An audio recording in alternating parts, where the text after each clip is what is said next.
pressure looks good. Doubling up. Roger, roll, Atlantic.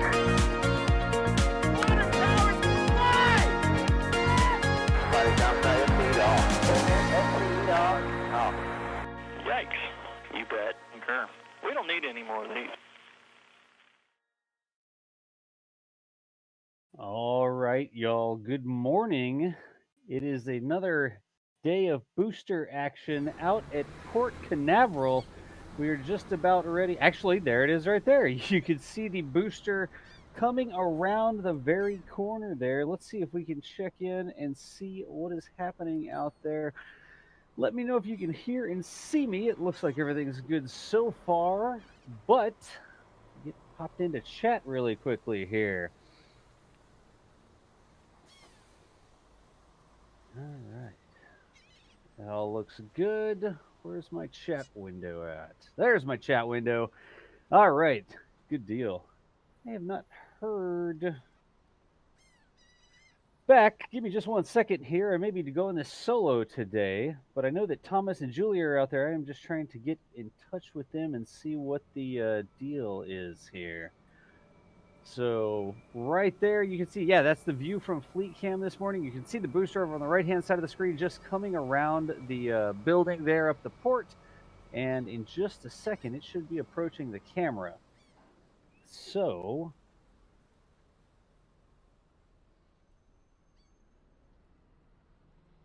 let's make sure everything's good to go.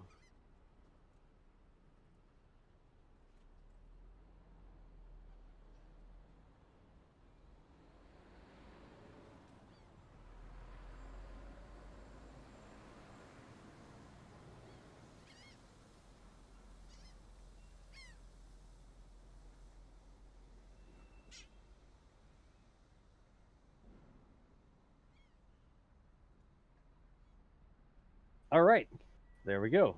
It is in fact there. Good morning, Ouroboros. How's it going? Goalie Bear, Dap Dude. Who else? We got a stack of people over on YouTube as well.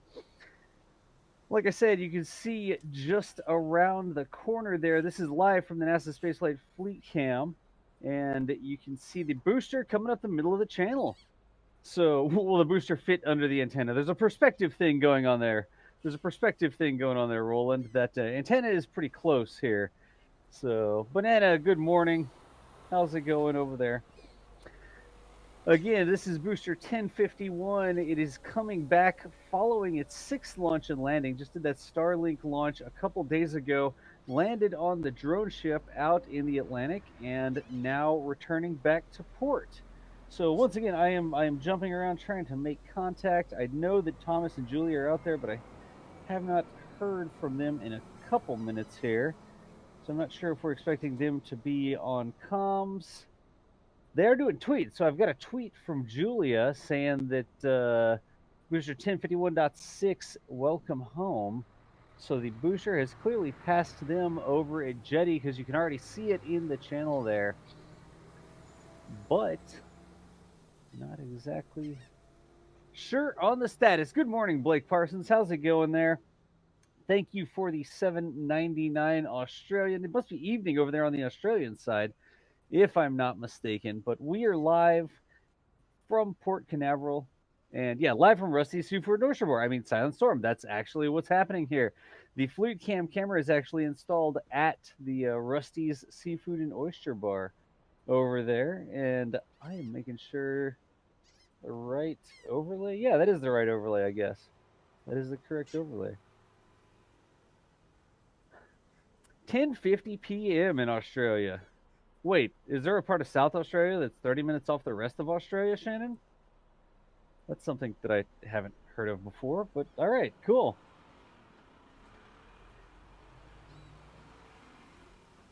If you have any question, I am going solo right now. I don't have anybody else on the lines. Daylight savings time, nice.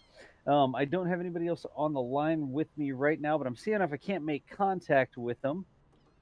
And if you have questions, make sure you tag at NASA Spaceflight in chat. But we are going to be watching them bring the booster up past here and then berth it over on the other side. Remember, like the International Space Station, they don't dock the booster. They actually berth it the tugs will actually help, move it up to the dock, connect it to the dock, I guess is the right way to say that. And I have another thing to check here, actually. Should be live over here as well. No, you should not do that, Goalie Bear. Yeah, you should not do that. They do sort of sneak into the channel. They don't come into the channel at a high rate of speed as they move the things in. The tug up there in the front is actually pulling the booster and the drone ship there. The other two tugs are sort of spotting on the side. You can see one tug over on the left-hand side from the camera's perspective. But they don't come tearing into port. Also, that drone ship is not light. It's got the booster and it's got itself there with the new equipment, stuff like that that's installed on it. So it takes a little bit of effort to get that thing pulled into port. But again, this is live from Port Canaveral. That is the NASA Spaceflight Fleet Cam, brought to you by Rusty's Seafood and Oyster Bar out there. And we are witnessing the return of Booster 1051 after its 6th launch and landing. I guess this would be the 5th time that it's come back in. And it's the 6th time launch and landing. Anyways, y'all know how it goes. Who found the name Fleet Cam? I mean, it was sort of a no-brainer. It's just the natural name for that.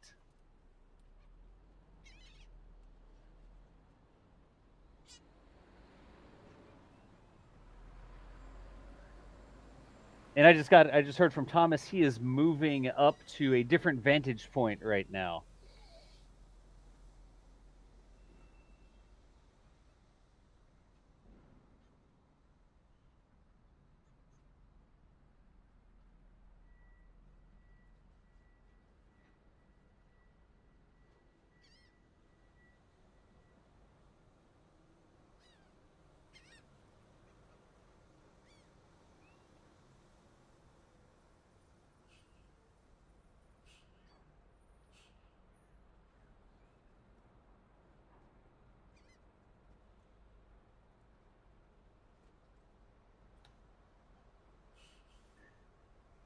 All right. Again, I'm frantically typing in the background. I think that Thomas and Julia are moving, and we should have Thomas and Julia on comms shortly here. So the booster apparently started to enter the port around 7:15 earlier this morning than I anticipated. We were sitting here ready to go, and we actually had the solo out there, but we were having a problem with the feed, it looks like. So we went straight to Fleet Cam instead of having the view from Jetty Park Beach. Jetty Park Beach? Jetty Beach? One way or the other? Why are we looking at this at all? Trevor Johnson, look, that's the booster 1051 coming back into Port Canaveral.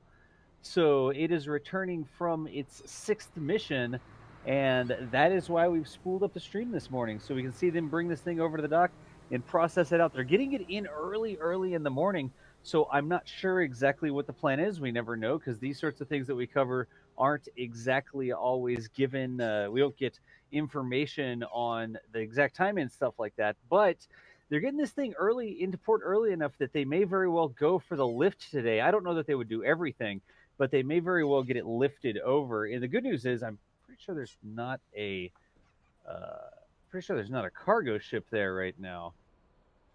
But again, thanks for joining us over here at NASA Spaceflight Live. This is the fleet camera that you're seeing from Port Canaveral, and that is the booster 1051 returning back in from its mission. We should have some more folks on the comms net shortly, but I'm sort of juggling things right now. So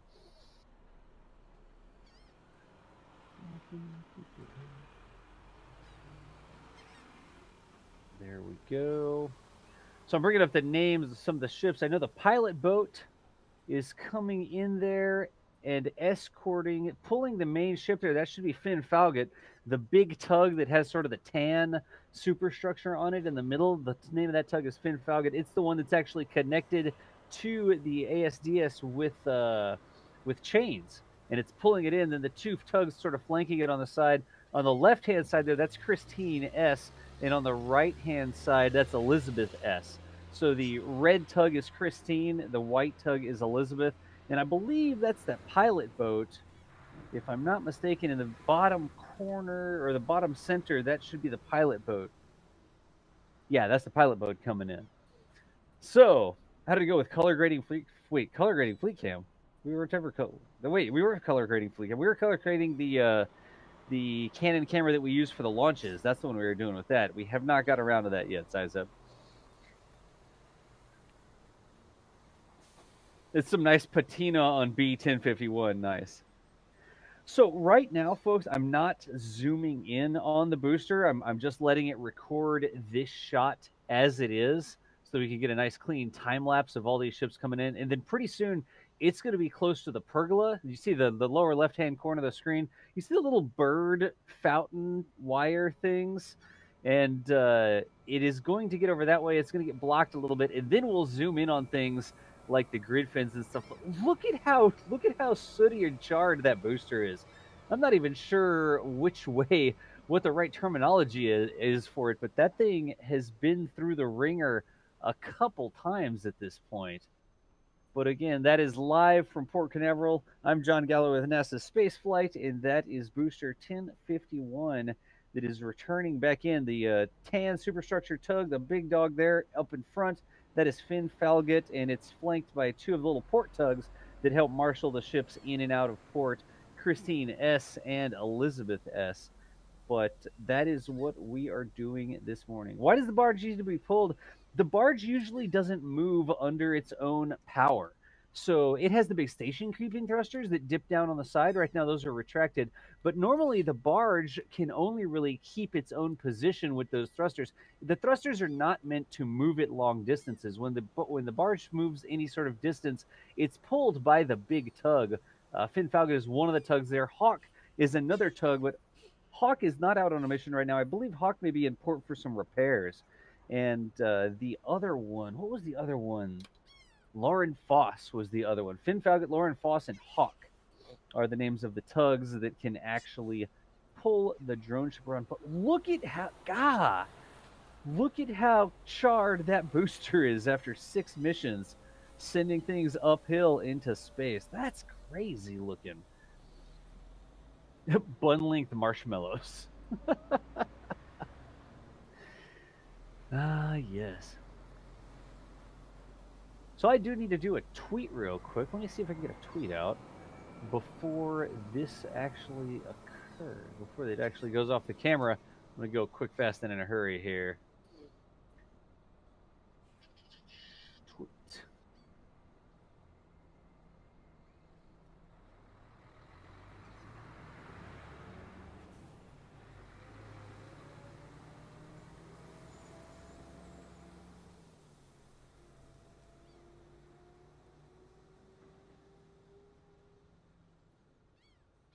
I'm typing a tweet, so bear with me for just a second here. It looks like the new version of the Electron rocket is here. Nice. Yes.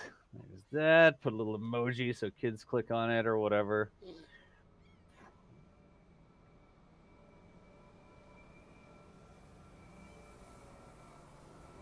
NASA Space Flight Fleet Cam as booster 1051.6 returns from its latest mission. Exclamation point. So I can be enthusiastic early in the morning. And I can tag people as well. Julia. There's Thomas. I believe that's everything. It's versus it's. I always get that one wrong. I'll say the latest mission. Returns from the latest mission. And then I got to control the fleet cam here. Let's just hit tweet on that really quickly. Let me pop over to the fleet cam interface. I'm going to let it get all the way off the screen. Look, I'm going to let it get all the way off the screen. The edge of the tug, all the way off the screen, and then I'll turn the camera so that we can see what's going on. It's like I said, we need 2 cameras out there so that we can do time lapses. One to stay nice and ready to capture the entire time lapse without moving around a lot, and then another one to zoom in on the details so we can switch back and forth between them. But don't fret. I will move over. Just let that tug get all the way off the edge of the screen. Come on. Just go all the way over. The camel move. Hey, good morning, Daz. Hey, Julia. How's it going this morning? It's great. I just literally had Thomas behind me driving back to the cove, and I pulled off to get a picture, as it was coming by super close. So he's probably wondering what in the world I was doing. Yeah. Yes, Excellent. I see your view is beautiful. I was just standing, out over there by grills, and the folks who take us out for some of those tours out on the Atlantic to see the pads, and Nice. I'm Starfleet? moving faster than the booster right now. Haha. So All good right. morning, everyone. So this is Julia on the line with us. Julia is our resident fleet expert. How's it going this morning, Julia? I am thankful it is no longer raining, which means the rain boots worked. Yay. The rain boots. Wait, the rain boots like keep it from raining or what? Yeah. Yeah, that's my running theory, is that if I wear the rain boots, the rain stops. Yes. So what are we seeing here this morning? I mean, they're getting ready to go up into the is that the farthest turning basin? What's the name of the basin where they turn this thing and get ready to berth it? It's just the North Cargo Piers. Just the I North think Cargo it's just, yeah. It doesn't really have a terribly fancy name. But yeah, that's where we're heading, is to dock at North Cargo Pier 6. You are looking at a very, very scorchy booster that has now flown 6 times, which is pretty darn cool. That makes that the second booster to achieve that. 1048 was 1049 was the first. So many boosters that I can't keep track of them anymore. And I'm watching to see what they're going to do. I see the lead tug is starting to turn into the turning basin here. Again, they don't dock the drone ship, right? They berth the drone ship. What's the difference between the docking and the berthing? Docking would be powered by yourself, right? And berthing would be with an assist. So, I'm trying to determine whether or not they're going to turn this one around. Yeah, because sometimes they just sort of pull it straight up to the dock, and then whenever they take it back out, they flip it whenever it's outbound. But this time, I'm not sure. I see the lead tug is there, but yeah, they're pulling pretty far. So yeah, it could be that the lead tug's going to take a little bit of a turn to the east, and then they can work on spinning it. That is a possibility. Gotcha. What's the tug going backwards there? What's going on with the backwards facing tug? I think that tug just likes to go backwards. In all honesty, it's Eagle, and Eagle was the one who did the crew transfer from the stern of Eagle to the stern of Course I Still Love You. When they were pulling up to Of Course I Still Love You, they were actually going in reverse then.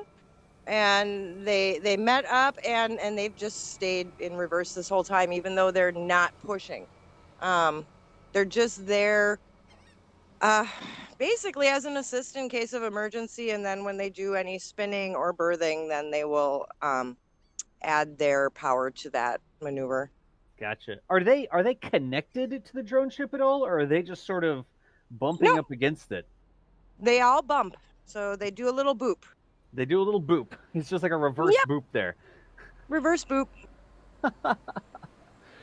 And so, I mean, they have so many ships that are helping. The red tug is what? Isn't the red tug is Christine, right? The red tug is Elizabeth. And hold on. Yeah, I'm clicking around me. I should know all of them. The red tug's facing me right now. Christine is red. Yeah, Christine is red. Elizabeth is the other white one. Yeah, you're right. That is Christine, and she's swinging around, which means my guess is they're just going to go straight in with the berthing. Yeah. Because she's probably going to push. All right. See, I'm torn. I have it framed. The booster hasn't left the frame yet, and it looks like it's slowing down or turning. I was trying to frame the camera to get the whole thing, but God, I hope it doesn't go off the left-hand side of the frame. You never know exactly how far they're going to go. I guess we just haven't seen enough of these. Do you think it's going to... It looks like Lauren Foss has stopped. They are reversing their engines. So you are, I think that's about as far as, of course, I Still Love You is going to go. I hope so. Yeah, I can see Lauren Foss reversing engines. So Okay. So the Yeah. other two tugs are going to come up to the side of it and sort of push it over towards the dock, right? that is correct. And now it looks like Eagle's done its boop in reverse to the stern. So there's a couple differences between, of course, I Still Love You and Just Read the Instructions. One of them being the tug chain at the bow. So that's how I know there's a bow and a stern to the drone ship. Because the chain, what they do is when they unhook, that helps hold the chain so it doesn't get tangled in the engines. Right. Which my understanding is that has happened at sea. So that was a lesson learned out at sea. Grabbing a chain in the middle of the ocean kind of stinks. So That's not a good idea. yeah, no. So why they haven't added that to Just Read the Instructions, I'm honestly not sure. The other difference would be obviously the thrusters. So we've got the old, smaller blue thrusters on, of course, I Still Love You, and the larger azimuth thrusters on Just Read the Instructions, which we don't actually physically see anymore because of the tubes. Right. With all of that comes something that is so basic, but literally just occurred to me last night. That makes these drone ships considerably different in weight, which could Really? mean that Just Read the Instructions might be a little bit harder to tow out to sea. So we might not see speeds going out and back quite as fast. That could maybe be why Hawk had some difficulty with it last time. Who Right. knows? Got bigger containers, more containers. You've got thrusters, and that thruster tube alone is kind of beefy. So we've got a heavier drone ship, which is kind of crazy. Yeah. And I ever so slightly reframed the camera there. Usually it takes them a little bit of time before it moves from this position. Like they move it up to here, and then it sits for a minute, and then they sort of start pushing it over towards the dock. So the booster was on the very edge of the frame. Whoa! Oh man, that's not my car. Hold on. I'm so gonna mute you for a second. Okay, I'm awake. Yeah, vehicle next to me had a moment. They Is wanted to anybody say else hi. awake? Well, there's a whole bunch of photographers that did not come out to Jetty and waited down here today, so they're all awake now. Aha. And some super chats coming through while we wait for them to actually birth the booster. Blake Parsons started off the day with the $7.99 Australian. Blake, appreciate the support there as always. And then another Blake Parsons did 2 in a row. Another one with Blake asking if there's another Starlink mission today. What do we know about the status of those Starlink missions out at the Cape? Well, we know I saw it on Fleet Cam because Fleet Cam was a better view than from my house. I know that there is a rocket that is vertical. I don't think it has the fairings, which means there's going to be a static fire at some point today. Right. The trick is the when. It did not happen this morning. I was trying to see what I could see. It didn't happen at 6 or 7 a.m., but you know what? Cape also had rain and a little bit of lightning. So, Right. there is something else happening out at Cape today, too, which is a wet dress rehearsal of an Atlas. So Okay. I Over at 41? think, yeah, at 41. So maybe that's going to come first and then static fire in the afternoon, which is going to be a like hurry up kind of thing for SpaceX when successful, because then they got to like, if there's no fairing, they've got to roll it back and mate it. So, Right. yeah. So that's a big, we're not sure, but hey, there is Fleet Cam to keep an eye on that for us. Yeah. I'll once we get this over to the dock and it looks like it's stabilized, I will pan over to SLC 40 because you can see the rocket up on SLC 40 from the Fleet Cam over here at Rusty's right now. So is Rusty's open? It's super, they don't serve like crab breakfast or anything, do they? Not on a Tuesday. I think on the weekend we can eat breakfast there though. A little bit earlier, but they're like open for lunch, I think, on weekdays normally, right? Yeah, they are open for lunch on weekdays, most definitely. Gotcha. So again, y'all, this is Booster 1051. It is coming back from its 6th mission. It's just arrived at Port Canaveral, and all of the tugs, the entire crew of tugs there in the port, are getting ready to berth it over on the far cargo pier. That's the North Cargo Pier. Is that the North Cargo Pier where it is? Like that's the Yep, right that's the North terminology? Cargo Pier. Okay, I didn't know if there was like the North Pier, then the North Pier that was further north than. Anyways, Well, but I don't think the new pier has officially been named. Ooh, there's that car again. I don't think it's officially been named outside of being the future spaceport. So, gotcha. yeah. All right. So I'm going to run a couple Yeah, more. we're in that holding pattern right now with the drone ship. So, Yeah. Brendan Gleason with the super chat there as well, saying thanks for the stream and €5. Brendan, we appreciate the support there. We're able to do this sort of stuff because y'all keep showing up. So what we need is like 4 fleet cams all connected to the same post here, so that we can look at 8 different things at once, like a picture-in-picture, a zoom into the. Anyways, then Naganita Thor is another one here. Naganita Thor says, "Thanks for entertaining me while I hide in the bathroom at work." Too much information? that's the best way. Not sure if I need to know exactly where you are, Naganita, but thank you for the support. Question mark? We love you no matter where you're watching us. Exclamation point. And then last but not least, David Allen with the $10 there. David, thank you for the support. No message on that one, but we'll take it either way. We appreciate you there, David. Yes. So Thank you for the super chats, y'all. It's our pleasure to be out here. And it's our pleasure to have Das with us on Fleet Cam because, you know, that kind of keeps my hands a little more free. And I get to sit back and watch. It's pretty cool. It's a good deal. Absolutely. Julia, whenever Thomas gets over there, I apologize for the mix-up. I thought I was waiting on y'all, and apparently y'all were waiting on me, and we're having a problem with one of the feeds this morning. So I did not see the feed from the solo, and I'm sitting here like, oh, is it ready yet? Is it ready yet? Then I finally posted, and y'all were like, oh, yeah, it's been ready. So I apologize for the mix-up there. Maybe Thomas can upload some of that video so you can get those ocean views later on. Yeah, good deal. Is he coming over this way, or what is his status? Is he going to join us? Yeah, Thomas is behind me. He's chilling. He's working on it. He's waving at me. Okay, good deal. As long as he's waving. Hey, Urban Spaceman saying hi, Julia and Dust. Thomas is there too, Urban Spaceman, with the 10 curly L's so early in the morning. Good morning. Good morning, Urban Spaceman. It's like 1 p.m. over there if I've got my British non-summertime correct this time of year. I never know. It's just one more time zone and weird modification of the time zone to keep up with. So now, apparently there are things happening over at Boca Chica too, aren't there? I think that there was some crane activity at Boca Chica this morning. There were some moving some things around, if I'm not mistaken. I know that Mary's out there getting some daily video action, but it's good to be super busy out here covering everything that's going on. Let me see if I can grab some questions real quick. Julia, you ready to grab some questions? Sure. All right. So you would probably be able to help with this one. NASA spaceflight, is there any propellant left in the booster? Or do they vent it out after landing? So we know that in order to land on the drone ship, the rocket still has to have some propellant in it, right? It needs fuel, it needs oxidizer to light the engines.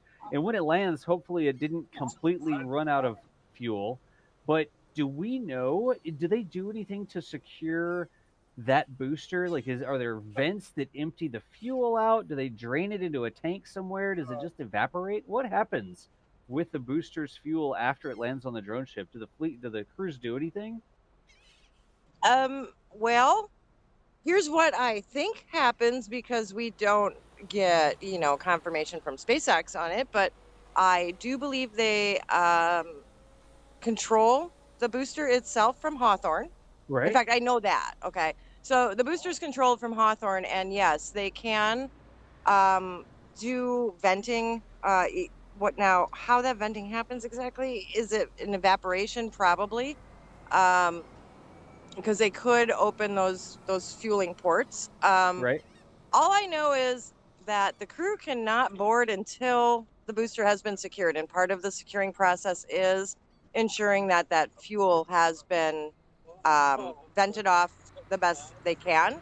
Right. So it's minimal. Now, with that being said, we have seen in port, because I think they pressurize it. I know we've seen tanks on board these drone ships that would lead to lines that would enable them to pressurize. Right. I've seen them in port. You hear that pressurization bent off, and it's really loud. And another thing I have seen in port is a green, the T-tab. I have seen that flash in port and a burn off. So they must not be able to 100% always get all of the fuel out. Because after they've docked and in the evening, we've actually had T-tab flashes. So yeah, there's still some danger with having personnel on board a drone ship, because there is still apparently at least a minimal amount of fuel on there. Gotcha. So good question there, Riz. Thank you for tossing that one in. Again, all the different things that they have to do to secure it. Another thing that they do to secure it is the octograbber, right? They sort of Exactly connect up to the bottom of the booster. Yep, and we saw, I'm pretty sure you saw that as it came in. It had the little green flashy light. Right. It has GoPros mounted on it. So just like a booster can be operated out at sea by folks at the Hawthorne Control Center, so can octograbbers. So you have personnel that boards and ensures that the deck is clear, and octograbber can come out of the garage. And they're kind of like that second check to make sure that octograbber clears the Merlin engines and the legs. But Gotcha. It can be remote controlled from Cape Canaveral. It can be controlled from Hawthorne. And for all I know, it could be manually controlled on deck too. But, you know, that's still a little bit of a mystery. Cool. Well, we definitely want to see, like right now, octograbber should still be connected to the bottom of the booster, right? Most definitely. Octograbber has some tricks. So what happens is octograbber is going to stay in place and connected to those launch mount points. Actually, you should be getting a really good view of octograbber soon. So it's going to stay connected to the booster until they are ready to, I'll take a picture of that for you, until they are ready to actually lift it off of the drone ship. Now about those tricks, last recovery, we saw them move it to the stand and then they dealt with the legs, right? Right. Now, this time we could see them actually process it on deck, because it is a weekday. And that means personnel would be available and not have the weekend off to process this booster as soon as this afternoon if the weather stays good. Gotcha. Because it was sort of raining earlier, right? Yeah, it was raining earlier, and we've got some wicked clouds like straight out from Fleet Cam right now that look really cool above the Cemex factory, by the way, but that's a totally different story. Sure. So we still have weather pending all day, to be honest. I looked at the radar, and there's a front or a line of something that's basically coming from the south, and it's just blowing up all along the coast. So Gotcha. could this be processed today? Yes. Could it wait till tomorrow and still stay on Of Course I Still Love You? That is a possibility. And then right at 7, 8 a.m., they could go at it in the morning and retract the legs right on deck. And that octograbber plays an important role of keeping it stable instead of the stand. So unfortunately, that's not something we can easily predict which way they're going to go with that. Gotcha. And I'm tightening up the shot there. I'm logging into the camera remotely and telling it to give us a little bit of a different shot. But look at, Julia, look at how charred, I think was the right term, right? Look how charred that booster is. It looks like they painted it black. Yeah, it's starting to look like, as Thomas said, an electron. An electron. It is definitely showing the scorch of 6 flights. It's darker than the crane. Just... Yeah, it's yeah. There's really no way to describe it. There isn't very much white except for where the legs would cover up the booster before they retract. Yeah, you'll see the down at the bottom of the booster where there's the white. You can see two of the white areas, and it has those big landing leg pistons going up into the middle of the white areas. That part is clean because it's covered by the protective coating or the protective shell of the landing legs. So while the rocket is launching and re-entering, that part, the landing legs are actually folded up. And the part that you see down there that's still white is because the landing legs actually keep that part from getting charred or sooty. Then right before it lands, the legs unfold into their current position, and they keep the booster upright after touchdown. But the only clean part of this rocket is the part that the legs protect during launch and reentry. That's that's crazy looking. Hey, you know who I have next to me? I mean, Thomas is here too, but you know who else is next to me? I have no clue. I have Stephen Marr next to me. Stephen Marr, what's up, Stephen Marr? How's it going? Can he hear? Good. How you doing? Not Hello, too bad. everybody. How's Port this morning? Well, it's gloomy, but it is beautiful because there's a booster here. Man, no kidding. So what are y'all up to? Or is there have you spied anything interesting out there besides the booster? Booster and lots of photographers, representatives from various outlets, and fans. Yeah, it's actually really cool because you get out here, you see a lot of people you know, and then you see people that maybe have never seen this before. Right. Yeah. Because really that's something y'all always talk about. There's almost like an outreach opportunity where there are the usual suspects, all the photographers that are there that are capturing cool shots of what's going on. And there's also just tourists, just people that are there. And almost every single time y'all end up explaining to somebody what's happening, right? Yeah, exactly. Yeah. And what's funny is a lot of times people don't even know what we're all looking at. Yep. Like, why is everybody here? Is there like what's even going on? Why are we all staring out? Oh, there it is. Is that a rocket on that ship? Excellent. Well, thanks for joining us this morning over there. We almost have the whole crew together. Thomas and Julia and Steven hanging out at Port Canaveral. But again, y'all, this is Booster 1051. It's its 6th mission. This would be the 5th time that it returned. I'm going to need some help on this one. Off the top of my head, were all of 1051's landings on a drone ship, or did it do it RTLS? I don't have a cheat sheet in front of me right quick, and I don't have them all memorized. I got you, Das. There you go. By the way, Julie's having some technical issues. They're getting back connected. But copy. so this booster started hey. with demo. And there she is. She's back. This booster started with demo 1, which was on Of Course I Still Love You, and then it went over to the West Coast where it flew the radar sat mission, which was an RTLS at Vandenberg, and then I believe it was 4 Starlinks to make 6 flights. So all but one of them were drone ships. Gotcha. Did you say one of these was at Vandenberg? Yeah, it did the Demo 1 mission, the first uncrewed demonstration of the Crew Dragon spacecraft, which launched from 39A here in Florida. That was a drone ship landing, and then after the mission, they shipped it over to Vandenberg, and it flew the RadarSat mission for the Canadian Space Agency, and that was return to launch site, landing at Landing Zone 4, and then back over to the East Coast to start supporting Starlink missions. Gotcha. That's I mean, when they move the booster back and forth, what do they just lay it down and truck it across the country? Is that what they do with these things? Yeah, and they actually use it's kind of not even on a flatbed. They just put a dolly on the front and back of the booster because it's so long, and it's trucked shipped across the country. And it's actually, some people will point out that a Falcon 9 is pretty tall and thin for a rocket, and the reason it's that is because it's basically the maximum width they can make it while still being able to transport it on the roads between Hawthorne, California and Cape Canaveral. So that's actually the reason that Falcon 9 is the diameter that it is. That's sort of isn't that a thing with the shuttle SRBs too? Like, weren't the shuttle SRBs something about the width of a train car or something? Yeah, because they were supposed to be transported by train from Utah, where they're manufactured, to the launch site. So yeah, that's another, that literally the size of the rocket is determined by, well, what can we transport to the launch site from our factory? So, yep.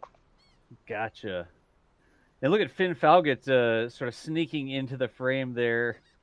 I guess Finn Falgett's just watching. I think, can you all tell, Thomas, is it still moving, or have they actually got it up next to the dock now. A little bit tough to tell from my perspective here. Yeah, it's moving ever so slightly into frame. I think it just wants to be part of the live stream, if I'm being It just honest. wants to be on the live stream. It's got its But, name. Yeah, and the last couple were returned to ports. Finn Falcon is, of course, the tug that carries it out to the ocean and back. And so once it's in, the port tugs take over, and it kind of just oversees the operation until the drone ship is fully berthed. So it's mostly in a supervising role now. It's done a lot of the hard work the last couple of days, so it'll sit back and watch for this one. Gotcha. It's about to do like a Boca Chica F-350 where it pulls in front of the camera, so we can't see we can't see the booster very well. But maybe, I mean, it's nice. I'm okay with it.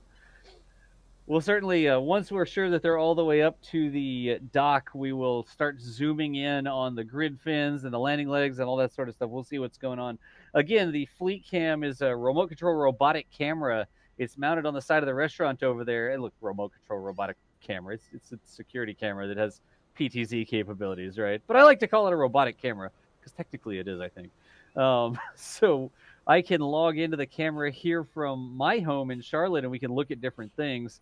And as soon as Finn Falcon sort of crosses the frame here, we'll go down and look at the landing legs, see what they're doing to secure the booster, because there are already crew members on the drone ship. They transferred over from Eagle early this morning while it was still out before it came in the mouth of the port, and they're already over there processing it, if I'm not mistaken, right, Thomas? Yep, they transferred right at the mouth of the port as they were on their way in, and they're getting ready to begin booster processing on the deck. Gotcha. Keep going, Finn Falcon. Just keep skating. Just don't stop right where you are. I know. You know, and the funny thing is, it seriously looks like they're gonna stop on you. He's just barely inching forward. This is intentional. You need to have a word with the captain of Finn Falcon, Julia. Go over there. I don't know that, Captain. You're on your own. Oh, jeez, really? Yeah. Take some cookies or something and make some friends so that you can. Oh, here we go again. I was make gonna some say friends. you should take some cookies over there, but withhold them until they move the tug. It's like, you want these cookies? You're gonna have to move about a tug length and a half to your right, please. Just get out of the way. Oh, that's good. The little pilot boat's going up to Eagle and the drone ship right now, and Finn's probably blocking your view of that. He just booped. He's about to boop. Aw. So somebody's about to transfer onto the pilot boat from, I don't know. That's odd. This never happens. Let's see if we can see what's happening here. Remember, Yeah. I have a lot more zoom, y'all. I Yes, can you see do. what's I mean, happening. it's better than my own eyes right now. It looks like there's somebody at the bow of the pilot boat that's standing on the stern of course, I Still Love You. There we go. There's all the. I like that sort of aft control cabin on Finn Falcon there. You can see they have a little booth that they can sit in and I guess drive backward or deal with stuff on the back deck or something along those lines. But there you can see really clearly now with this close-up shot on the landing legs, the clean area. And it's almost to the point where the clean area is not even clean. Like there's some runny soot or something that is sort of impinged on the landing legs, or it's a little bit dirty underneath the cover, it looks like. I don't know, can y'all see that, Julia? Yeah, I can see that. Eventually, with these boosters, that scorch does kind of intrude on that clean area. It's interesting. And I see you have a really good view of Octograbber, and you can see the big clamps that clamp on right where the hold down points are at the launch pad. In between where the legs touch, right? Like the leg connects to the rocket? Yep, right in between there. Gotcha. So that's actually a really good people for scale shot. And Octograbber it doesn't look like it, but it's a beast. It runs, wow. I mean, it pretty much fills up that span in between the legs underneath there. Yeah. So its width, I guess you can say, is the width of the space in between the legs, and then it's a really close cut. And it looks like our tugs are actually already pulling away, so we are berthed. Oh yeah, look at that. The tugs are pulling right away. They're like, okay, we did our job. We're going back to our dock, which is We're just, good. right there. That Now was they need. like a tenth of the time it took for the last return to port, for the record. Right, Thomas? Yeah. It felt like we sat here forever last time. It seems like it was out in the basin for a lot longer before they sort of approached the dock last time. But this time they're just in, out, there you go. And they're already over there. They're already disconnected. The pilot boat's going away. The tugs are going away. Yeah, well, it looks like we have weather that's going to roll in relatively soon. So, yeah, I think everybody just wants to get back to their dock at this point. Yeah, and I hope that the docks, I hope that Christine and Elizabeth and Eagle, I hope they all stay at their docks. I don't want them to come and bring another cargo ship in, is all I'm saying. Oh, no. Don't I want that. checked the schedule. There's nobody scheduled to come in. We're Okay, good. We're going to have a nice view of the stand with Fleet Cam. If anything came in, it's going to be a couple days from now, from what I saw at least. So we're good. Gotcha. Let me see. I'm going to see if one of our presets is still good here. Is the booster stand still framed correctly? I'm going to look. That is... Yeah, there's the booster stand right there. The way there's your stand. Yep. So what they're going to do, everybody, you see the gray structure there in the middle of this shot, the yellow ladder on the side of it. That's actually the stand, and one of the things they do sometimes is they pick up the booster with the big gray crane that we'll look at in just a second, and they swing it over and they put it down on the stand, and then they fold up the landing legs. They don't necessarily have to do that, right, Julia? They can fold up the landing legs while it's still on the drone ship. What's the difference between sometimes they put it on the stand and sometimes they don't? Do we know? We really don't know. Okay. We do know that both of the Octa grabbers are enabled to do that. So there's the new one, Octa 2.0, on just read the instructions, which had some tricks. And then all of a sudden we learned that they upgraded the one on, of course, I Still Love You. And it can do the same tricks. What we figured out is it can only work on boosters that are, as new as 1050, I think. So there's something about whatever hardware they put on the booster to help with that retraction process. But right. The only thing I can think of at this point through observation is it can be done on the deck if they're planning on processing it sooner than later. Gotcha. And the weather's good. If Gotcha. they're going to have to wait, then it could just be for port security reasons with the harbor master and making sure we don't have something that could potentially damage a dock, fall over in horrible weather that sometimes just comes out of nowhere around here. Right. If it's going to have to sit for a while, then they will most likely swing it over to the stand. Good deal. And I got a tight shot on the grid fins there. You got the Falcon 9 logo, the U.S. flag, and then the grid fins up at the top. From all the way across the channel, this is the view that Fleet Cam gets. So, plus you got that, double American flag. Up on the port crane there's a big American flag as well. But the structure in the background, that's actually the cargo crane at the port.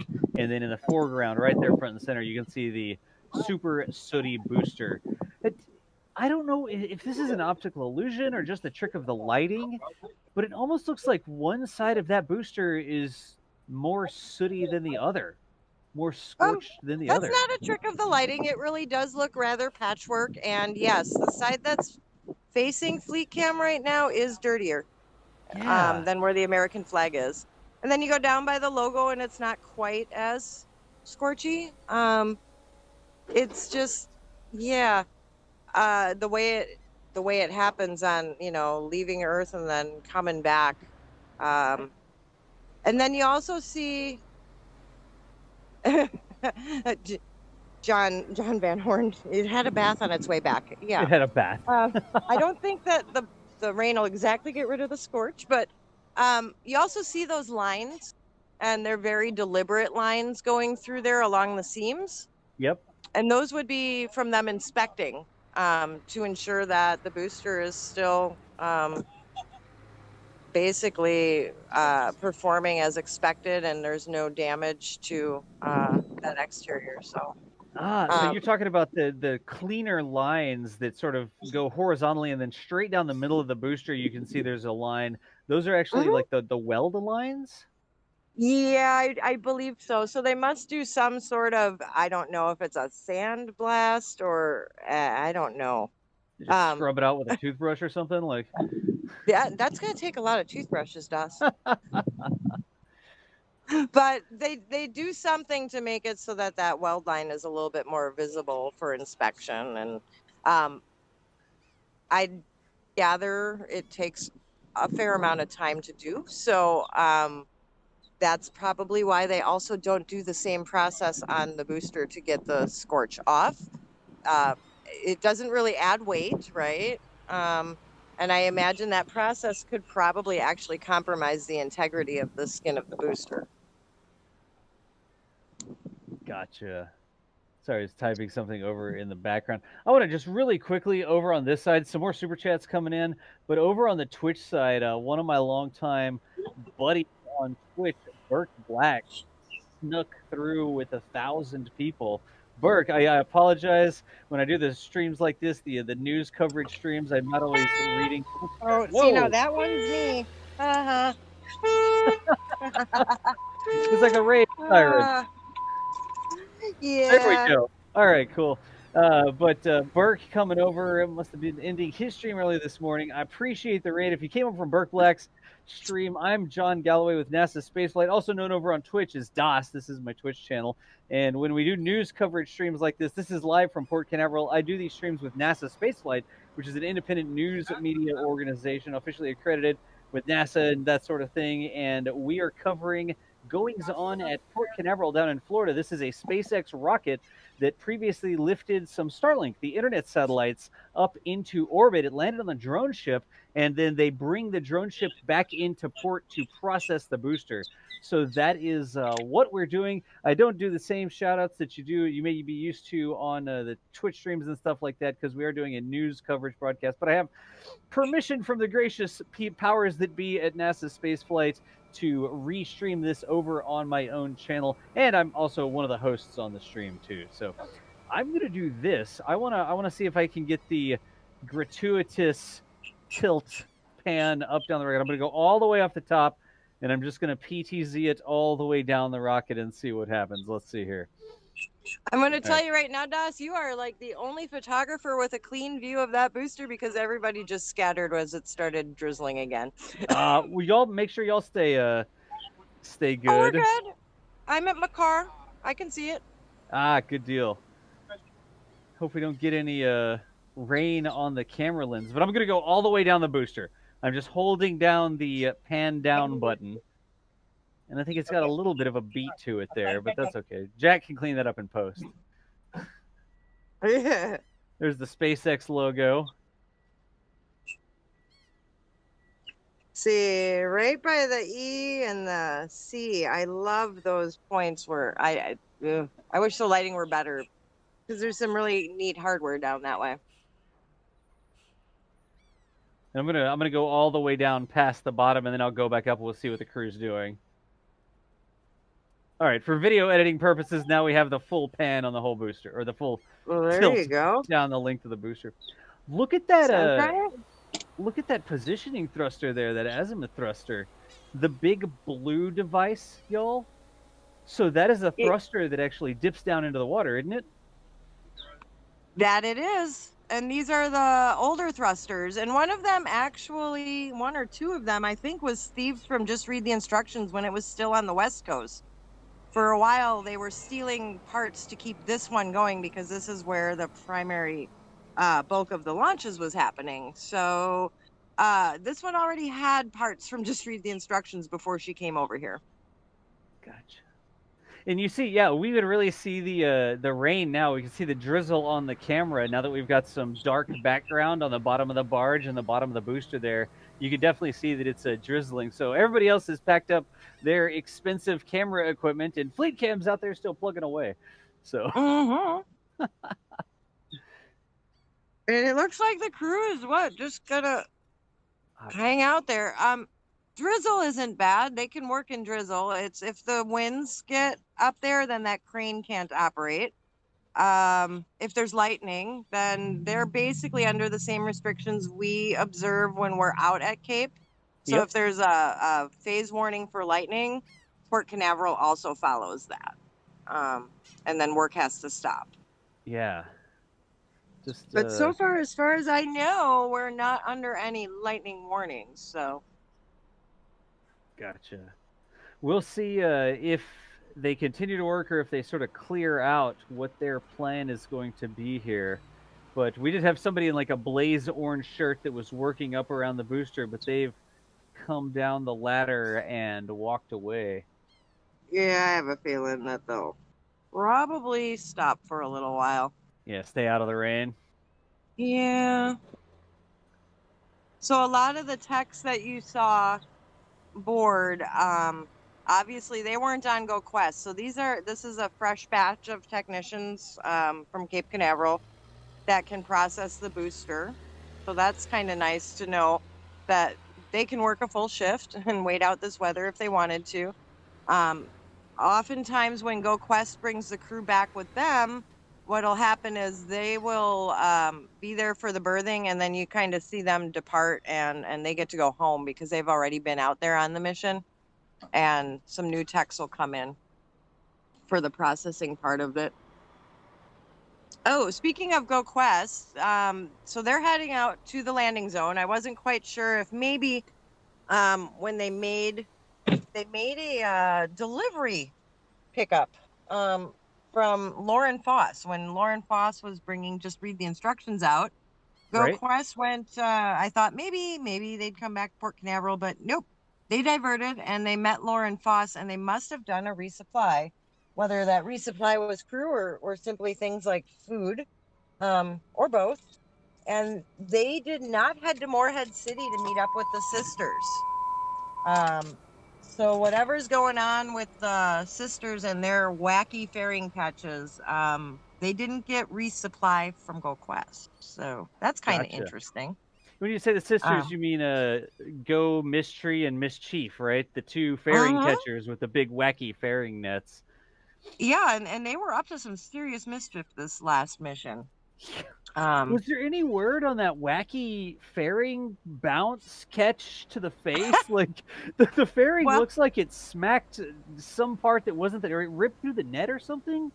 What do you think happened? I guess SpaceX said that. Well, I guess technically we did have a successful catch for both ships. The thing is, on Ms. Tree, that fairing catch that they accidentally showed, I'm pretty sure that was a whoops. I think maybe it was we should time delay that a little more. What happened was it hit the corner of the net, and I don't know if the parafoil released and it just had too much momentum and it's bad juju to come in like at the corner where, you know, it's kind of gathered a little bit more, but it came right through the net. Now, Trevor Malman had a photo from the last return when they were up in the helicopter, and it did show there was a hole in that net at one point. And then later in the week, I saw them doing that repair, and they had all the nets spread out on that far dock. So either maybe a mend didn't work, hold or something. I don't know if it was the same corner or not once they put the net back up, but either the net mend didn't work, or maybe it just kind of came in a little bit fast and really just not the ideal spot, and it went right through, and it kind of just looks like it rested on the arms and kind of slid down. Rested on the arms and slid down. Nice. Yeah, but it like makes me very thankful that those arms are sturdier than they used to be. Yeah, because they used to be a lot smaller, didn't they? And then they made the arms larger. They upsized the arms some. Yeah, they upsized them a bit, and they did something with those with the joints that kind of reinforced them, and that was another lesson learned when, well, that and a combination of the old net that was kind of like you can call it was like that cargo strapping, right? And that net was yellow, and it was thick, and it was and what they learned was something like that turns into a kite out at sea, and then the wind catches it, and then when the wind catches it, the rigging comes kind of undone and it rips off your arms. So the fact that it was like flat webbing, like a big flat strap that catches a little bit more wind as opposed to a round rope or something like that. I mean, I don't know if rope is the Right. right terminology, but So yeah, now I mean, it's kind of trying to find that happy medium, because you want something like the blue net they have now, which is, it's lighter, air can flow through it a little bit better. I don't even know honestly what it's made of, because it definitely has some strength to hold on to a fairing that's the size of a school bus. But um, there's got to be, somewhere in between, because if a fairing lands wrong, we've seen it can rip your net. right, And the same thing happens with the scoop net too. If one of those fairings breaks up when it lands, let's say it had a rough landing, there were rough seas, maybe the parafoil detached too soon, whatever happens when the wind catches things. If a fairing breaks up, then that scoop net tends to come back a little bit damaged too, because those edges on the fairing will just cut it up. right, So, right. so we saw some pictures on the SpaceX fleet feed that fans sent in from Morehead City. And what I am happy to say is actually both fairing halves were intact and looked like there was like very minimal damage, if anything. Nothing that they couldn't repair back here at that building behind port Right. with a little bit of fiberglass. So it seems like it's 2 successful catches, and they're reusable again. So we might see, wow, that'd be a 4th flight of 2 fairing halves. But what's kind of interesting about Miss Chief's catch is, well, here's what happened. We saw in these pictures that the fairing half was upside down on the deck. So Right. that right there says something's not normal. And we also saw that the net was still up. No, when you catch a fairing half, it's caught in the net, isn't it? And then the net would be lowered and the net would be underneath it. Usually, yeah. Usually. But SpaceX said it was a catch. So how does that happen? Which I mean, means Miss Chief had an interesting recovery as well. And it looks like the scoop net was down. So I think the scoop net caught it and not the main net. so the scoop. What's the difference between the scoop net and the main net? Like the main net is the big net, and the scoop net is like an underneath net. I don't know what the right way to describe that is. Yeah, it's like it's hung underneath the main net, and it's deployed when they have to fish one out of the ocean. I know you've seen them taking the fairings off of the ship, and Right? they'll take the little crane and go right underneath the big net. Um, Yes. I have a feeling the fairing did just what that crane does, and it kind of sailed in between the 2 nets, and yep. Oh wow. And in the process, flipped itself over. Wow. At least that's what Gavin and I have figured out from the photos. From the photos, yeah. You combine SpaceX saying it was a catch, but the main net's still up, but it's flipped upside down. And trust me, when they scoop a fairing out, they have divers that'll flip that thing upright, and so it floats like a boat. Right. If it comes in wrong when it detaches, and chances are, if it landed in the water, upside down like that, it probably would have had some damage. So yeah, it had to be a catch, and it had to be a really awkward catch. Nice. I hope. But hey, 2 catches in the books, and I'll take it. I wonder if one day SpaceX will release a how not to catch a fairing or something like that. Like, will they have like a bloopers reel of weird catches? Maybe they have video. I mean, that SpaceX they has do. diagnostic video. Yeah. They have GoPros all over the place. They do. So there's got to be some great views out there, and I know a lot of fans have asked, "Come on, Elon, share those videos. They've got to honestly be hilarious." I can imagine being in the wheelhouse and watching one of those come sailing down at you. Ooh. Oh yeah, that's right. And Miss Chief, we know. Oh hey, we saw the damage on that Intellisat dome, which kind of gives a hint as how that might have come into the scoop net, y'all. Wait, so there's a like one of the communications antennas or arrays or something like that on the ship? It's smashed. Wait, really? Yeah. So right there, there's another hint of just how that booster might have gotten really, really close to the wheelhouse before it scooted in. Because either when they come back here, we'll see some damage, or they'll have just taken it down outright by the time they make it back to Port Canaveral. But there had been 2 Intelsat domes above the wheelhouse of Mischief. And you'll have to look at Gavin's feed, and I know I retweeted it too. That Intelsat is kind of trashed right now. But on that note, they can still do a mission without that, y'all. Sure. I mean, they're always going to be out there with the other ship anyways. So as far as safety, as far as communications go, are they maybe gimping a little bit in their reception or, downlink as great? Well, maybe not as great as they want it to be, which maybe that means Mischief has no choice but to scoop. Because I don't know how that downlink works with the parafoil and the boat, to tell you the truth. Right. So could that be a part of it? Well, maybe, and maybe that just means they scoop.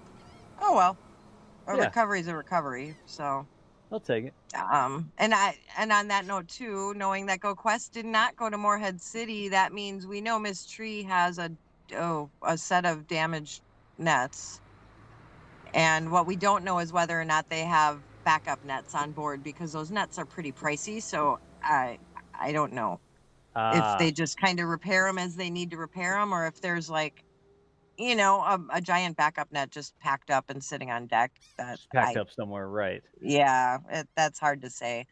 But in that case, as long as their scoop net wasn't destroyed in that fall, they should be able to scoop too. Right. I'm going to do this really quickly, y'all. A couple more super chats came in. Infinite Puffin, thank you so much for the $13.13 Puffin. We appreciate the support there. No message on that one, but we appreciate you. And then CA&P Railroad sneaking in with $5 as well, saying, hey, it's Fleet Cam. Good morning, crew. Well, good morning, CA&P. Took me a little bit of time to get to those super chats. I never completely lose them, but I appreciate y'all's support here so that we can do cool projects like this. Remember, Fleet Cam was something that took us literally months to get done. From the first time that we had the idea to Julia walking into the restaurant and having a chat with the people there, all the way up to getting the thing installed. I mean, I had it here at my house, testing it, programming it, configuring it, making sure that it worked with the broadcast feeds and all that sort of stuff. And it was literally months in the making.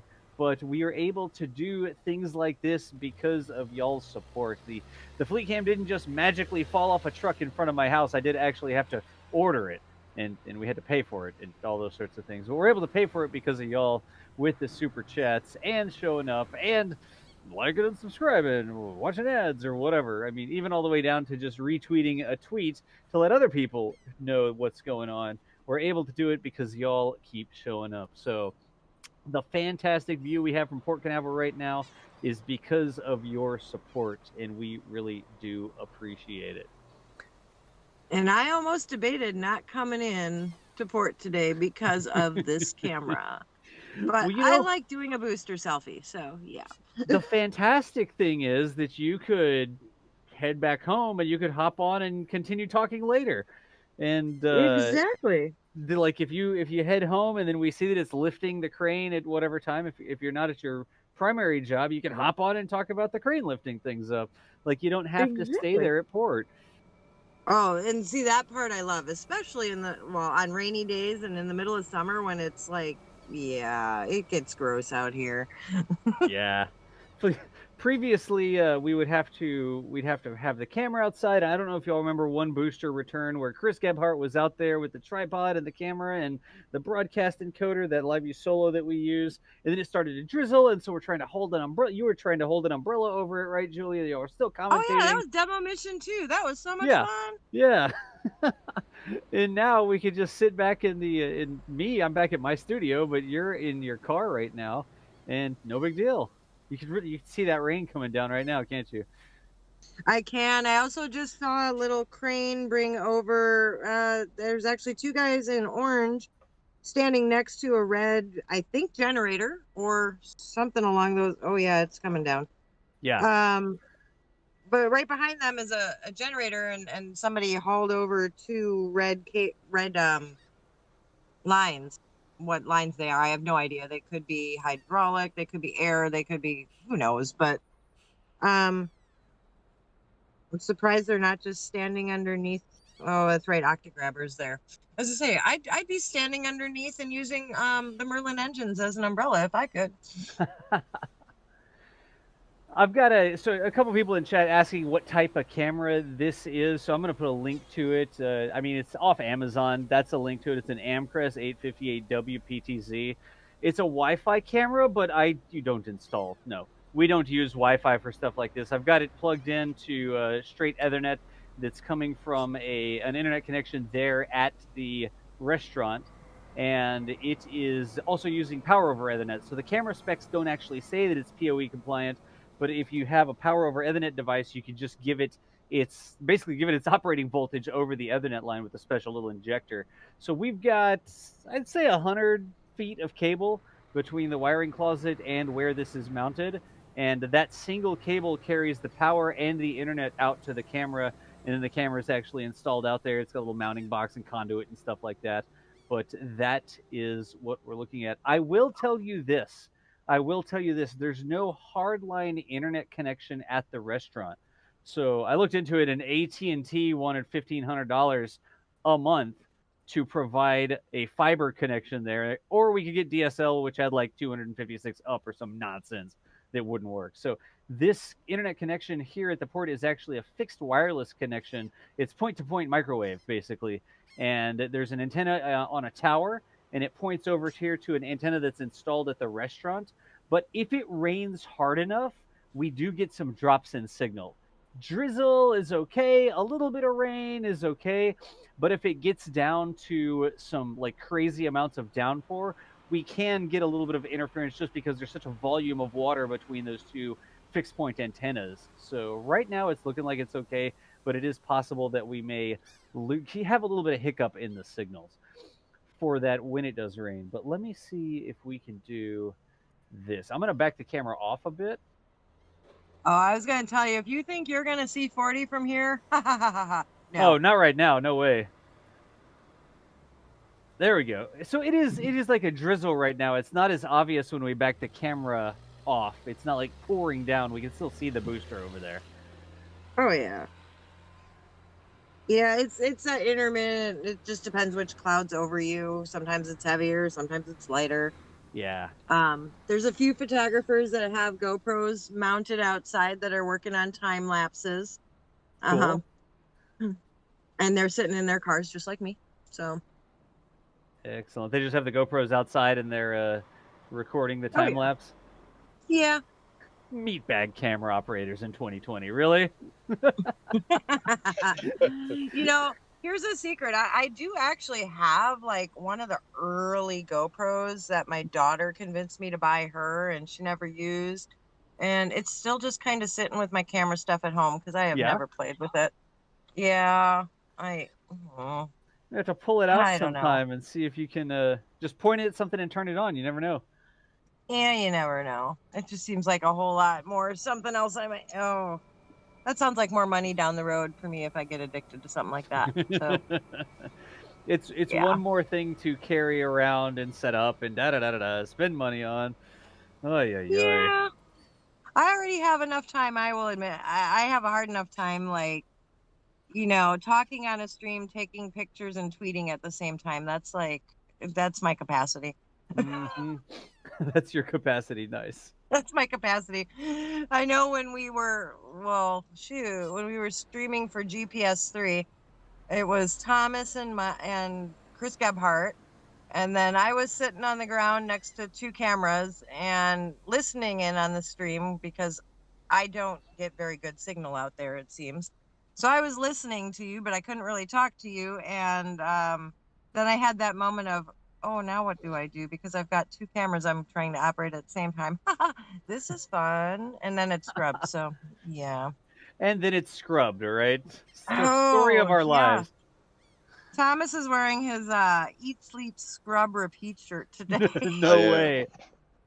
Well, there's not a launch from Cape Canaveral today, so I feel like it was a safe day to wear it. Please just don't scrub the static fires in the wet dress Oh, that's rehearsal. true. Please no. You know, Although actually, the weather might do that for us at this point. yeah, I was gonna say the weather might. Is I don't it know. supposed I feel to? like I need to check a radar now and see what's going on. Yeah, I was gonna ask. Is it supposed to? Is it supposed to go all day? Or is it supposed to just be off and on? Do we know what the forecast is? It looks like it starts dropping off. Not, well, after I look at the radar, I'll tell you what I really think. But throughout the day, it starts dropping off. So at 11 a.m., we're looking at a 22% chance. 12, it goes down to 16. You know, and The then weather forecast for when it was supposed to launch today did give I think it was like 60% go or something. So I think there's a decent chance the weather cooperates, but not not an excellent chance, if that makes sense. yeah, it stays in that you know, Florida afternoon range of 36% in the afternoon. So they may be able to work on this booster throughout the day, just not necessarily constantly. Yep. Let's see how big when I woke up, I looked outside and went, ew, okay, well, that's how this is going to be. And all I saw was a big green blob that kept coming up the coast. Of course. And let's see if I can do radar and Discord at the same time. And while you do that, I've got a question here. People asking what to expect, and I'm going to put a couple tweets into chat that have some time lapses of the previous booster processing. So I guess I'm going in sort of reverse order here. Actually, let me get them in the proper order. The next thing that we would expect would be for them to lift the booster up and put it over onto the dock. It's assuming they're actually going to use the dock for this one, but let me see if I can. Yeah, here we go. Here is the tweet that has a time lapse of them lifting the booster up. That's me, K-Space Academy. That is that, and you'll see they grab it with the crane, they put the cap on it, they send the leg lines down the side, and then they swing it over onto the dock, and they put it on that stand. That's one thing that they could do. They could also process it right here on the boat. We never know exactly what they're going to do, but there is one. And then after they put it over on the stand, they would fold up the legs. And so this next tweet here, this is a time lapse of them folding up the legs. There's that. And then after they fold up the legs, they actually lay it down horizontal, as it turns out. Fleet Cam got a time lapse of that as well. I'm sort of, you know how it goes. There is a time lapse of them laying it down and putting it on the truck. And you can actually see the transporter, not the truck. And you see them put it down onto that, and then they drive it off. The only thing that I didn't get was them driving it off because the cargo ship came in and blocked our view. So hopefully, no cargo ships for this entire processing flow. I think we'll be good this time. And if I were to bet, I think this one's going to be processed on deck. You think so? It's going to be processed on the deck? I think so. Nice. Yeah, so it looks like it basically clears up at about noon and for the most part stays cleared up unless we get a random shower just pop up along the coast. Mm-hmm. But that line of rain that I saw moves west and stays away. So they could definitely process, and they have kept the booster on the drone ship overnight before. Right. During processing, so they could get a good start on it, you know, after their lunch hour and really get going and keep the as long as the crane stays attached with the cap, that's kind of that backup safety measure, you know. Right. I can see them processing this one on deck. Cool. So even if like a ghost cargo ship showed up, you know, we'd be all right. A ghost cargo ship showed up. Nice. Hey, that happens. That happens. All of a sudden, we'll think a booster's going to come in first thing in the morning, and then you get up and 5 a.m. all of a sudden there's this ship you didn't see coming, just sitting off the coast waiting to come in. It's like, how rude. And you can see it's actually starting to drizzle a little bit more. You can see it there on the camera.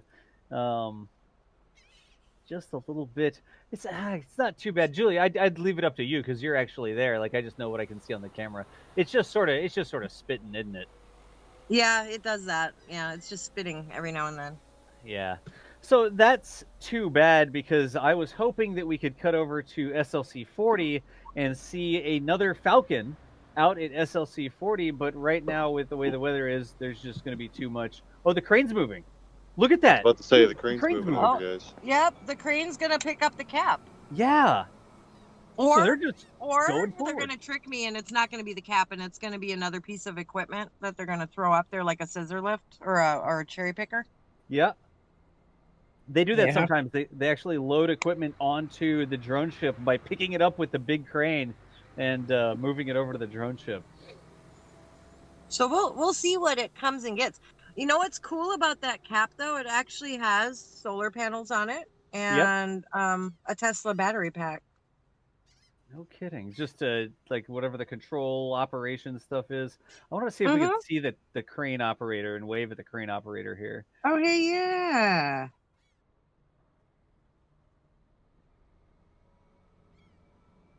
Oh, so the crane is pointed away from us right now. I see. I didn't get the perspective there, but the crane is actually. Look at that whole thing moving. That's cool. This is a really cool crane. Yeah, it is. It's on tracks. It can move up and down the port, or it's on wheels or something, isn't it? Yes, it is. It's on like treads, and it can support the whole length of this cargo pier all the way up to the new spaceport. And the Canaveral Port Authority is actually the ones who purchased this as an investment, more specifically for exactly what we're looking for. So Blue Origin could lease its services, SpaceX could. I don't think it wouldn't make it down as far as where ULA's rocket ship docks in the Middle Basin, but you know, if they ever wanted its services and they wanted to come down here, you know, to offload something, that would be something they could do. And this replaces SpaceX used to rent a yellow crane from Bayel, and the yellow crane's no more. Oh, I can hear it running. That's kind of cool. Yeah, I've zoomed in. We're gonna see what they pick up here. Chat, put your questions in, or put your guesses in. What are they gonna pick up? Are they gonna pick up the cap? Or are they gonna pick up something else and put it aboard the drone ship?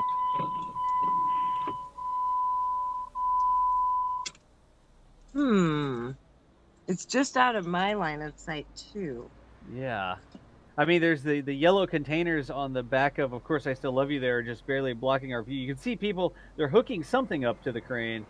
That guy's going in a door. You know, I was just thinking, is that privacy curtain gone that was made of cargo containers? Or is that still sitting in front of the stands? Oh, I don't know. How about we find out real quick? Sure. Oh, you'll never guess who's in the way. Oh, yeah. I think they're in my way, too. Well, there's a fence in my way as well, but yeah. So, no, I think it is basically gone because that was a really big line.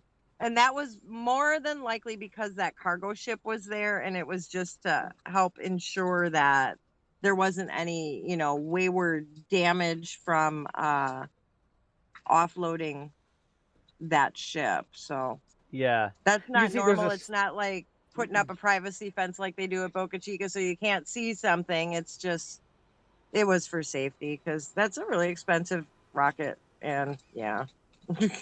Yeah.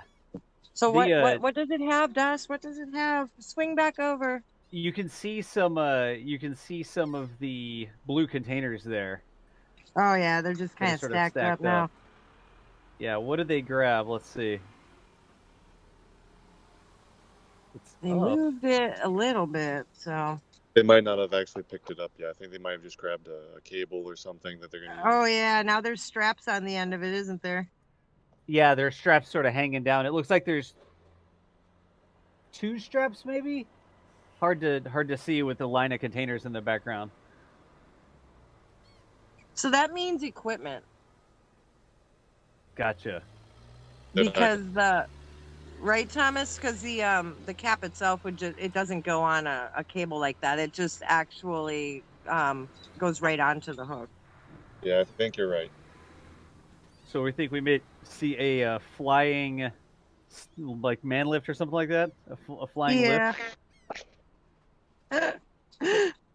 Hopefully not with a man on it already. And actually, in your shot, you can kind of see the treads for. So they're wheels. My bad. They're wheels. On the base of that crane. Look at that. Yeah, wow. That's a great view. All those little wheels there are what allows the big gray crane to drive up and down the port, basically, and The giant offload different lever. spots. Yeah. I don't want to Man, miss that's whatever like- they have fly here. That is definitely an all-terrain looking kind of thing, even though we know it can't all-terrain, but Right, right.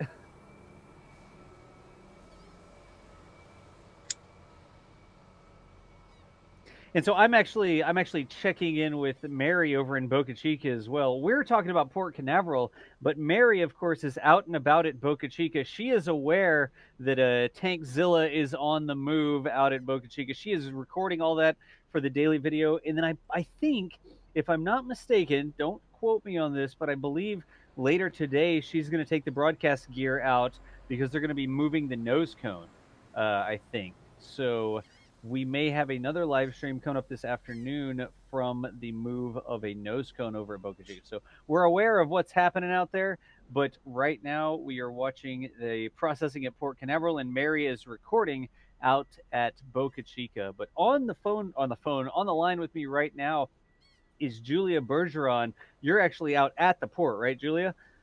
I still am at port. Yep. Good deal. And then Thomas, I believe, is over there as well. He headed down Here. There you go. Thomas Burkhardt is there as well, y'all. And then I'm John Galloway. Those are the three voices that you're hearing on the live stream here this morning from Port Canaveral. I'm not actually at Port Canaveral. I'm in Charlotte, North Carolina. But Thomas and Julia are out there basically just across the channel from the port. You know, someday I'm going to send you out to Morehead City with your broadcast gear. I mean, yes. The trick is finding a place for you to broadcast from, is my understanding. Yeah. That's a tricky area. It might be a little tough to get the fleet there, but I've always wanted to go out to the eastern coast of North Carolina and grab an entry burn. I don't know if we'd see the landing burn, depending on exactly where the drone ship is, but when they land off the coast of the Carolinas there, I believe that I should be able to see at least the landing burn from the coast. Oh, wow. Yeah. Or sorry, at least the entry burn from the coast. The entry burn, yeah. Yeah, if it's nice and clear, and it'd be easier to see at night, right? Because it'd be obvious that it was coming down at night. During the day, it may get sort of lost. But one of these days, I want to go out and just see if I can capture that. Just something we haven't seen before, you know? That is cool. And if it's happened to us here too, which blows my mind. If it is a super clear day, we can actually see the reentry burn, and I've seen people catch the landing burn too. From the from shore? here. Oh, from there. Yeah, it's weird. Huh. Yeah, I mean, it's I'm totally only game to happened try. once, maybe twice, and photographers, we don't plan streak shots for that. Trust me, because the thought of having that clear of a night is crazy. But yeah, I know Mike Seeley's caught it before. He just happened to be in the right place, and he keeps his shutter open all the way, all the way through landing, just in case something like that might happen. Just in case, right? Yeah, I know. I've personally seen entry burn. I can't say I've captured landing, but yeah. And it's crazy to see, knowing that they're 630 some kilometers away from us. Yep. I mean, they're a long way out there. Yeah, so I can imagine the view from the Carolinas has got to be spectacular. Yeah. Like over here, Echo Squared said, I see more United Rentals. NASA Spaceflight should get United Rentals as a sponsor. Right? United Rentals gear is everywhere. It's ridiculous. Yep, and the only difference between here and Boca Chica would be Bayel is the primary contractor for cranes for and cranes things like here. that. Yeah. Yeah, and Bale is the big company that owns and operates and rents, moves around cranes out there at the port. They do a bunch of processing for NASA, I know, SpaceX clearly, and construction as well. They do just regular construction. Oh yeah, they're So they're all over the place here. I can't say I've ever seen a crane that wasn't Bayel. yeah, I've actually Outside of this one in port. Yeah. I've got a Bale T-shirt over in the corner of my studio here. So You do? yes, I do. The people in orange shirts over there, I see those orange shirts, and I'm like, that looks like a Bale T-shirt because they have this blaze orange with their logo on it. I've got one of those in the over here in the I just corner. might have to phone a friend and get myself one of those. We can be twins. People will see you coming, that's for sure, whenever you have it on, because they're straight up blaze orange. Oh, dang. Again, y'all, Aw. that is Booster 1051. It has been brought back to Port Canaveral. This is a live shot from Port Canaveral, courtesy of the Fleet Cam that's installed over there at Rusty's Seafood and Oyster Bar. And they've birthed the drone ship. Of course, I Still Love You over there at the North Pier and North Cargo Docks, I guess, North Cargo Pier, whichever one it is. And they are working on processing it right now. Let's zoom in and see if they are doing anything down with the landing legs. A little bit of rain looked like it was slowing them down a bit, but they got boosters to move, y'all. So let's see. Oh, they're still on deck. Yeah, there's still I see orange. You see orange walking around. Nice. I apologize for the camera shenanigans there. Pull it up. This is me controlling the camera from my studio in North Carolina. I've got a remote interface and I can log in and pan and tilt it and that sort of stuff. So what a fantastic rainy day to have a webcam at Rusty's. That's exactly right, Wayward Plane. How you doing? Had some super chats come in while we were hanging out. Rough Rider Show 20 minutes ago. Sorry I made you wait that long, Rough Rider, saying good morning, crew. We appreciate the support there, Rough Riders. Rough Riders always coming through with the super chats just about every single stream we do. And then Rusty Can. Rusty Can says, good afternoon, guys. Also raining here in England. And with the two curly L's in there. We appreciate you at Rusty Can for the support. Again, we're able to do this sort of stuff because y'all keep showing up. And the cameras don't buy themselves. The bandwidth doesn't pay for itself. I guess here the internet connection doesn't pay for itself. So we're able to keep these things going because of y'all. Look at the pelican So there. hey, Yes. you know what? I was just talking to Thomas, and Thomas and I are gonna move. I'm not gonna tell you where. Aha. And so that means I'm still gonna chat with you in my car while I'm driving, and you got to keep Fleet Cam up because I'm not gonna be your eyes no more. Oh well, I think I can do that. All right, that sounds like a plan. We're gonna go do a thing. So. All right, y'all go do a thing. Oh, I was right, wasn't I? Is there equipment moving? Oh yeah. See, I haven't left quite yet. I just saw something orange. There's a flying lift that is being moved onto the drone ship. Oh man, and your perspective makes me go, it's really close, but it's probably not really close, but it's really close to that booster. And there it is. It's a cherry picker, and it's got a leash. Yeah, that's good. Cherry pickers and leashes are good. You know, I noticed too, they already have the blankets. They took the blankets off the arms of Octograbber before they even came into port, didn't they? Or right when they came back, because they're laying down on Octograbber. It did. It looked. Erebos pointed out that the framing was perfect to have it look like it was driving across the containers. The from the camera's perspective, it looked like the cherry picker, whatever you want to call it, was actually driving on the top of some containers in the background. Oh god.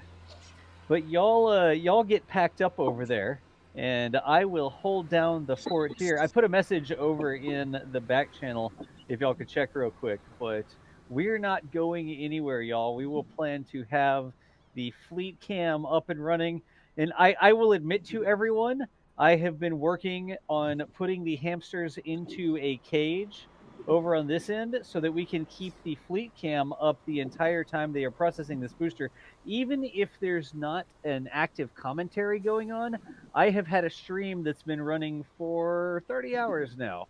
Fleet cam has 30 actually, hours. yeah, it's actually been live the entire time, and I just haven't told anybody where to find it because I've been sort of alpha testing Oh, the I think I know where to find it, but I haven't told anybody. yeah, don't tell anybody yet. That's like I'll tell No, people. no. All I know is I have had a lot of questions on my feed wondering, are we going to make it 24/7? And I'm going to confess that kind of gives me a heart attack too. I don't know why. Having something like that out there, and obviously y'all, I know the comments won't be enabled, and we'll be around on Twitter to answer questions. And when we go live, and we're always here, right? But um, it's so weird to think we're going to have a 24/7 feed, and we're not necessarily going to be there to talk all the time. Yeah, I think for this test, as long as they're working on the booster, I plan on seeing how it goes, keeping it live, and we'll get some ground truth on exactly how that works. Is it stable enough? Do we need to turn off the chat? Like, what exactly happens when we do that? That's not normally our thing. Normally, our big thing is we provide the live commentary. We help people understand what's going on. We don't just put unattended cameras out there, right? But for the booster and the fact that it's there in port and it's being processed, we will. I plan on running a bit of an alpha test with the expectation that this isn't a guaranteed 24/7 feed yet. Wow, look at that rain coming down again. It is not a guaranteed 24/7 feed. It's sort of an alpha test that we're going to run. But I don't anticipate that we'll leave it live constantly if there's nothing interesting to see. But as long as a booster is there in port, it's definitely something that would be interesting to see. Yeah, I think people would really enjoy that. They may have to put up with me occasionally hopping on and moving the camera around just to see what's going on, take a screenshot or two, and then, I promise I'll put it back to the great view. Excellent. Oh, hey, what's up, Loopy? How's it going? 24/7 feed be for channel members, NSFL2 subscribers, or would the folk like that get something like steering control where others could just watch? Loopy, we haven't really determined yet. I mean, we've got all sorts of different things that we can do. Again, the purpose of this camera was for us to be able to spool up a broadcast feed for use in our normal coverage. So it wasn't intended that we were going to have a 24/7 camera, right? But it's something that we are going to play around with, and we're going to sort of see what works. I will tell you that Mutter has already logged into the camera, and given that, yes, you know what that means. Mutter has already logged into the camera, and I've actually got another development camera here back at home that we are working on. So there are lots of cool plans. We never stop doing cool stuff here. Look at this. Daler Singh acts very nicely. Please move the camera to the top. Look, it's like voice-controlled cameras here. Let's do a pan up to the top and see what we can see all the way up the booster. Got the landing leg connection points, the clean white areas there where the body of the rocket is protected from the soot and scorching. There's the SpaceX logo coming up, just barely fits in frame. Should get a Falcon logo and an American flag next. There's the Falcon logo. Up to the grid fins at the top. And then we're going to have the black interstage all the way up the top. So the brief tour of the Falcon 9 rocket, bottom to top. And I don't really want to mess with the contrast here. I know it's a little bit tough with the lighting, especially the overcast there, but I don't want to mess with the camera's contrast. So I'm just going to go ahead and go back down again. Somebody in chat asked if I could pan up and down. As it turns out, I can. I guess tilt would be the right terminology there. I can tell it's harder to find the number on the booster. I can tell you with my naked eye, even with the overcast, that booster's really dark. Yep. So your contrast really isn't telling a story any different than what I can see with my own eyes when I was there. See with the Mark 1 eyeballs, huh? There we go. And all the way back down to the bottom again. We need a contrast preset for very burnt rocket. Nice. Yeah, that is all sorts of. And actually, do you see that? There's a little bit of markings even on the inside of the legs themselves as they're unfolded. You can see a little bit of black encroach. Yeah, where it's sort of like impinged on the seal, I guess, between the edge of the landing leg and the body of the rocket. There, you got some soot that came in. I guess that tells you just how violent it is coming back during reentry, though. I mean, there's a lot of forces happening to that booster at that moment. Yeah, absolutely. Let's do this for just a bit, y'all. Again, if there's something you want me to look at, you can request it out loud. I will be happy to point the camera at different things, but let's get a little bit of a context shot here and just get the entire booster on the drone ship. A little bit chunky there. I control this right now. I'm controlling this with a web interface, so it's a little bit chunky. It's like click on one thing at a time. So you can see I'm sort of commanding one motion direction at a time. And I do have the Xbox controller working, so I can actually log into the fleet cam with an Xbox controller and do that, but I'm not quite happy with the implementation yet, so I'm going to try to make some additional improvements to that before I use it on a regular basis. Also, I have that on my development laptop downstairs. I don't actually have that up in the studio yet. But I can from here at the studio in North Carolina, I can connect to the camera with an Xbox controller, and I can use it to control the pan, tilt, zoom. I got iris and focus on there. The D-pad is iris and focus, and then the pan and tilt are the joysticks, and then the zoom is actually the triggers on the Xbox controller. So, oh my goodness. I'm going to tell you, thank you to you and Michael for these lovely views and videos that you guys produce, because me playing on my phone with the fleet cam and panning and tilting and zooming, it's really, really, really rough yet. I haven't figured out the magic touch. So, yeah. So thank you for your finesse and the beautiful videos. No, all good. We have way too much fun with this. You should see. I should have a package arriving today. You should see the plan for the dev cam that I'm working on. So we ordered another one of these cameras, and we have plans. We have plans for it. There's plans. We always have plans. We always have plans. But I do want to again say thank you to everybody, because the last time we streamed is when we showed you all Fleet Cam for the first time, and through your support, we paid for Fleet Cam with your super chats. So thank you so much, and that makes it possible for our next plan to happen, because we already paid one plan off. Yep, absolutely. So the more super chats stack up, the more money DOS has to play with cameras, and then things like Fleet Cam appear. So I appreciate y'all tossing the super chats into the DOS gets to go on Amazon and Home Depot and McMaster Car and all of these websites that you really shouldn't let me loose on unsupervised. And through DOS's toys, I get new toys too. So exactly. Hey, Ray Yunkins. Thank you for the super chat. Speaking of super chats, says, love you guys and gals. Thanks for the live camera and commentary and the Discord chat. Ray, we really do appreciate the $5 there. Thank you so much for the kind words and the support, and we are glad that you are enjoying it. Got a question over here. Why is the drone ship not moving? Gamer Heffies. The drone ship has already been berthed to the dock. So the tugboats were here earlier. They pushed the drone ship up against the dock. They connected it. They tied it off at the dock. The tugboats left, and they've done their job. So the drone ship is not moving anymore. It is actually there affixed to the dock so that they can work on this booster safely. It doesn't need to go anywhere anymore.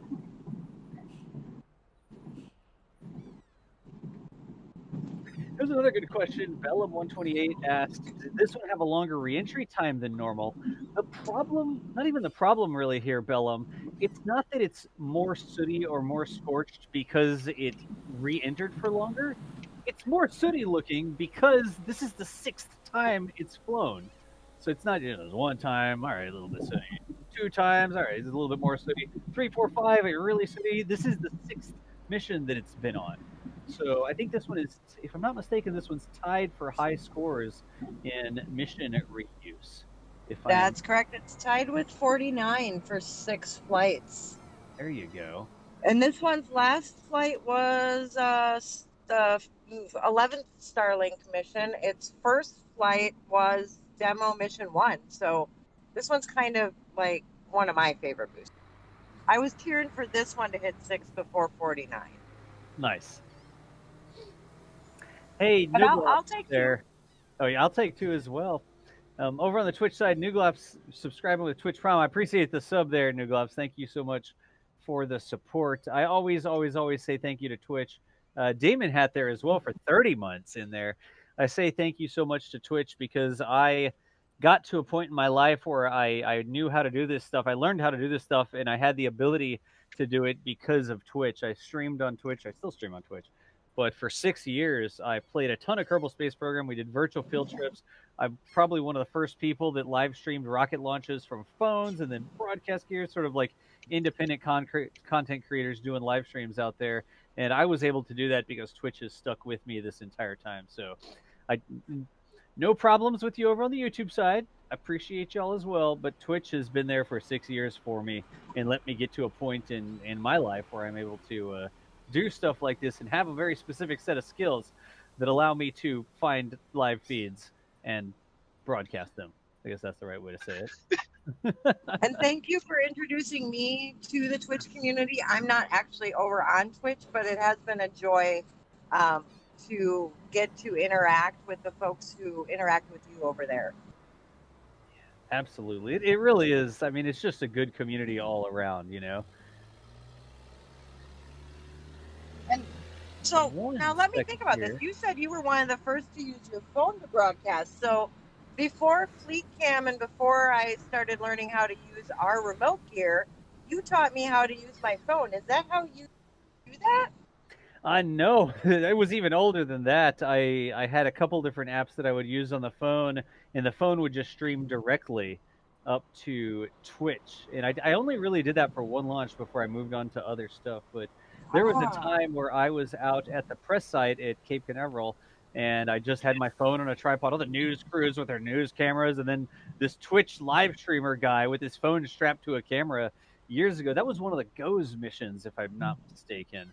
I have the video here somewhere, but way back in the day, that was what I used to do before we had all sorts of different upgrades. Come on, camera. Sorry, while I'm pulling the broadcast feed here, and at the same time, I'm actually downloading the recorded videos to make the time lapse, and I keep having to log back in because I keep forgetting to click on the download button. Like it logged me out because I'm not active for long enough. Don't make me have to take control and pull off the road. I don't think people would enjoy my control quite as much as yours. Yeah, I'm just trying to get the files downloaded here so we don't have to wait for them to download later. So I think that's their next file, right? Yeah, that's the next file. Good. And then a couple super chats coming through in here. Daler with the $4.99 at New Zealand. Thank you so much. I hope I'm pronouncing your name correctly, Daler.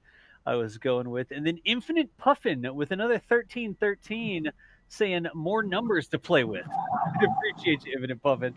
Thank you for putting more money into the camera fund there, the camera and tech fund. I do appreciate it. Thank you so much for giving me something to do constantly.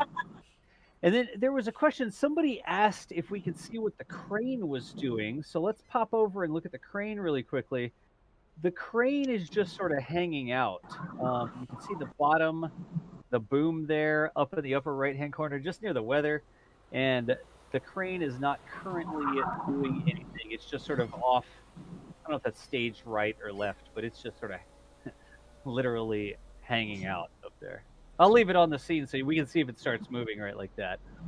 So it seems like, okay, so there's still crews on deck. I paused for a moment to check. So there's still crews on deck. We know there's a cherry picker. So they're basically just getting the legs ready for the retraction process. There's a couple things they have to unhook. They may have to hook up some of the lines to do the retraction. Oh, wow. I've got a half a house in front of me now. Interesting. Like a mobile home sort of thing? Yeah, I have a half a modular home that's kind of Hog in the road. Got Interesting. So yeah, we know when those legs retract, they would have to basically lock in place to support the booster. So that process has to be undone a little bit so that they can bring those legs back up, and that is probably what they're doing on deck right now.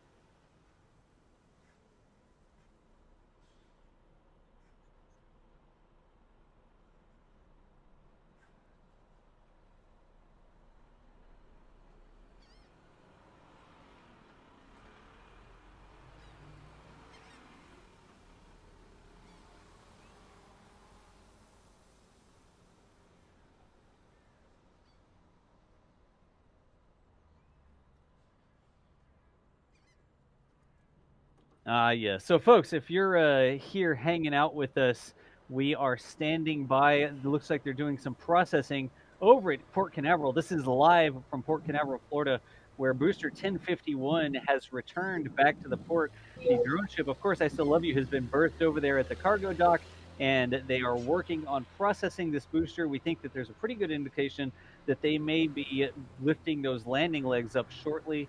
And well, hopefully shortly. They may be lifting them up at some time today and beginning to bring this booster back over to the dock. But we don't know exactly the order of operations. We don't know if they're going to move it over to the cargo stand.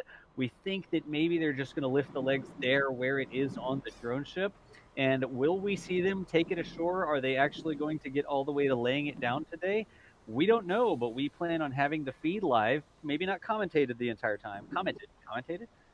Maybe not announced, maybe not us, our voices on the entire time, but we are watching what is going on live from Port Canaveral with the NASA Spaceflight Fleet Cam.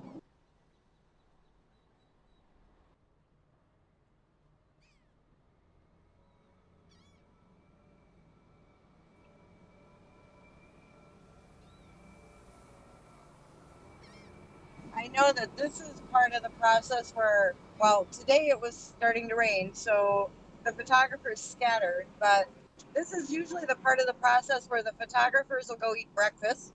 Yep. And then they return back after the lifting cap has been mounted because then they know some more action might happen. Nice. But Fleet Cam gets to show you all the view on the deck of all the other stuff that happens before that cap gets moved on. Yeah. I'm actually going to save this real quick. This preset so we can come back to it.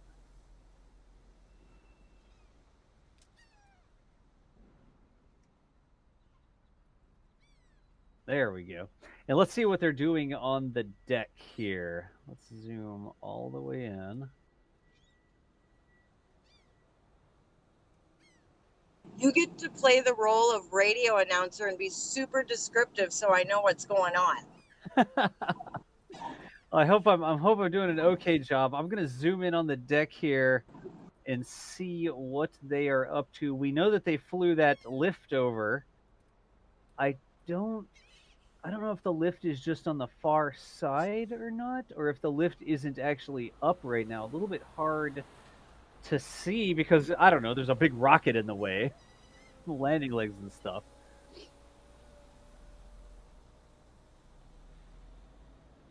I guess that's a good point. There is the booster still arriving according to the banner. The banner at the bottom does say that the booster B1051 is arriving in Port Canaveral. Let me see if I can't update that real quick. That's a good point. I didn't actually change it off of there. Give me just 1 second. It really does bring you to appreciate having the team of NASA spaceflight people working on stuff when you have to be the person clicking on everything at once. Let me see if I can go and update that real quick.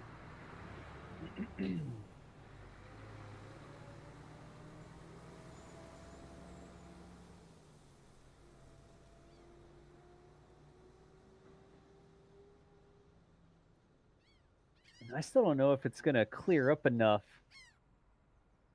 But in a second, I'll also look over at pad 40 and see if we can find see what's going on at pad 40. I don't know if it's still going to be maybe too hazy or if there's any rain or drizzle. It's a long way to pad 40, so we may not be able to see it. But last we checked, there was a rocket vertical over there. So You notice there's a little bit more light happening. So some of that might clear enough for you to get there. yeah, we'll give it a look. So we'll change it to is being processed at Port Canaveral following its 6th launch and landing. Falcon booster B1050.1 is being processed at Port Canaveral following its 6th launch and landing. All right. So let's save that. And that should update the bottom. Let's see. Ha! I spell everything correctly? Cool. I can be taught. Hey, Arman, how's it going? The tube needs a good scrubbing. It definitely... I think there are some parts... Oh, look, that guy has a hose. Somebody's actually over there spraying water around. I wonder what they're rinsing off the deck. Is it a red hose? No, it's just a regular... It looks like a garden hose. Oh, Maybe it's red. When I was there, I saw them loading a red line up there, but yeah. Maybe So it is red, yeah. You remember how we were talking about if there was propellant yet, and Right. if it was bled off or if they vented it? Chances are that hose is probably just getting residual propellant off of there, so that when they are working on processing, they're not coming in contact with it. Yeah, like rinsing some residue off or something like that. I mean, there is somebody just over there sort of spraying down the drone ship. They don't hose off the booster, they actually hose off the drone ship, it looks like. As long as you don't see those buoy, that buoy line that they would put out if there were maybe contaminants in the water. Right, As long right. as you don't see that, we're good. Like the little We corral only see thing. that come out when they know that there's an excessive amount that might cause concern on the deck, and they just don't want it to wash off. So sometimes you'll see that yellow line go around the drone ship, and I don't think that happened today. So we're good. We're Let me good. see. Yeah, I don't see anything like that in the water right now. So whatever's on the deck, it's minimal. Kind of like this zoomed out shot a little bit here. Like, look at the deflector shield over on the left-hand side. Y'all see the black sort of shield? That is something that protects the equipment on the drone ship from the blast of the rocket landing. There's containers. There should be engines for the positioning thrusters behind there. Looks like you can actually see a muffler sticking up off the top. That's probably a muffler for a generator. And that black blast shield that has, see how it's sort of wet on the bottom? That blast shield actually deflects some of the energy from the engine so that it doesn't cause damage to the things on the deck over there. I don't believe from this side... I'm not sure if that's the side that the Octograbber garage is on, or if the Octograbber garage is on the near side where we can't see it. The feeling it's- Octograbber garage would be on the stern, so stage right as you're looking at it. Gotcha. Back where it says Marmac on the back of it, right? Yeah. Yeah, okay. There we go. We'll zoom out. Just And the door should still be up on it. It basically stays up once Octa is deployed. right. I imagine they probably don't want to pinch the line because it is on an umbilical. Yep. And it makes a good range shield too. Just for giggles, I'm gonna go and check out pad 40 real quick. We don't know if we'll be able to see anything, but I just wanna see if we can actually see SLC 40 right now. Chat, what do y'all think? You think we're gonna be able to see it, or you think it's gonna be too hazy? Let's find out. Oh, yep, you can see the rocket. Off in the distance, you can see a little bit blurry. You can see the lightning catenaries there. Those are the towers that attract the lightning, so they don't hit the rocket. But the darker shape in the middle, that is actually another Falcon 9 booster. So a little bit hazy out there. Not seeing a lot of it, but just barely through the haze, just barely through the mist, we can see the next Falcon 9 that is positioned on pad 40. Julia, what mission is that Falcon 9 for? Do we know? You know what? I lost you for a second there. So can Oh. you repeat the question? On pad 40 right now, what is that Falcon 9 up to over there? Is that a That Falcon Starlink 9 booster? would be for we're on, that'll be mission, the 15th mission, so V1L14. But I It's hard to cannot keep remember track. the booster number. I don't know off the top of my head either, but everybody, you see there right in the middle of the screen, that is pad 40, and just barely through the mist, you can see the darkest thing sticking up way over there in the distance. That is actually another Falcon 9 booster. Starlink L15, Starlink 14 version for whatever. Da, da, da, da. That's a Starlink. It's a Starlink mission, is what's on the pad. And it's booster 1060.3. 1060.3. Thank you, Thomas. Hey, Thomas. 1060.3. I'm going to update this preset real quick now that we have it. That's probably why we had it framed up a little bit, because we have just a tiny bit of pergola in there. So that must be why it was pointed like this. Is that centered? I think that is centered.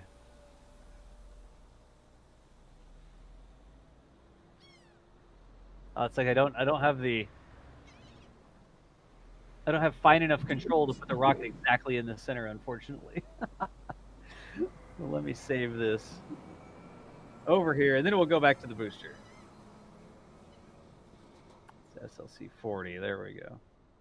I think that was a pretty cool, happy accident result of having Fleet Cam, was being able to see some launch pads. Yeah, we didn't even, that wasn't even the intention. And then one day I was just sort of scanning around the horizon, seeing what we could see over at the Cape. And right there we could see pad 40, the towers for pad 40. I've got, you know something? Really quickly, hang on a second. Let me see if we can see. I don't think we'll be able to see 39B this morning. Oh, that's right, because there's a giant mobile launch platform out there now, isn't there? Yeah, it's off in the haze. You can't see 39B. There's just too much in between here. Yeah, that's right pretty now. far from port when you're looking through this kind of, overcast going on. Yep. Same thing with 30. And you know what? That mobile platform being out there makes it really hard for people who do outreach. Yep. To show people where rockets are, because the automatic assumption with that being the biggest tower out there is that's where a rocket's going to launch from. Oh, yeah. Yeah. So before launch, you actually find yourself, if you're watching from the coast, having to redirect people's cameras so that they don't miss the liftoff. I could just barely see one of the two lightning towers there at pad 37, but again, the haze is just sort of killing it. You see the green tree? You see where it says Port Canaveral in Florida? If you look at the word Florida and you go up past the green tree, just between the darker power pole and the gray power pole, way off in the distance, you can see a little bit of a triangle shape. On a clearer day, that is part of the pad 37. That's Space Launch Complex 37 over there, where the Delta IV Heavies lift off from, but not really being able to see anything there. Let's go check the construction as well. And not...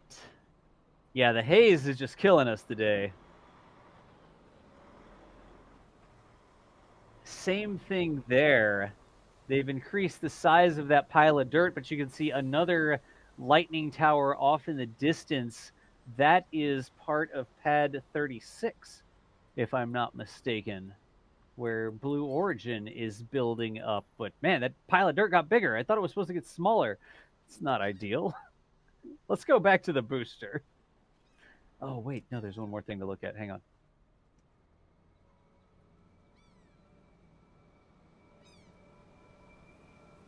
Yeah, you could just barely see the stack at the KSC visitor complex over there, KSC VC. Let me see if I can put it right above the word Florida. But you see off in the distance, it looks like a space shuttle orbiter stack without the space shuttle on it. That is the stack over at the Kennedy Space Center visitors complex. And we can see that as well. Also, a big bird. Wow, is that some sort of hawk sitting on that power pole or that light pole? Wow. Anyways, you can see all the way over to the visitors complex as well, just barely. Looks like lumber or something that they offloaded there. All that white cargo, I guess, that's been stacked up. Looks like they've stacked a bunch of lumber that's going to end up at a Home Depot or something. I don't know. So, anyways, back to the booster. There we go. Much better. Let's see if we've missed anything else. Haven't missed any super chats, which is good. It's a falcon. You like ospreys? There's tons of ospreys there. Maybe it's a pelican. It's a falcon, maybe. It looked like it had darker wings and it had like a lighter breast. So I don't know if that narrows it down. I was sort of squinting down to try and see what was going on. But again, y'all, we are live from Port Canaveral. This is the NASA Spaceflight Fleet Cam. Hey, one more time, this is courtesy of Rusty's. Rusty's restaurant, seafood and oyster bar over there at Port Canaveral is literally right across from where they process these boosters. If you're visiting Port Canaveral and you're sitting at Rusty's, this is what you would see. I mean, maybe your eyes don't zoom in as much as the camera, but this is what it looks like. And Rusty's actually gave us permission to mount this camera there so that we can keep an eye on what's happening, even when we don't have a camera operator standing around at the port. Wayward Plane says Rusty's coconut strip is nom nom nom nom. Nice. But thanks to Rusty's for honestly, giving us permission and support to get this camera over there so that we can share what's going on at Port Canaveral.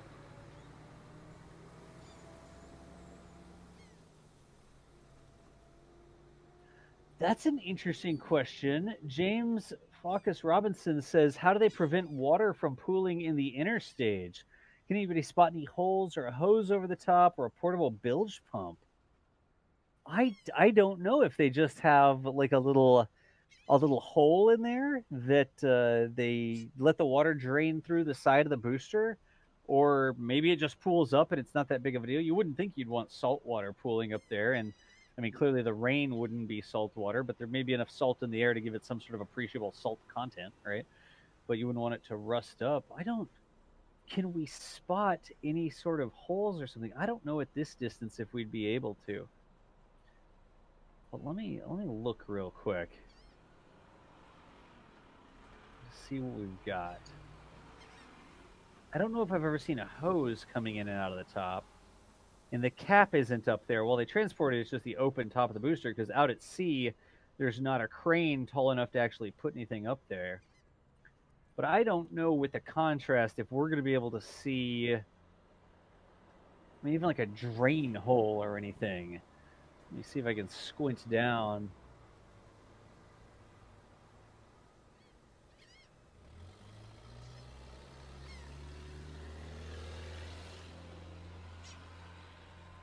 I don't know. I mean, I don't think from this perspective, I'm pretty sure you can't see. You know, I guess, hole. you know, I've never thought of it, and that's actually a really good question, but I've never seen a hose up there. Yeah. And I'm pretty sure from pictures I've taken, it's solid. Like, I don't think there's a port or any, Yeah. drain holes. I wonder if it could just be like a really small drain hole. I guess it comes down to, does the inner stage need to be pressurized during flight? Or can they actually have the inner stage have some amount of cross flow, I guess, with the outside atmosphere while it's going? I don't think that the inner stage is pressurized. It has to be equalizing with the ambient pressure outside, because when Falcon is down at sea level, I mean, the pressure is sea level, but as it lifts off, it goes up into the thinner atmosphere where you have less and less air pressure. And so you wouldn't want the inner stage to sort of blow up like a balloon. You wouldn't. I don't know if you would want positive pressure in the inner stage. And then when you disconnect it, does it go psh, and all the pressure releases, because it's packaged up at sea level in atmosphere, and then it goes up into space. And when the inner stage is disconnected from the upper stage, if it was sealed, then you would expect that you would get an air pressure sort of coming out the side of it. But I mean, would that help push the other stage away? I don't know. That's a good question. That is a really good question. I mean, really, the only reference I have seeing it outside of when it's already lowered horizontal would be when the broken one came back and they hauled it back into port, and that was all. I mean, you could see. Yeah, I don't know. I don't know either. I mean, the majority of the black part is actually open space on the inside. That's not fuel tankage. If I'm not mistaken, the fuel tanks end near the grid fins, like just below the grid fins is where the fuel tanks end. I think. Y'all correct me if I'm wrong on that. And then you have the hydraulic mechanisms inside the interstage above the tank, the fuel tankage, and then you have a big open space where that Merlin vacuum sits. And you have the big struts and stuff that's in there as well because you have that triangular strut structure. And you can see up on the upper left-hand side, that looks like the raceway where wiring and connectivity crosses between the upper stage and the booster. But any sort of drain hole, I think that white thing, I mean, it honestly looks like a seagull. No, I'm kidding. It's not a seagull pooping on the booster. That's not what that is. I don't know that it's a hole through the booster. I think that I'm not exactly sure what I'm seeing up there. I'm looking at every monitor I have access to, but with the we've got a little bit of drizzle there, so we get a little bit of fuzz in there. I had to take the P1000 out at some point, and we'll do some super zoom shots and see if it's got any sort of drain holes or something. Good question though. I like questions that make us think about things that maybe we haven't thought about before. Oh, James, look at this. So James also did a super chat saying, thanks for the answer. You guys are awesome. James, you never have to, we don't do the thing where it's like, oh, we only answer questions for people who super chat or anything like that. Usually when I miss something, it's because there's just so many questions. There are so many questions and there's no way that I can get all of them. So let's zoom back out here. And if anybody has any requests as to what we should pan, tilt, or zoom on, you know the guy who's in charge of that. Like, it's me. Hi, I'm here. I'm the person clicking the buttons to move the camera around right now. So you can just ask. Let's get all the way back down to the legs so that we can watch what's going on down here. And there you can see that's a lift or a crane or something moving around behind the rocket. That's like a telehandler, isn't it? It looks like that has a little. It's like a forklift with an extension on it, where you can sort of lift things up higher than just a forklift. If I'm not mistaken, those are called telehandlers, but I don't know.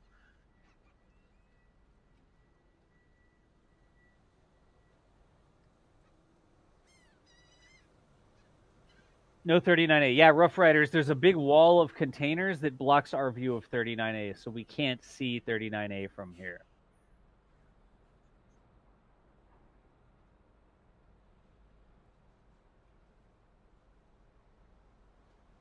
When is Elon's next Starship presentation? I don't think that Elon has officially set an exact date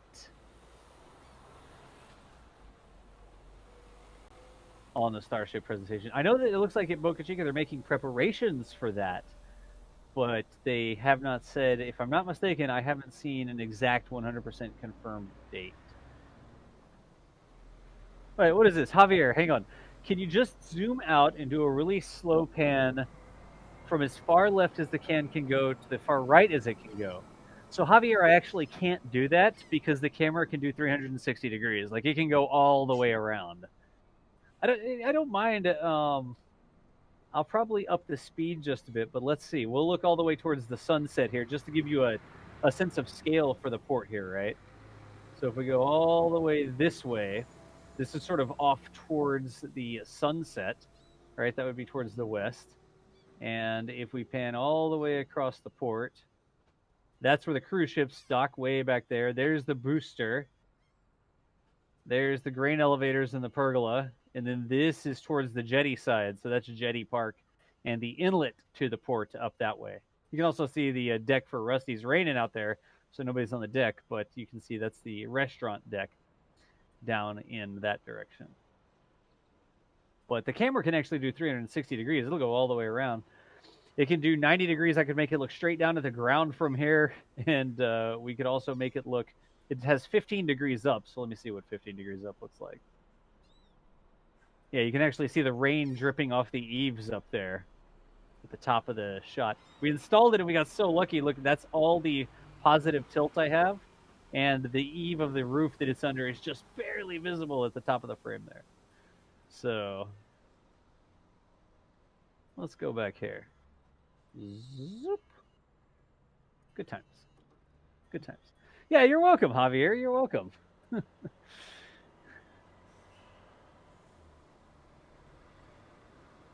The orange. That could almost be like an Amazon review for the camera.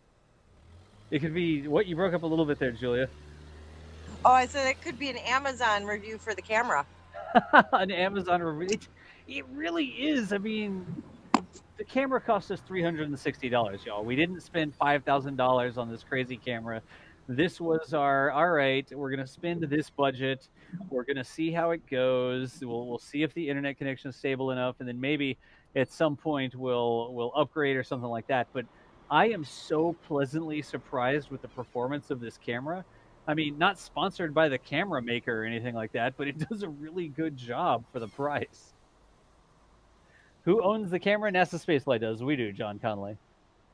And Tim Waterman, are you associated with NASA? I'm new to the channel and just assumed you were because of the name. So we are an independent news organization that's accredited with NASA. So we have official press access. We're not just people out there taking pictures or whatever. We have access to NASA. We go to the press site. We do coverage. We do interviews and all that sort of stuff. But we are not part of NASA. We are a third-party organization that's, 14, 15 years old now. Started off back in the space shuttle days with Chris Bergen, the original founder over from the UK, who was a huge space shuttle fan and literally just started up a forum because he loved shuttles so much. And it's grown from that small forum where a couple banner ads just sort of paid for the server hosting, basically, all the way up to now we've got multiple cameras deployed in multiple locations, broadcast coverage, articles just about every day. If it has anything to do with spaceflight, we have probably covered it.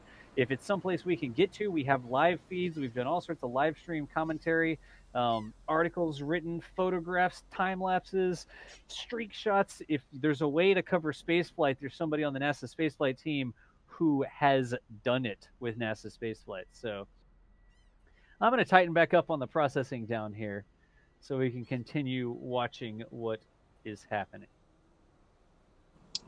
So, Das, I'm going to let you know that I'm going to be off mic for a little bit, but I will return.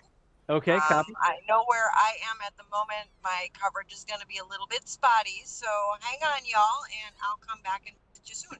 All right, Julia, we'll be here. We're just hanging out at Port Canaveral.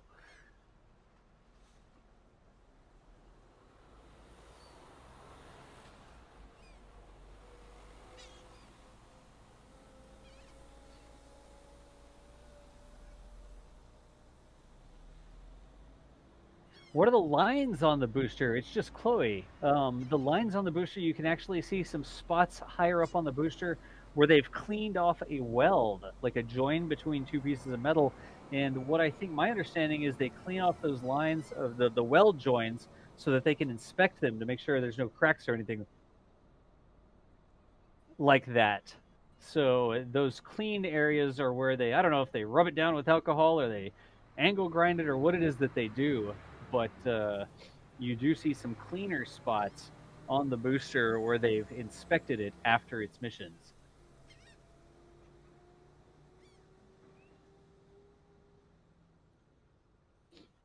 How come the booster doesn't buckle when laid flat before lifted on the transporter? It has to have some structural integrity. Like, it does have to be able to be stable in different positions. You've seen in the past where they have the crane connected to the top cap, and then they have another crane connected to the bottom, and they actually lean the entire booster over horizontal. And the structure of the booster, especially when it has no fuel in it, is such that they can maintain that orientation, and it's structurally sound that way. It's not going to fold in half, so it has enough rigidity and, I guess, flexibility in the booster so that they walk the line between it falling in half and it being so stable or so rigid that it doesn't fall in half. Yeah, I'm not going to say that that's my proudest description of how it works, but whatever. You know what I mean.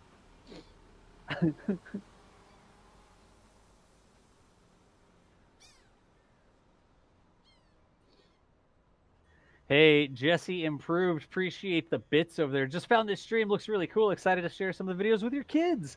Excellent, Jesse. That's one of the things we do over here. Everything you see on my Twitch channel, and I would also say the NASA Spaceflight YouTube channel, are family-friendly streams. So if you've got kids that are interested in spaceflight, I mean, we even answer questions and stuff like that. If your kid has a question and you're there watching the stream with them, post up the question. We do answers.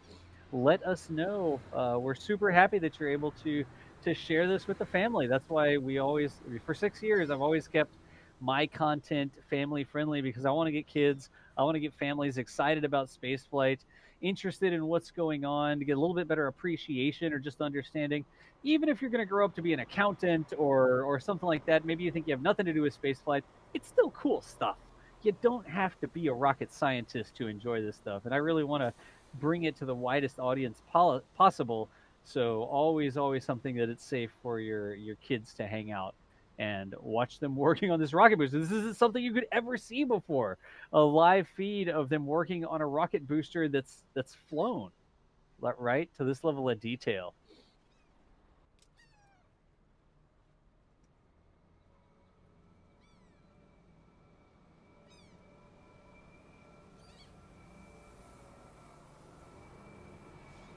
And Lewis, I saw the question about the nose cone rollout. Mary Boca Chica gal is out there at Boca Chica. She was recording for the daily update the operations going on with Tankzilla, and we are planning on having a live stream later today when we actually when they start to move that nose cone. But we're standing by to see how things go there. But I know Mary is going to definitely capture it, and also plans to bring us a live feed later today, but that's going to depend on what's going on.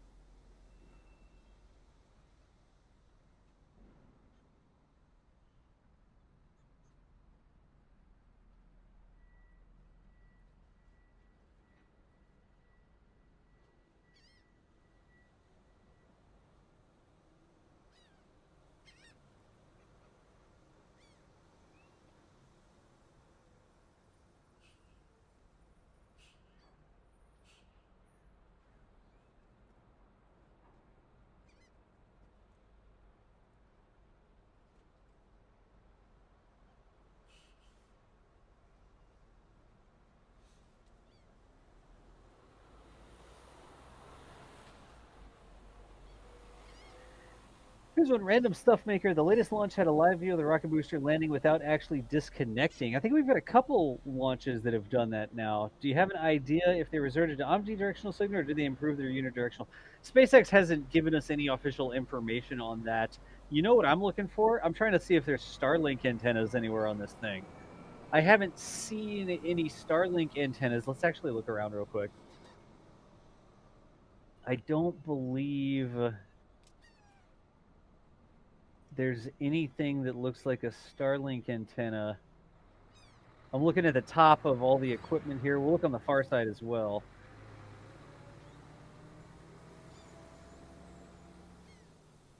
A lot of little lights and antenna. That telehandler in the background. There's what seems to be a radar or GPS dome. I'm looking for those pie tins on a stick. You know what the Starlink antenna looks like, right?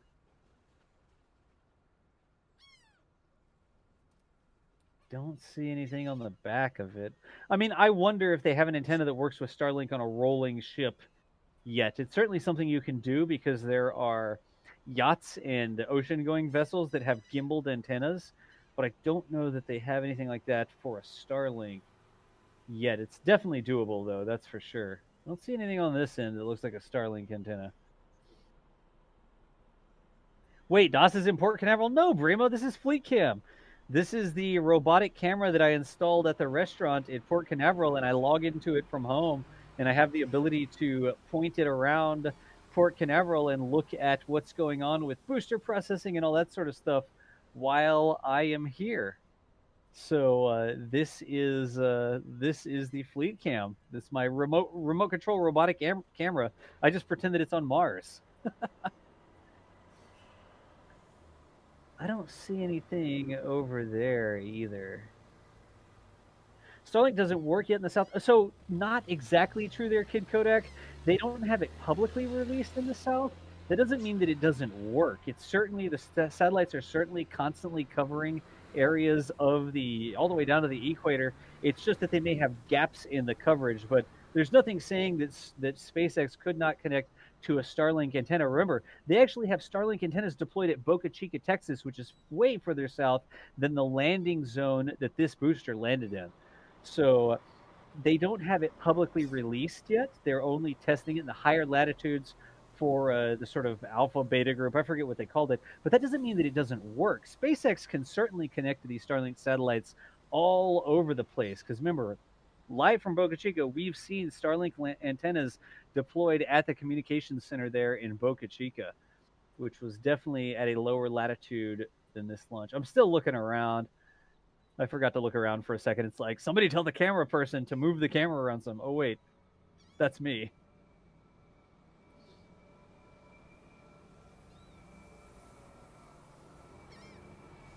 Let's hop back over this way for now.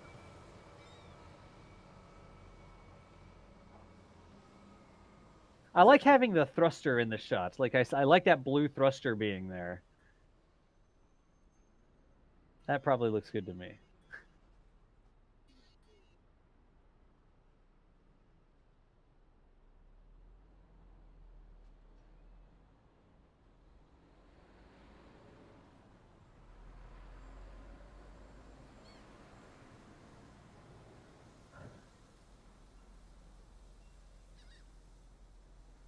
Yeah, Ben, that's a great point. It's something that people don't normally understand. Like, you see a Falcon 9 and you're like, oh man, that's a rocket, that's so cool. But to see the people working around the base of it, it makes it really obvious in terms of the scale. Like, if we zoom all the way out, keep an eye on the people. You see the person with the yellow vest up working near where the leg attaches to the bottom of the rocket, and then the guys in the orange vest down there as well. Watch as we zoom out. And you can really sort of get a sense of scale, how big this thing is.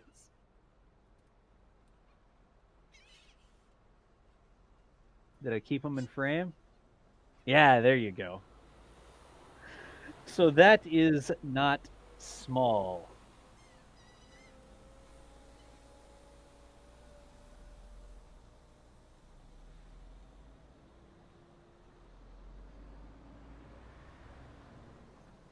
I just think that's one of the coolest things, is getting in the context shot there and just realizing that is a tall piece of equipment that lands on the drone ship.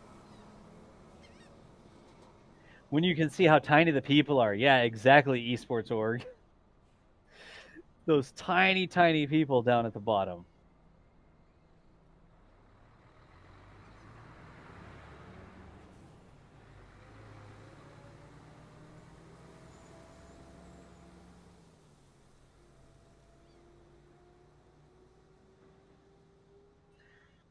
I'm going to go back for just a little bit to the shot that has the crane boom in it, which should be right like that.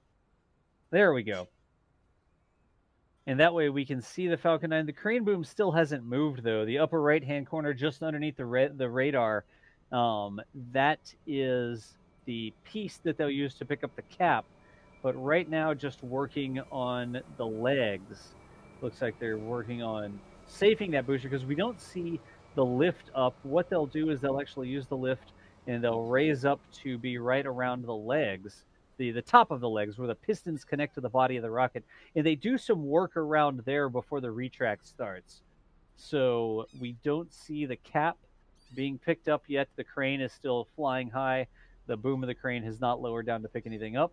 And we see the people sort of working around the base, but I don't see that lift with people up high working. I don't think I see the lift. I think that's a ladder in the background.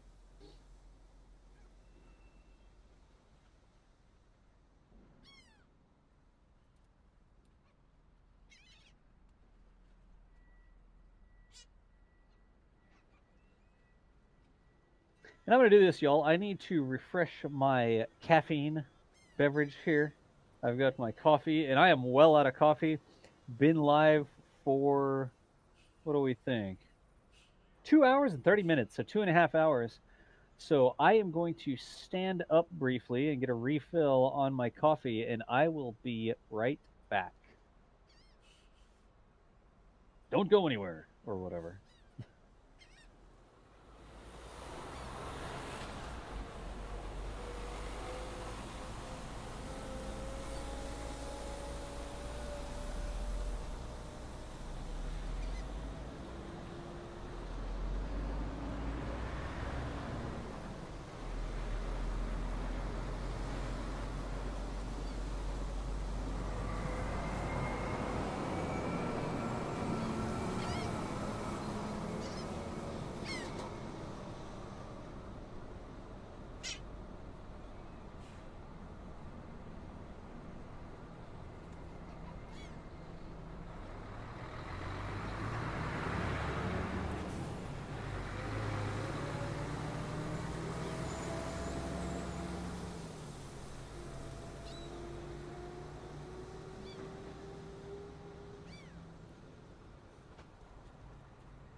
All right, y'all. How's it going? I am recaffeinated here and have been looking around a little bit, but I should be good to go. The mic, yeah, the mic's back online. So I was just looking, and they've raised the lift up, and they're starting to do some work near the edge. That's near the sort of bottom there. That's usually a sign that they're going to start working on the legs. And they've also opened up some sort of panel. There is like an access panel or something that looks like it's opened up in the side of the octaweb there, just above the bell of the Merlin engines. You see the orange ladder, and then there's the landing leg that's sort of pointing at us, and it goes back towards the rocket. Just on the far side of that landing leg, that looks like an access hatch that's opened up or something there. You can sort of see the white outline around it. And what seems to be some, I don't know if I want to call that the fuel line or the oxidizer line. I don't know which one that would be, but there's a big line of some sort. I don't know if that's a turbo pump exhaust that I see, but I see something inside of that access panel.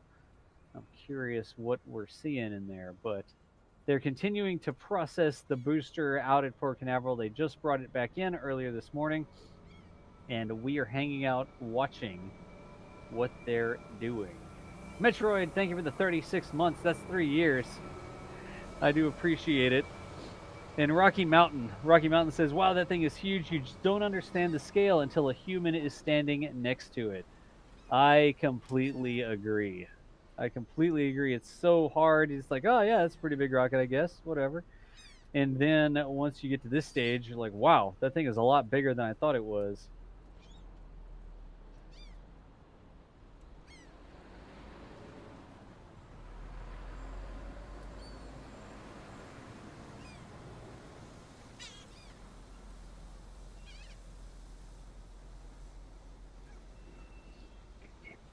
Hey, Hey, yeah, Thomas, how's it going? it's going all right. Why don't you tell me if you can see a solo spooled up? Yeah, stand by. Let's see here.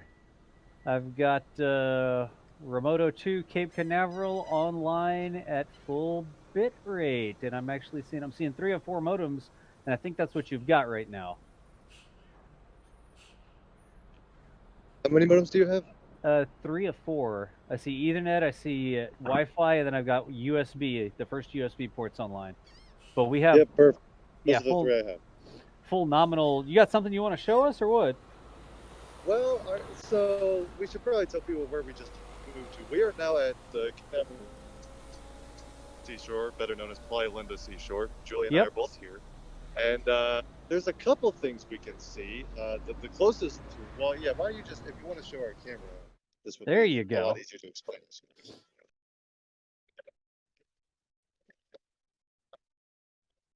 And we're losing your audio just a little bit there, Thomas, so your cell connection may be a little bit tricky out there, it seems.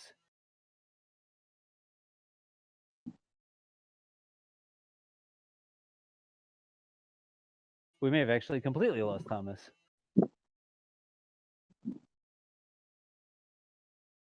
Thomas, you there? We getting you at all?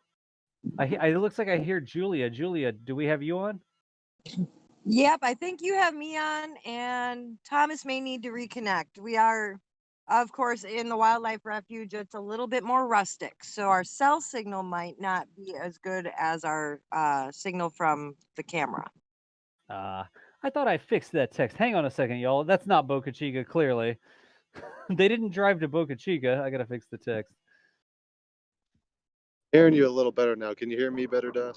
Yes. So y'all are over at Playa Linda, aren't you? We sure are. We are actually at the Canaveral National Seashore, and yes, the access to Playa Linda Beach, which is behind us yet, and definitely crashing some waves. But we are at Vista 8 right now. What are they working on over there? Those cranes and lifts are up. What is that? What are they doing? Maybe Thomas can give us a little bit better zoom at 39A and see what they're working on. Okay.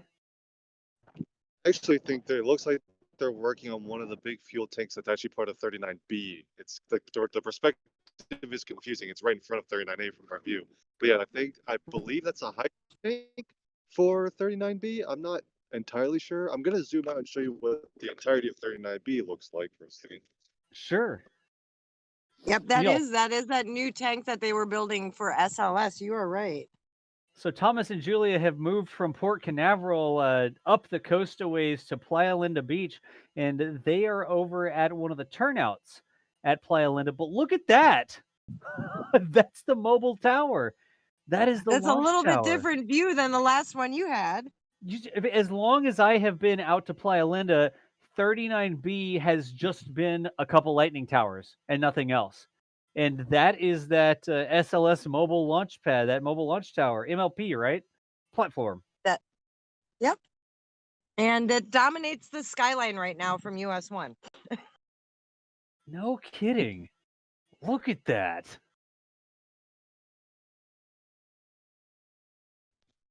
What you're seeing on the very left of your screen, you can see pad 39A, and in front of it, there's that spherical tank. That's a hydrogen tank that's actually part of 39B, but it kind of looks like it's a 39 perspective. But you're seeing SpaceX's pad at 39A with no rocket on it right now. Just to the right of it, I'll zoom in a second. It's actually from this view. I'll zoom in a second. And then to the right, you're seeing pad 39B with all the lightning towers, the water tower, and of course the mobile launcher 1, which rolled out to the pad yesterday.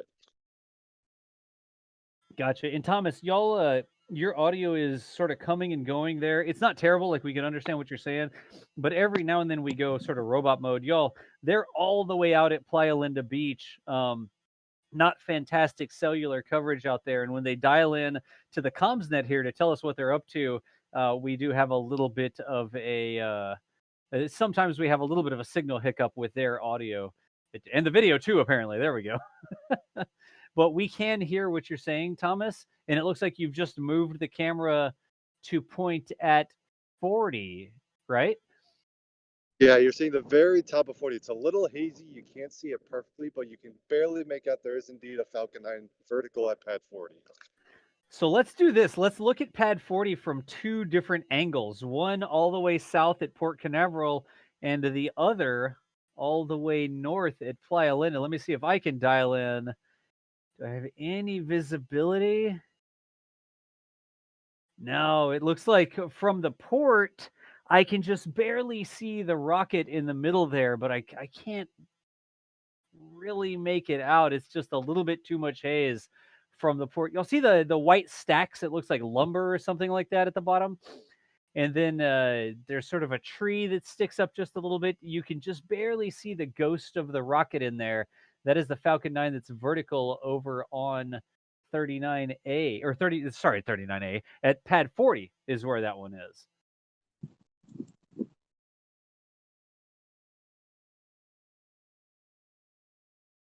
But that rocket is supporting the next Starlink launch, if I'm not mistaken. The Starlink, who knows how many Starlinks they're going through at this point. Lots of Starlinks. But you can see it just a bit bigger. Thomas definitely a little bit closer over there from Playa Linda than the Fleet Cam proper. The Fleet Cam's looking through some rain or haze or something like that all the way out there to 40.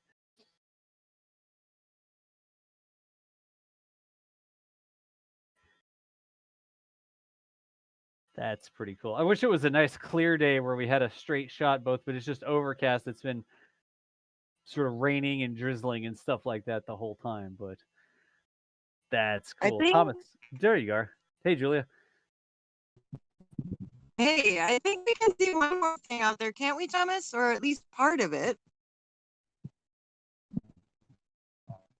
Is there another launch pad out there that might have a rocket on it?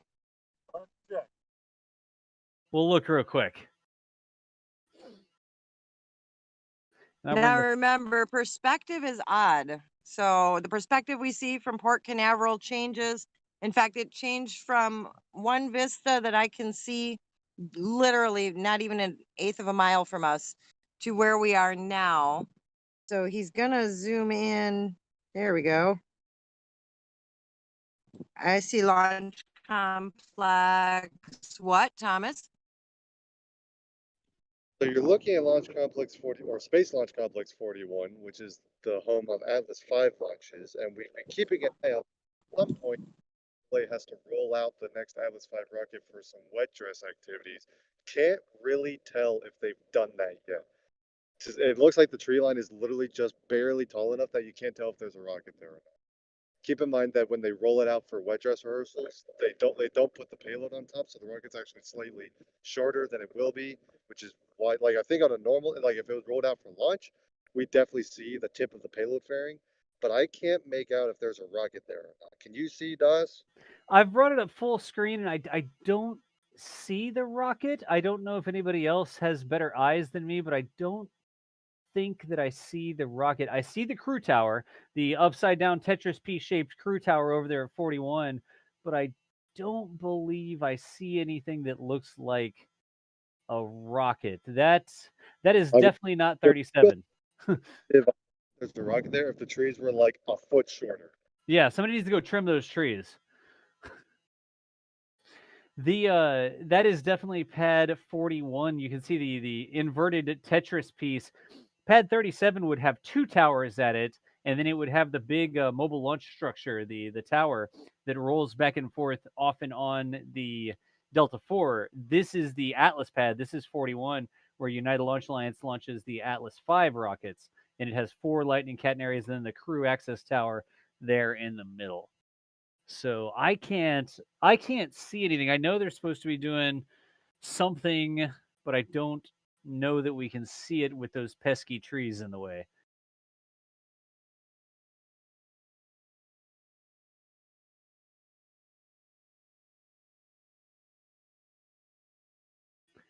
And meanwhile, booster processing. And just checked on Twitter too. They haven't said on ULA, so it's all a mystery yet.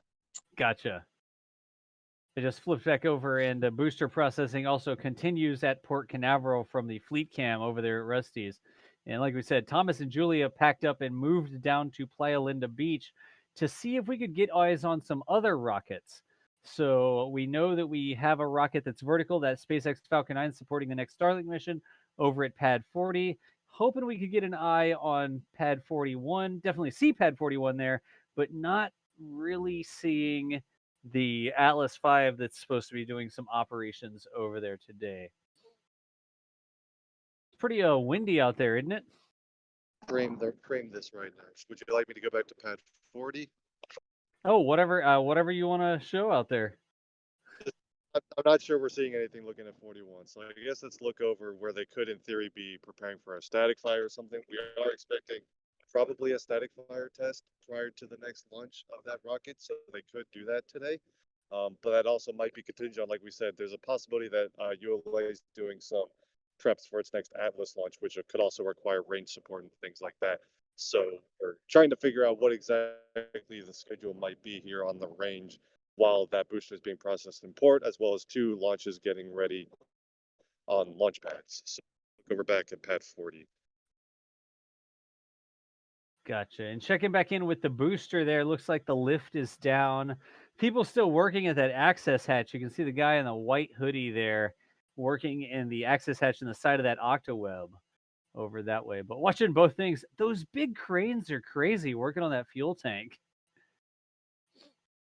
Is that one of the like ultra booms or something like that, like we see at Boca Chica? Do you think there are people on top of that one? There might be. I can't really tell for sure, but it certainly looks like it's one of those giant lifts for getting people up to the top of the tank. Yeah. I framed it so on the right, you're looking at pad 40 with the lighting towers, and you can see the Falcon 9 stack sitting in the middle. Yep. Hopefully this haze clears up a little bit. You'll see it a little clearer. And then you're looking at pad 39A, the fixed service structure at 39A with the crew access tower jetting out to the left. The tank in front of it is at 39B, not 39A. It looks like they're working on that. And you can actually see the vertical integration facility for Atlas V in the background, part of Launch Complex 41. So you're seeing parts of 4 different launch complexes right now. Wow. And you can see why we're having a little bit of trouble seeing over there at Port Canaveral. You can see it started to rain again. The crew's still out there working on the booster, but we are looking through a lot of humidity, a lot of atmospheric, I guess, haze today, and then in some cases, a pretty good amount of mist or rain between us and what we're looking at. Thomas, do you know about how far you are away from 39? I'm gonna see if I can grab that real quick. I believe we are like maybe a mile or a mile and a half from 39B, but really, like, you cannot be here for a launch from 39B. This is way too close. Right. You can be here for launches from 39A usually.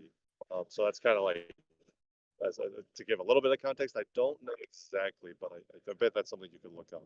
Yeah, I'm looking it up right now and seeing if we can figure out which turnout were you at? 8? Or at the last 8. You're at the last one on the Cape side, not the northern one, right? No, we're actually on the last one that the turnoff is actually slightly away from the pads, but we're that's where we're at. Ah, the turnoff is on the far side of the street. The street is between you and the pad? Yes, exactly. Okay, gotcha. So right now the camera is 1.8 miles or about 3 kilometers away from 39B. And that fuel tank is probably just a little bit closer.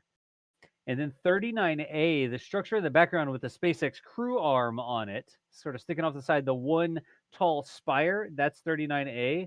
And you are 3.5 miles away from 39A right now. That's about 5.6 kilometers. Looking all the way over to 41, that whenever we were seeing 41 there, you are 5.6 miles away from SLC 41. That's about 9 kilometers. And then down to 40, which we see right now on the right-hand side.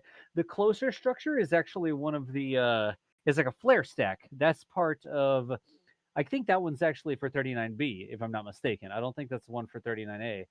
But in the distance behind the flare stack there, looking over at 40 with the 4 lightning towers way off in the distance, you are about 7 miles away from 40, which is about 11.4 kilometers to do it in both units there. So you can sort of see all the way down the Space Coast there. Pad 40 about 7 miles or 11 kilometers away.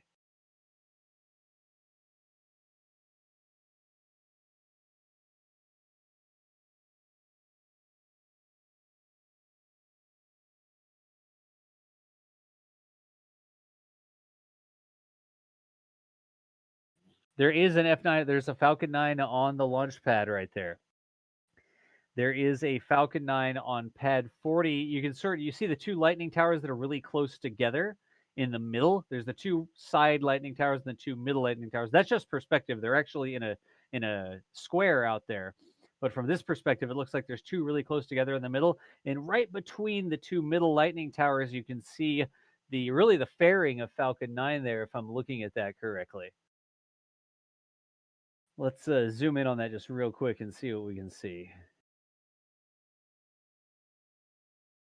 Yeah, you can see the Falcon 9 there on that far pad, but the haze does make it really difficult to see what's going on. But it's definitely there in prep for the next mission.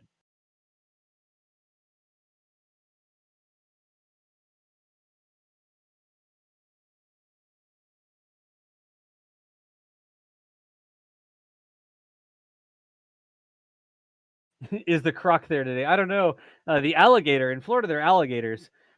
Thomas, have you seen any alligators around today? I'm gonna look around because I should probably be checking for that. I haven't seen any yet. Look behind you too. Like, you get so focused on the rockets, make sure you look behind you for alligators.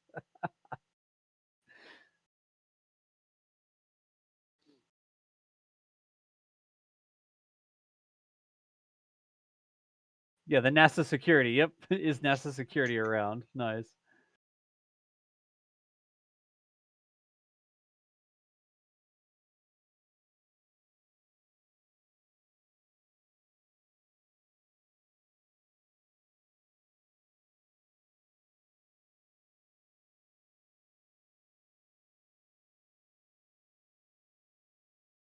Crocodigators. Nice.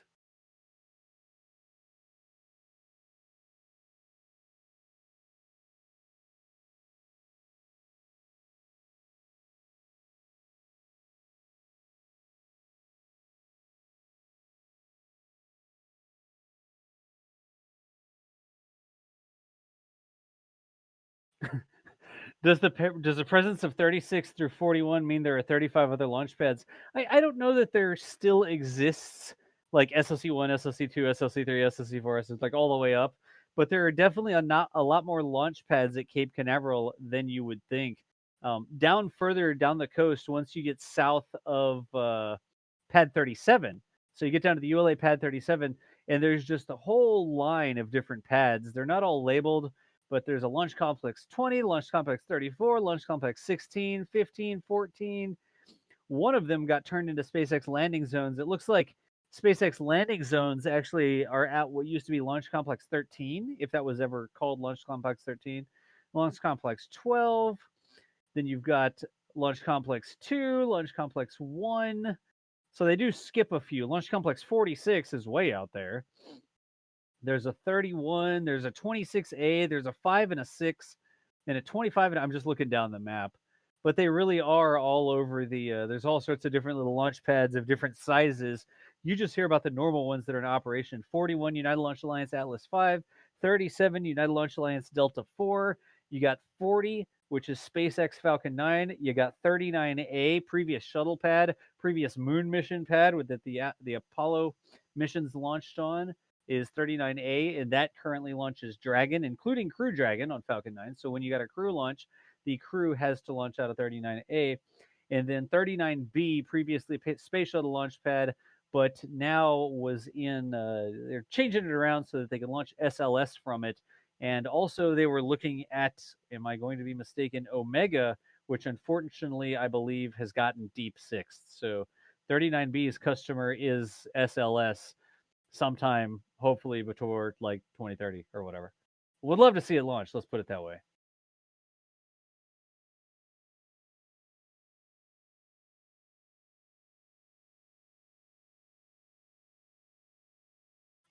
And it does look like I missed a couple super chats and memberships here really quickly.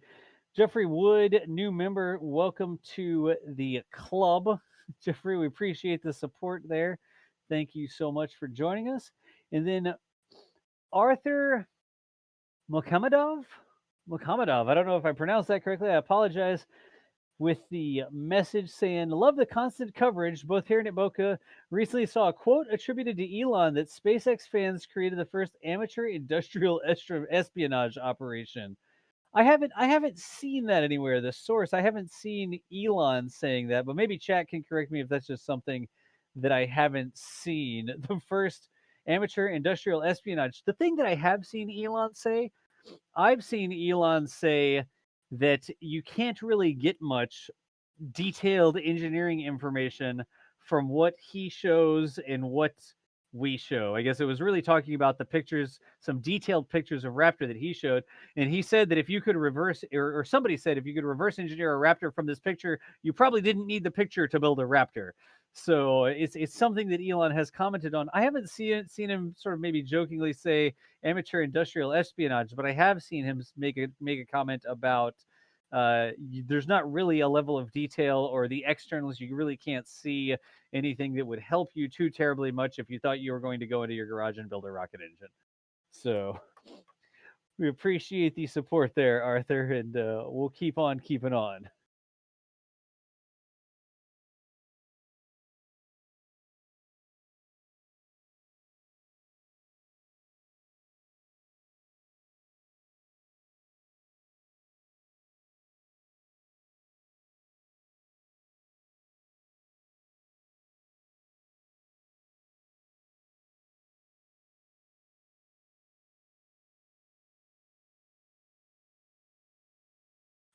In the future, we'll have 24/7 NASA spaceflight streams with commentary and remote cameras on Mars.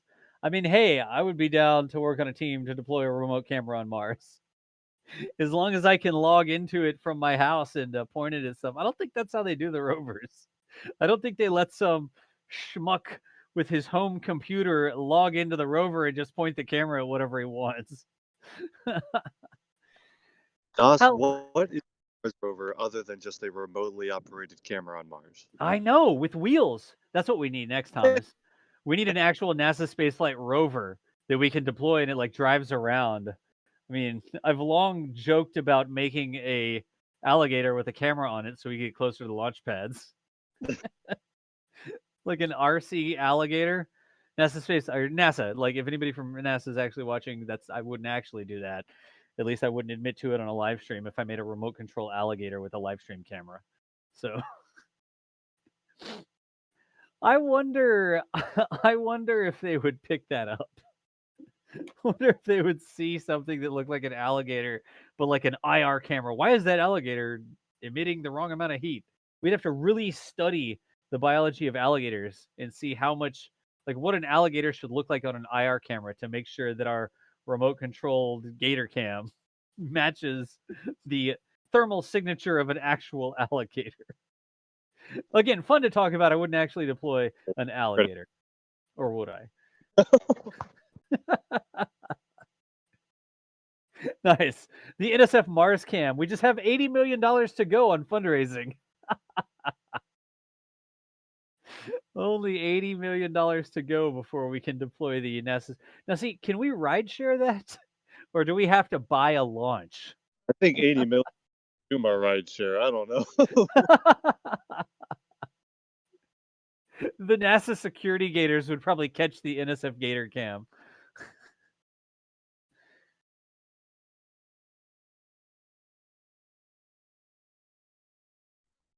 I'm gonna keep keeping an eye on Twitter and things like that because I want to know if well, first of all, I want to know if she is a ride on Pad 41. I really can't tell, and I also want to know if there's any signs that the Falcon 9 at Pad 40 might do a static fire. I'm not sure if we can tell for certain. Like on if you bring it up full screen, can you see enough of the rocket that you think if it was venting, we'd see it? Let's see here. It's a little early in the day. They tend to do static fire in the afternoon, so I don't think it's like an urgent thing. But I want to know if we'd be able to tell from here. With the haze I think in that from one where tree, we are, we'd be able to tell if I can 12 miles away in Titusville. yeah, but I with think. the haze in that one tree there, it would be really difficult to see if the rocket is currently venting. No. Like looking at it, I feel like you should be able to see it, but it's going to really blend into the background haze. It would be really tough to see the venting from this angle, I think. True. Venting pretty clearly from Fleet Cam when there's not haze, and I think probably the same might apply for here. We might just have to, if the haze kind of burns off a little bit, it might improve. Yeah. I think that's really what we need. We need the sun to come out or something. I don't know if it's supposed to all day, but if it got rid of some of that low hanging haze, we could definitely see the rocket. Like I can make out the top of the transporter erector, and I can make out the fairing. Like I can see those things, but in terms of venting, we're probably seeing the top half of the rocket, and then that one tree starts to cover it up, and the haze is just so much that it'd be really tough to see. Claire Saunders, upgrading the membership to Capcom. Nice. Thank you so much for the support there, Claire. We really appreciate the membership, at whatever level, but Capcom is nothing to sneeze at. Thank you so much for the support.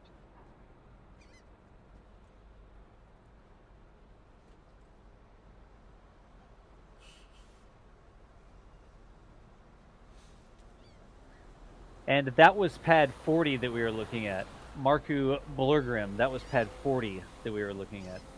Fleet Cam can definitely see SLC 40, but there's enough haze right now that it's tough to make out what's going on over there. It's just a gloomy, sort of overcast day at Port Canaveral, all along the Space Coast, I guess. And the low-hanging haze. Every now and then we get some mist, and we're just not getting a great view of what's happening.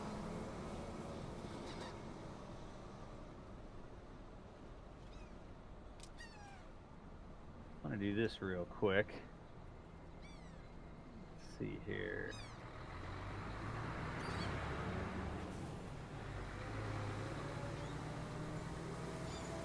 All right, because now I can go, let's go check SLC 40 again.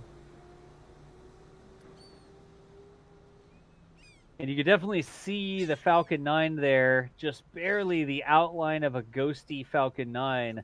but there's just a little bit too much haze. It's really hard to even see the lightning towers right now.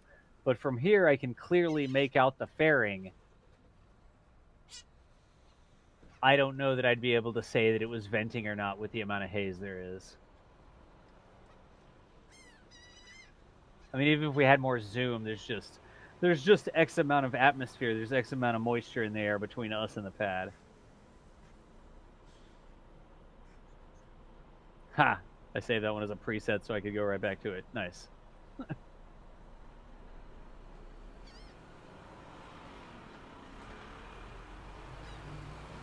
If Crocbot has a heron standing on its back, it'll get a better vantage. What?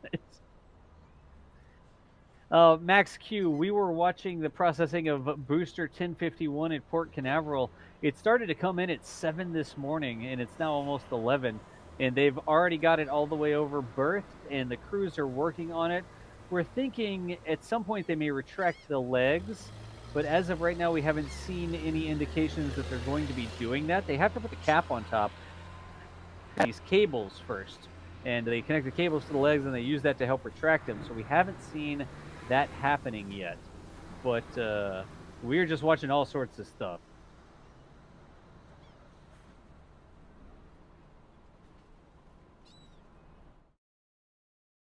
And we're gonna have a look over here. Let's go back to SLC 40 with the fleet cam. Then we've got that remote over at Playa Linda Beach as well.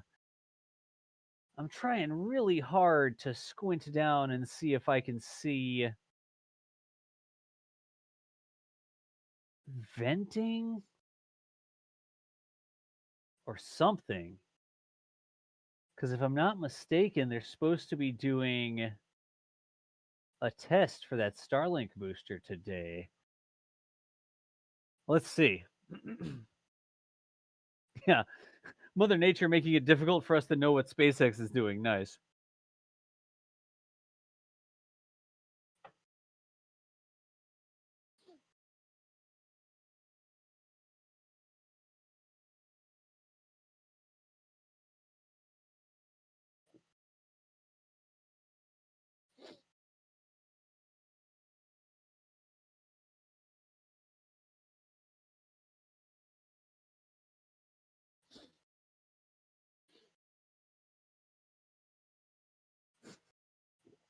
Yeah, Loopy, that would actually be a big help if we had another tripod or something like that. I agree.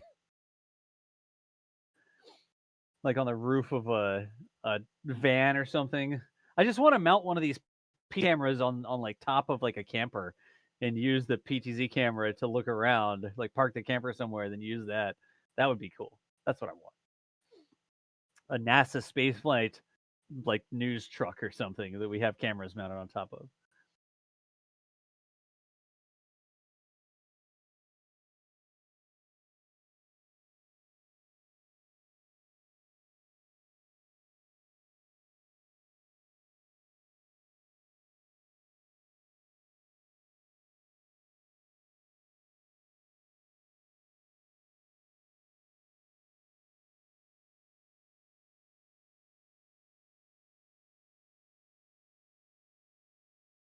Oh, nice. The truck just pulled off one of those stacks of plywood or whatever those things are. Nice.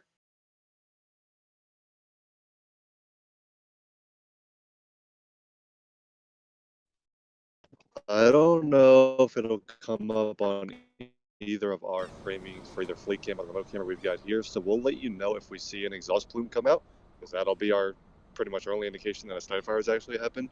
I think we'd be a bit a ways from it even from now. I think, yeah, we're like barely hearing the oh yeah, I can hear it too, the public address system or whatever it was called. Right. On base, which is probably announcing that a static fire is coming up. So that's why we're looking at Pad 40, everybody. We're getting some hints that a static fire might be. Ah, so Thomas and Julia over there at Playa Linda are close enough that the PA systems on the Cape, they can actually hear announcements coming over the PA systems, and there may actually be a warning that a static fire may occur. The static fire that might occur may be over there at Pad 40. So Thomas was saying he's looking for that big T-minus 20-minute vent. Really tough for us to see, but it may very well be that that rocket out there may static fire while we're here hanging out. Thomas, keep your eyes on it, and if you see anything, let us know. I've got fleet cam zoomed in just about as far as I can send it, but if you see something else, let me know. I'm going to be switching back and forth between the booster processing and the and pad 40, but just let me know if you see anything that we need to be looking at. Sounds good. All right.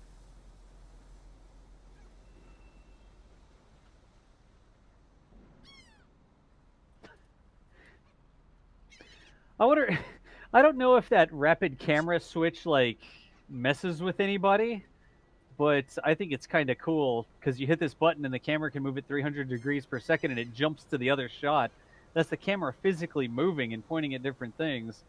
But I don't know if that disorients some people. Like I imagine there's professional camera operators out there that are like, oh my gosh, you can't show when the camera's moving like that. You cut to the camera after it's situated, after it's good to go. But I mean, here I just press the button and it points at whatever I want, and I leave it live.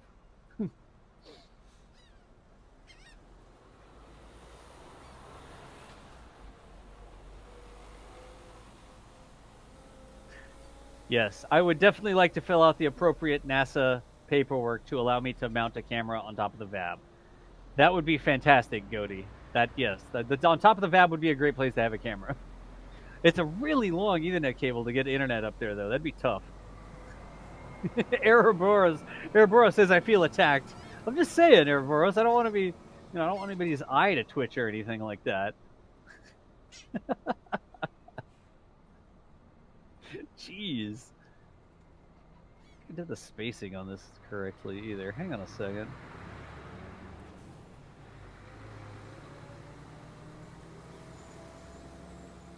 It says it's right. Okay, whatever. Strap a camera on the high bay at Boca Chica. Nice. I mean, I would be down. Look, you just send me the right form and I'll fill it out if that's what I need to do. I'll sign paperwork all day long if it lets me put cameras places. NASA spaceflight press box at KSC press site. I would set it up like a ball game, like a stadium press box, so we could commentate and be inside in the air conditioning.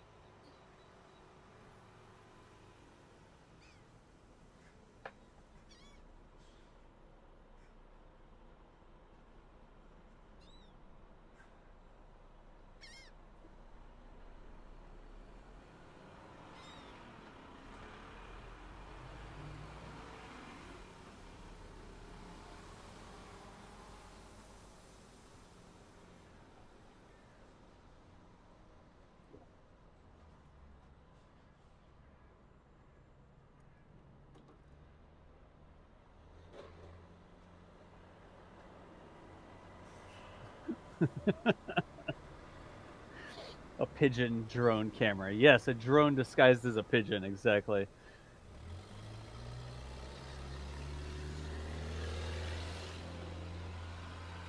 Any bird would work. Well, it would have to be indigenous to the Florida coast. Like, you wouldn't want to put it on like an Andean condor or anything like that. Watch, somebody's going to be like, actually, condors live in... I don't know. Look, a hummingbird wouldn't be a good choice either. I'm just saying, you do have to narrow down your choice of words. Birds, not words, whatever.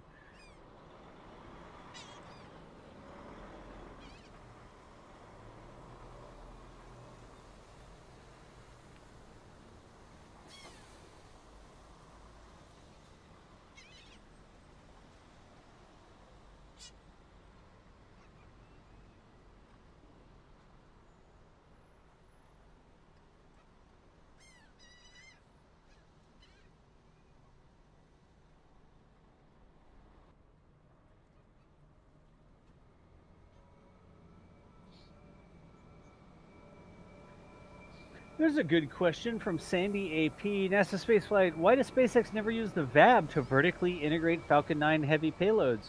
So they don't have a way to transport it. SpaceX does not have the proper equipment to transport a rocket vertically. Falcon 9 has to be transported horizontally. They don't have a big thing like the MLP, the mobile launch platform, or the railway system that United Launch Alliance has at Pad 41 for the Atlas, nor do they have a building where they can vertically integrate the payload at Pad 37 has, where they stack Delta 4. Delta 4, they actually put the rocket together horizontally, then they bring it over to the pad, they verticate it, literally the word that ULA used when I talked to them, and then they put the payload on top of the rocket after the rocket's vertical, right? And then when it's time for launch at Pad 37, the entire building actually rolls away on these big train tracks. SpaceX doesn't have the capability to do any of that. SpaceX doesn't have any sort of vertical integration capabilities right now. Not to say that that's not something that they may not develop in the future, but everything that SpaceX does is horizontal. And if they were to integrate a Falcon 9 in the VAB and they wanted to maintain verticosity, they wanted it to stay upright the entire time, they would have to have some way to transport it from the VAB over to the launch pad. If you want to do something like that, you start to get into, you're going to need a crawler, you're going to need one of those pieces of equipment, then it becomes more expensive, and all of a sudden you learn when you have higher requirements, higher demands like that, it costs you more to do your launches. And that's something that SpaceX does not do right now. They have the lower prices, but that's because they lack a lot of that capability in terms of different ways to process the payload. Oh, there you go. They integrate the astronauts vertically. Nice. The only thing that SpaceX integrates vertically are the astronauts, because over there at 39A, they put the rocket vertical, and then the astronauts late load onto the rocket when it is already vertical. There you go. The best kind of correct. The best kind of correct. Nice. So again, not something that they won't create in the future, right, Thomas? But not something that they have right now. Right, correct. It is also worth noting that, because the question was about the VAB specifically, the horizontal integration facility, the hangar at 39A, was built on top of the crawlerway. So you actually can't drive with thing from the VAB to 39A anymore because there's a giant hangar in the way now. That's right. So they couldn't use the VAB at all to launch off of 39A. Even if they had a crawler, the crawler would have to run over their horizontal integration facility in order to reach the pad. You're absolutely right. I had forgotten about that. So I wonder what SpaceX will do to start integrating vertically, if that's ever an actual thing that they develop. They build another building? Because the most recent development funds that the Air Force awarded to a couple companies, including SpaceX, include developing a vertical integration capability here at Cape Canaveral. They're going to kind of do something similar to what ULA does. ULA has the vertical integration facility and the mobile servicing tower for Atlas V and Delta, respectively. SpaceX is going to build kind of a mobile servicing tower kind of thing, where they can horizontally bring the rocket out to the pad, raise it vertical, and then the mobile servicing tower will kind of encase the rocket, and they can then use that facility to vertically integrate a payload at the launch pad. And that's something they're going to start construction on. They might have already started, we don't know, but in the very near future, because they did win that award for the National Security Space Launch Program. So they are developing vertical integration here at Pad 39A specifically. And they're going to use a new mobile servicing tower to accomplish this. Excellent. So I was trying to sort of set that up for you there, Thomas. Well done. Well done. Well done.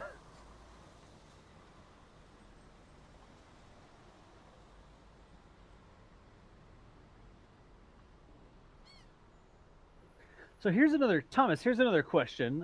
What's the status of High Bay 2? Since the Omega is not going to fly, so High Bay 2, are they talking about High Bay 2? Do you know of something called High Bay 2 in reference to Omega? Yeah, so the vehicle assembly building has 4 different high bays. It's 4 corners of the giant high bay part, big tall part of the vehicle assembly building. Off the top of my head, I don't remember which is which. I will trust the question that High Bay 2 was the one that Omega was going to use.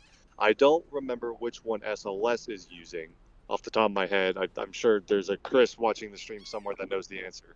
But one of the bays was going to be used for SLS stacking. The other one was going to be used for Omega. Obviously, Omega has been canceled, won't fly. So that high bay is now vacant. The 2 other high bays are also vacant. They've been using them just to store different things. I know there's been some test articles in there, like inert solid rocket booster segments, so they can practice stacking things and things like that. So that they use it for storage now, but only one of the high bays now will actually be used for active vehicle stacking operations. Gotcha. Remembering which one it is, I don't think. If the question is correct, that high bay 2 was the one for Omega, then it's not going to be that one, obviously. But I don't remember which other one they are using off the top of my head. Gotcha. I think I've seen something, and I'm going to show this to chat and see what they think. But apparently, the imagery on Google Maps seems to be updated. And I am going to see if what I'm seeing is what they think that I'm seeing. Let me see if we can see this really quickly. Y'all, I'm going to go to the presentation screen very briefly here. And do I have that online? Yeah, that's all clear. Yeah, all right. So really quickly, this imagery says that it's up to date as of 2020. And I'm wondering if right here, oops, need to do that. I was going to draw on the screen, but I got to redo a thing real quick. I'm wondering if you can't see something that has something to do with Falcon 9 vertical integration in this satellite imagery. Let me see if this is what I think that it is. Bring that up. There we go. Turn that on. There's the telestration. So this right here, look at this. Do y'all see this?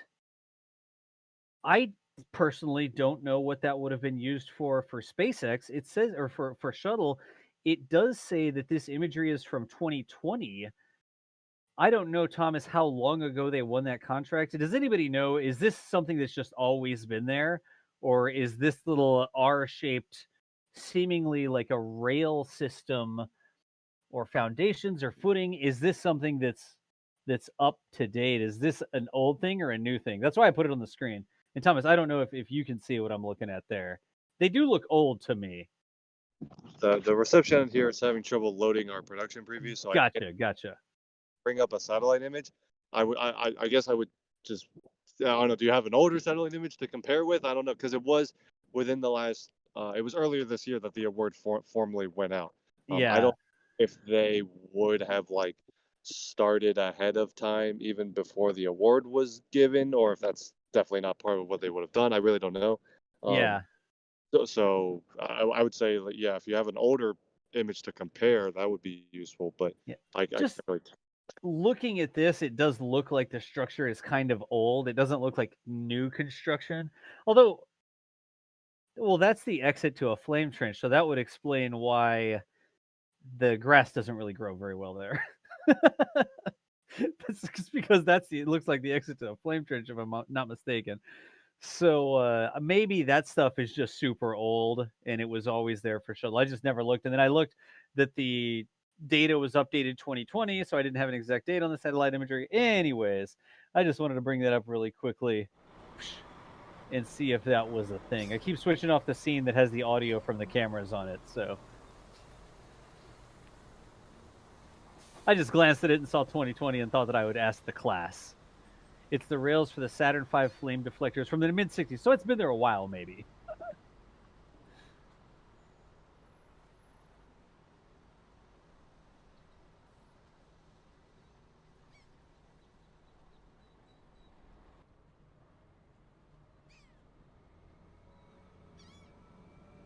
Yeah, and some people over on the Twitch side saying that imagery on Google was from February 2nd, which would have been well before the contract was awarded. And the R-Rail picture from 1994. So that's been there for a long time. I mean, 1994, 26 years ago? Yeah, 26 years ago. At the very least, based on the imagery. And people are also saying that's all the way back to the Apollo program, so it's 60 years old. So anyways, I saw some structure off on one side that looked like rails, and I figured I would ask if that's what that was or not.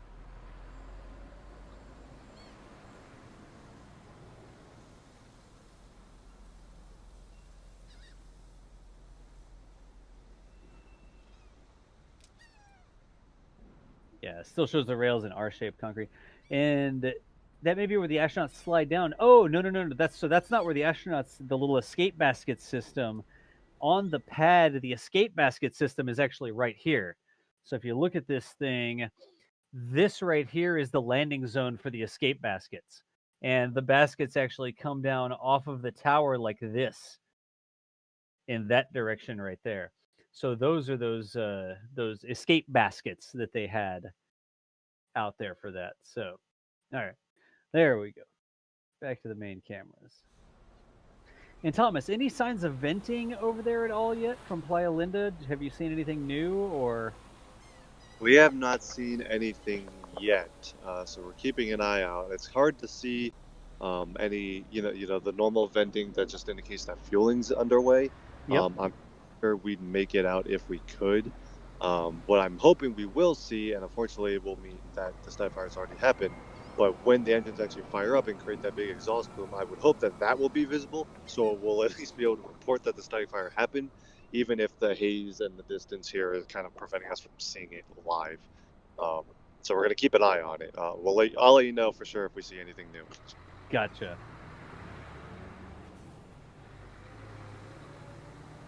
So again, if you're just joining us, you're hanging out wondering what's going on. We are live from both Port Canaveral and Playa Linda Beach right now. Did I spell Playa Linda right? Yeah, okay, good, I did.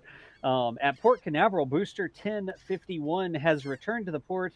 The drone ship, of course, I Still Love You, has been berthed over there at the North Cargo area, and crews are currently working to process that booster. We think that they're going to go for a leg lift here in a bit. Still haven't seen the cap actually put on the booster yet. Over on the right-hand side, Playa Linda Beach, we've got a shot way off in the distance of Pad 40, where a Falcon 9 is vertical for the next Starlink launch. And there are some indications, some loudspeaker announcements and stuff like that, that there may very well be a static fire happening over there shortly. So those are the two things that we're keeping an eye on. We're also aware of what's going on out at Boca Chica. Mary is out at Boca Chica recording all of that stuff locally a little bit later today if they get to it. We're expecting that we'll also be able to bring up a feed from the move of the nose cone if that nose cone move still happens today. But that is what we are doing here on the live coverage for NASA Spaceflight. This, what time is it? Morning. Still before noon, technically.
Y'all, we are still here. This is a little bit of an ambient stream. We're talking about our plan for coverage the rest of the day.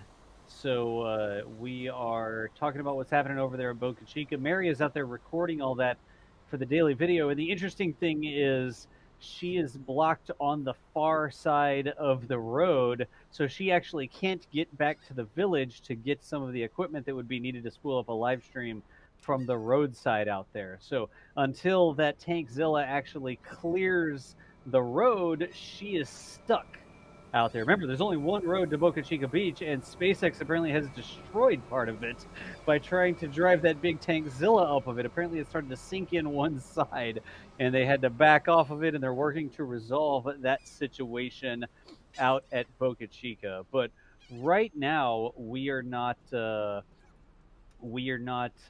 planning on going live from Boca Chica. Mary has to get back to the house, and she cannot physically get back to the house until they clear that Tankzilla crane off of the roadway. So that is what we're doing out in Boca Chica. Now, over here at Port Canaveral, they're continuing processing on this booster, but they have sort of come down to the point where we'll probably shut down the live commentary. And again, I'm talking back here in the back channel just to confirm what we're going to do. I do think that we're going to leave the fleet cam up though. So there's no real reason for us to shut it down. I would just need to do a quick little hot swap to another stream. I don't know. No, I don't know. Let me think about that some, and we'll figure out exactly what the plan is. But if you want, you should be able to continue watching what's happening here at the port. And like I said, Mary is out there recording what's happening at Boca Chica, but she is stuck right now because the crane is actually blocking her access back off of the beach. So stand by, and we're continuing to on our NASA Spaceflight coverage plan.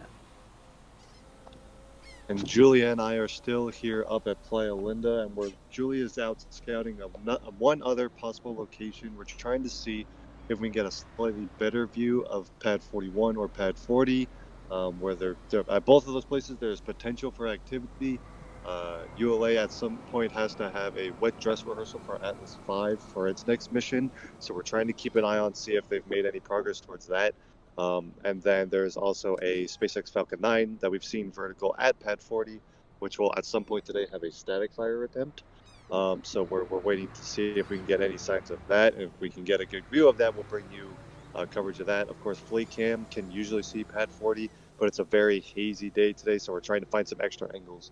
So basically, if there's anything here at Canaveral, in addition to Port Canaveral, we're going to try and bring live coverage of that too, but we're still working on that. Of course, if there's anything exciting that we can bring coverage of, we'll make sure we do it. So, Absolutely, Thomas.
Checking in with Playa Linda, it actually looks like the haze is getting a little bit worse. You can still see Pad 40 way off in the distance. In the foreground, you have some tanks. That big circular or spherical tank is at 39B. You can see the cranes working on it. And just behind the tank there, you can see 39A, the single lightning tower up there. And then the crew access arm, that's the SpaceX crew access arm that Crew 1 will be launching on shortly.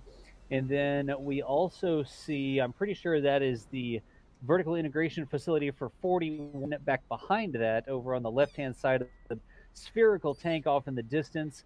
Part of Pad 41 on the right-hand side, you can see some, I think those are flare stacks there, burn off for 39B.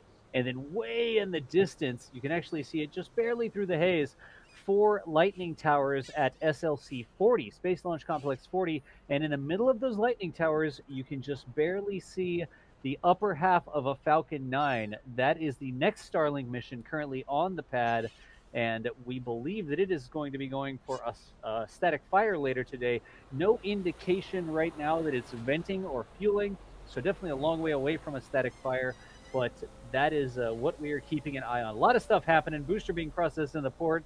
Rockets on the pad at SLC 40. Heard there was supposed to be a wet dress rehearsal maybe for the Atlas over at 41. And then over at Boca Chica, the road is blocked by a crane that's trying to make its way to the launch stand, or to the test stands, so that they can stack a fairing on top of the Starship SN8 prototype out there.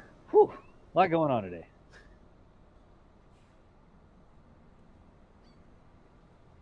I think I got all that right. A lot of stuff. Sounded good to me, Dax. just smile and nod, Thomas. Smile and nod.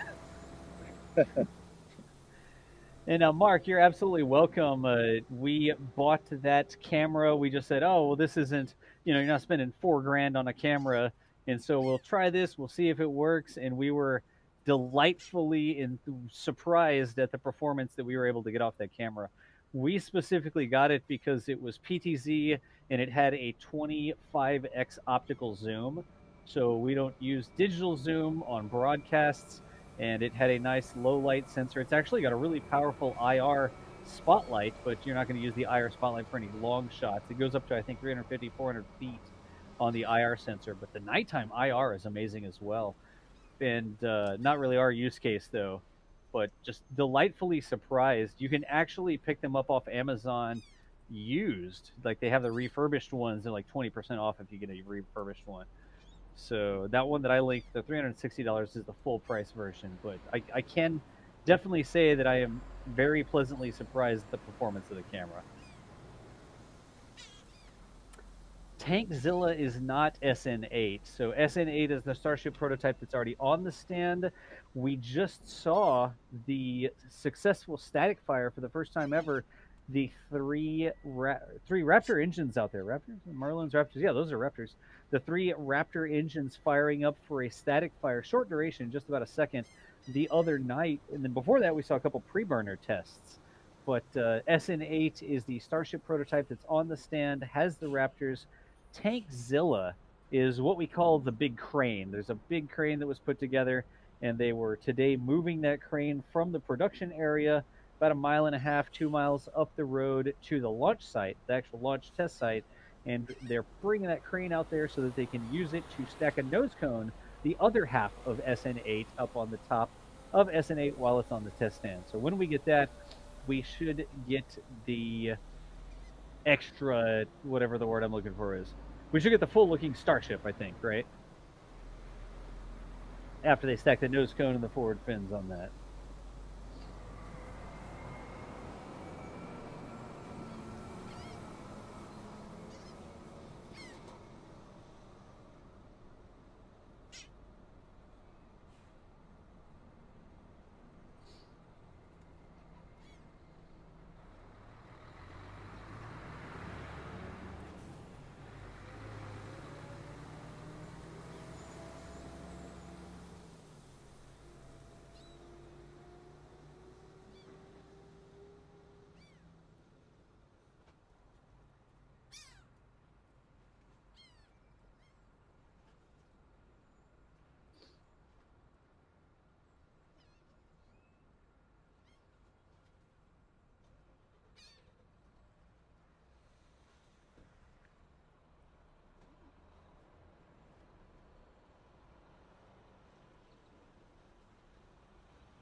There we go. Y'all, brief update. I did report some inaccurate information. I thought that Mary had gotten trapped out on the beach side, but apparently Mary was able to get back home for a little bit, and then she came back out after she saw Tankzilla on the move again.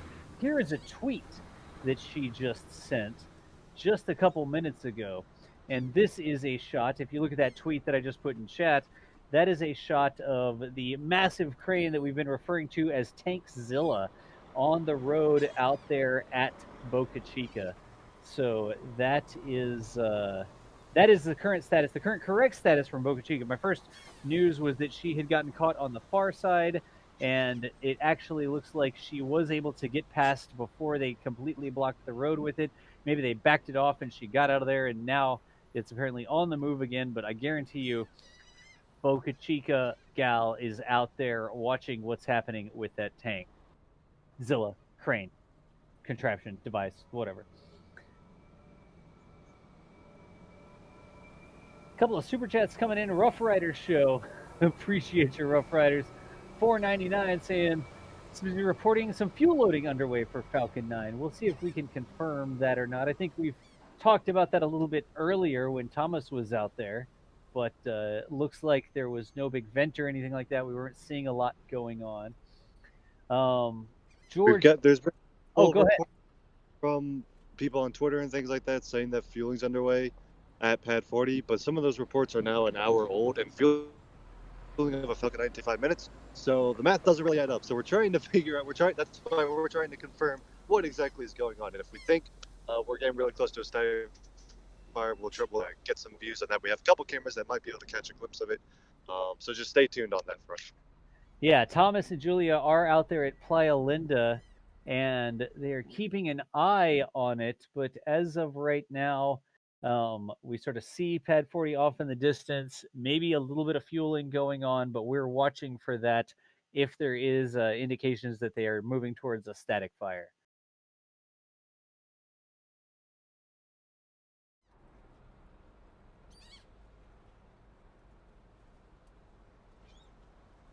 Yeah, Tankzilla absolutely looks like a monster, doesn't it? If you clicked on that tweet that I posted up, Tankzilla is an insane crane.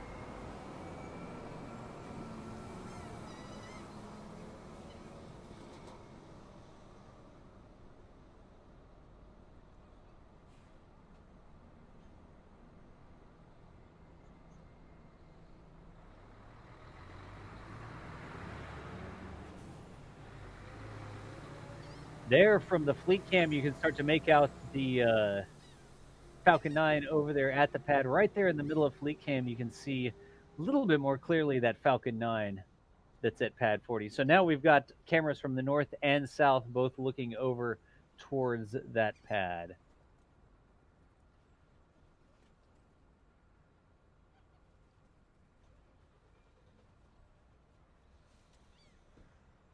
Hey, Acehead, thanks for the 10-month resub over there. Appreciate the support.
All right, we have some news, Das.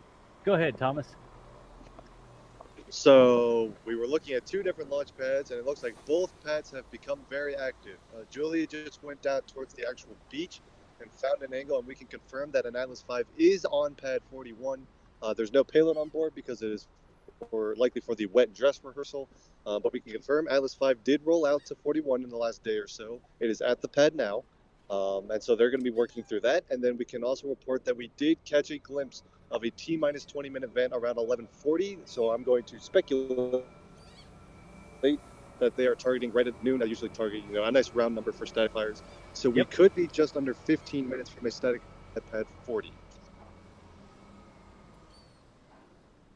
Well, nice. I guess I'm going to keep sitting here then.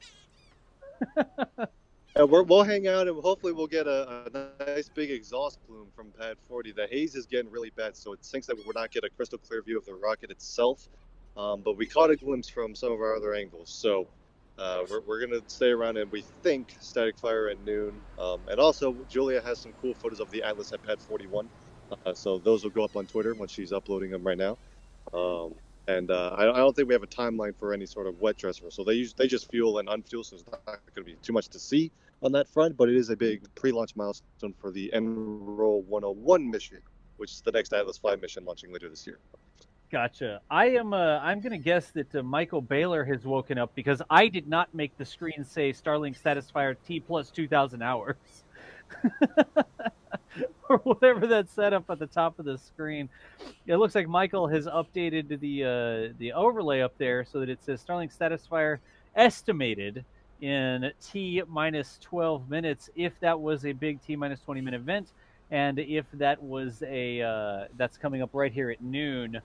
Maybe we'll see a plume. It is pretty hazy out there, but we will see what we can see.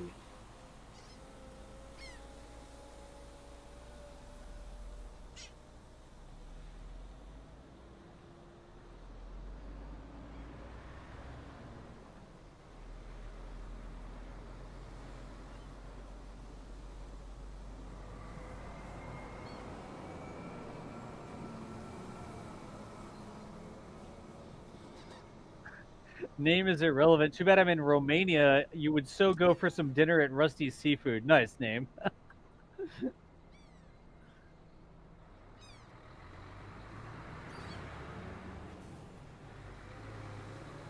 It's Tank Watchers on tour. Nice. Ralph Watson says, this is brilliant. It's Texas Tank Watchers on tour. I mean, we're watching all sorts of stuff, aren't we, Banana? Over here, again, on the right-hand side, we have the NSF remote crew out there at Playa Linda Beach. Thomas Burkhart, Julia Bergeron. We have way off in the distance a view of pad 40, and there is a Falcon 9 there. Thomas has reported some venting from that, and we think, based on that venting, that it may very well be coming up on a static fire in about 10 minutes. And then over at Fleet Cam in Port Canaveral, crews continuing to work on booster 1051. That came in earlier this morning on the drone ship. Of course, I Still Love You is that one. And the crews are working on that. Have not seen them actually move the cap yet. Let's see if they've made any progress. We'll go to crane wide real quick. And the crane has not picked up the cap. So they are not close to lifting those legs. They're just continuing to process the booster itself. Not exactly sure when they're going to go for that cap, but that crane is going to need to lower down and pick up we call it the cap, a piece of equipment that connects to the top of the rocket. The crane will swing over to the left-hand side and attach that cap to the top of the booster. We would see some lines sort of snooker down from the top of the cap all the way down to the legs of the booster, and that's a good sign that they're getting really close to retracting the legs. So no cap on the crane means at this time we are not close to them lifting those legs up. But we are continuing to watch what's going on at both Playa Linda Beach, SLC 40 over there on the Cape side, and Fleet Cam live from Port Canaveral. I think that big ball tank is a LOX tank on the NSF remote side there. Snooker down, yeah. M. Kelly, snooker down. I don't know. Snake down. I think it was snake was what I was going for, but then my brain misfired or changed at the last second, and I said snooker. It's card game or something. I don't know.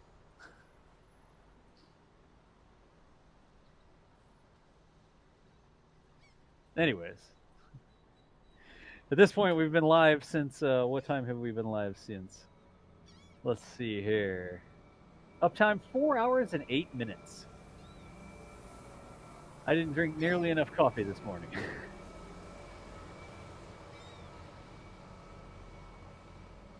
A Florida Fleet Watcher. There's a Florida Fleet Watcher account in the YouTube chat over there.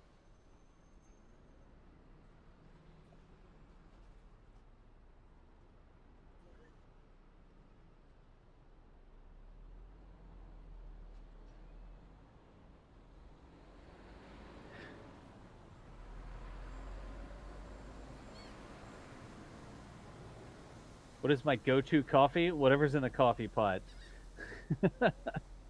Hunter Kutz, I am not a coffee connoisseur or anything like that. I just drink whatever is provided to me. How's that?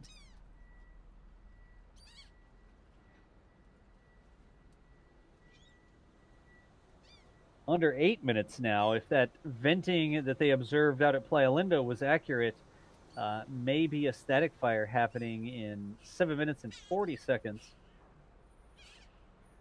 And probably about T-minus 2 minutes, we'll switch both cameras to pad 40 just to see what we can see. Again, there is a lot of haze out there. The fleet camera was not designed to watch pad 40, but just so happened that it can see pad 40. It got a pretty good amount of haze and some port equipment in the way, though.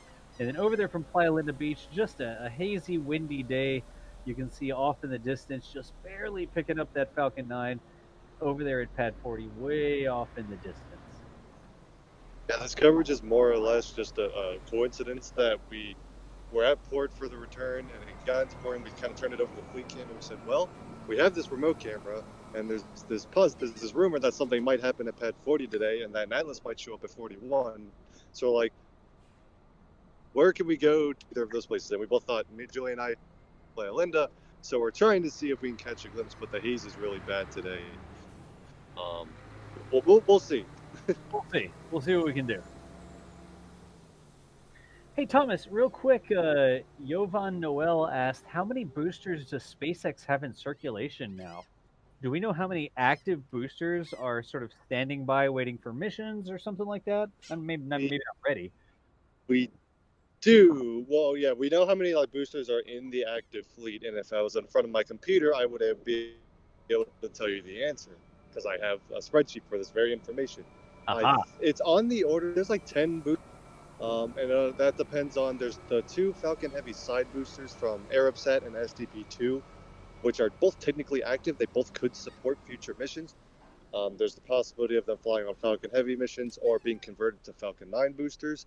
But because they've been sitting ever since the SDP-2 mission, I'm skeptical that they even have any plans to use them as Falcon 9s.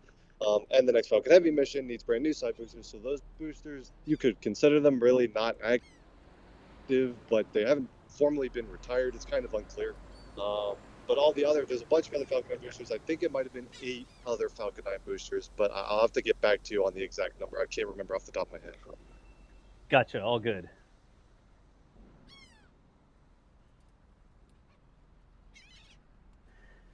So coming up on the 5-minute mark based on that observed vent over at pad 40. Again, pretty windy out there. This is all the way over at Playa Linda Beach, near one of the pullouts. There's some areas on the side of the road where you can actually park off your road. It's a little sort of side parking lot thing. And Thomas has taken that Cape Canaveral remote that we have stationed at Cape Canaveral over to Playa Linda to see what we can see. If you're ever in the area of Cape Canaveral and you want to get a good view of some space stuff, highly recommend coming to Playa Linda. It's a great view of Launch Complex 39. We're super close to pad 39B, where the SLS mobile launcher is currently sitting. And then it's also a great view for launches from 39A. It's about as close as you can get. And then if you go down to the beach, and Julia is in the process of posting some photos of the Atlas V that's currently on pad 41. If you go down to the beach and walk down the beach, it's a great spot to view Atlas V launches as well. You can go all the way up to the, there's like a little fence. The NASA property starts, and you can go all the way right up against that. It's not even really a fence. It's like a line of pilings with some cable strung between them. It's more of a just don't go on the other side of this line, and the security guards will come after you. But you can get really close. It's just a fantastic place to watch. A little bit of a walk. If you park in the first parking lot there at Playa Linda, you do have a bit of a walk to get up to that NASA fence. But if there's an Atlas going off, especially if it's an Atlas with some SRBs on it, because you get that big pillar of smoke behind it, it's a fantastic place to watch launches from. And 39A as well. It's probably one of the best angles of 39A.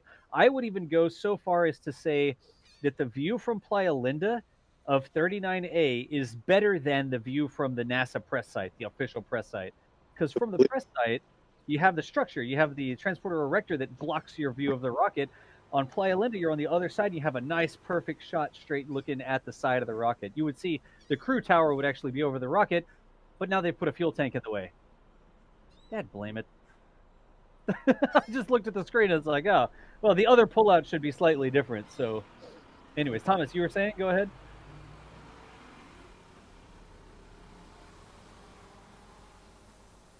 I think I might have cut Thomas off there. But apparently the last pullout before parking lot 1, that tank is in the way. Maybe if we went to back up a parking or up another pullout, we could get a little bit closer, or not a more unobstructed, I guess, an unobstructed view of 39A.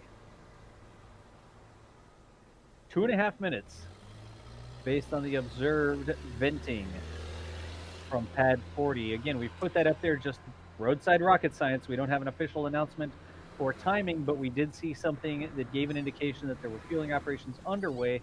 You know about the big T-minus 20-minute vent on Falcon 9s. When that happens, you're 20 minutes away from a launch, or in this case, a potential static fire. So we're basing that timer off of an observed vent for that pad. And we are actually going to cut away from the booster operations shortly. And let's pop over and put both of these cameras on 40 and see what we can see. Again, camera's not really meant for this. Oh, the sun came out though. On Fleet Cam, you could got a really clear shot of the rocket now. Look at that. I mean, clear shot. Yeah, there's plywood in the foreground and whatever that crane conveyor belt and then some power lines and stuff. But look at that. On the Port Canaveral side, that's a big vent happening from the side of the rocket right now, Thomas. Yeah. So I only have the preview on my little phone here, but Yep. I do, because you actually see venting, so that confirms 100% fueling is well underway. We should be just about a minute away. Hopefully, you have a better view than we do right now. So hopefully you get a very good view of a static fire in just a minute here. We'll keep it here as well. Yeah, absolutely. Look at that, y'all. The sun has shone on pad 40 and shown us the rocket that's there. That is fantastic, that big vent occurring. You can see the lightning towers, the 4 towers surrounding the rockets there as well, are now clearly visible on the Fleet Cam. Just got the little wavy thing in the front, that's to scare off birds. That's the pergola at Rusty's. That thing is to scare off the birds. But let's see what we can see here.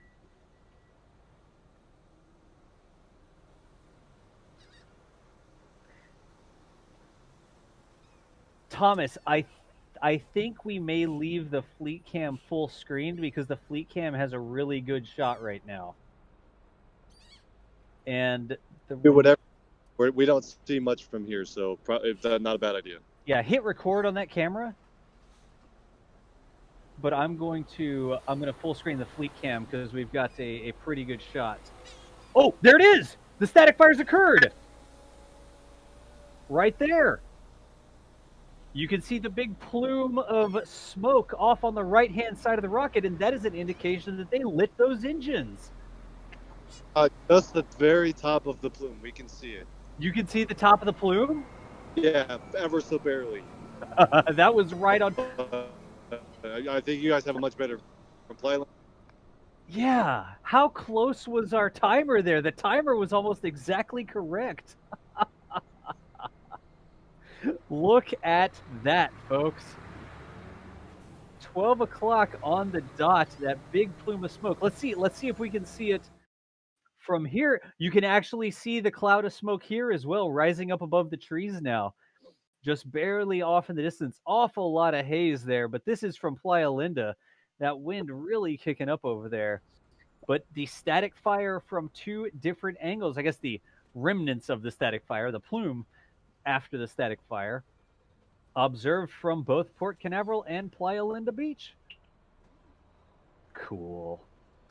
Julia, also staying next to me, claimed that she heard it, but maybe she just has better hearing than I do. So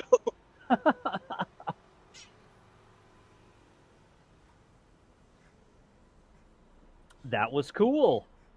I cannot, Thomas, the sun like literally burned off just enough of the haze to give us a really nice view on Fleet Cam. Like we looked away, I checked it, and it was hazy. It's like, well, the rocket's in there, I guess. And we were watching the booster processing at the fourth, and we just checked back at T-minus 2 minutes, and it's like little angels sang on the ray of light shining down on the rocket so that we could see it.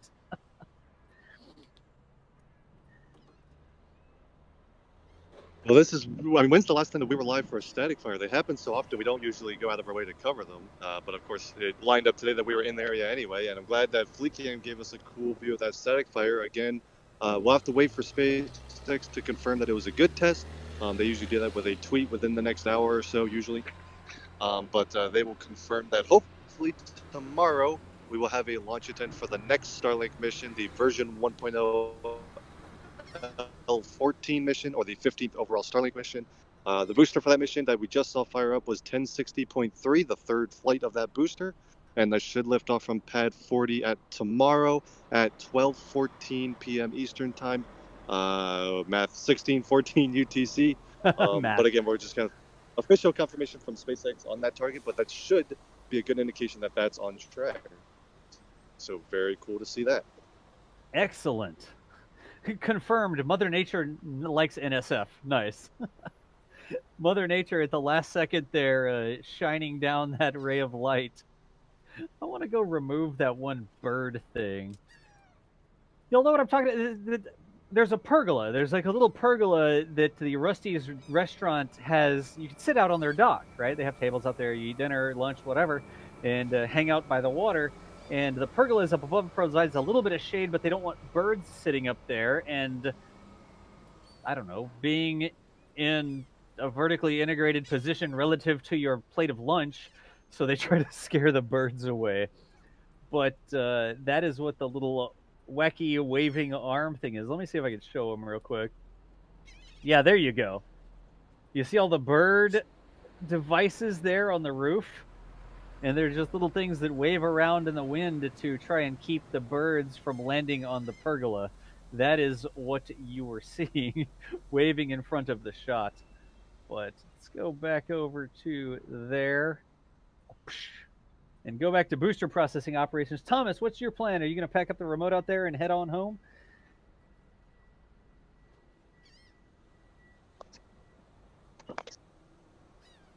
Get Thomas back on comms in just 1 second here, y'all. He is probably actually packing up this stuff and getting ready to head on back up.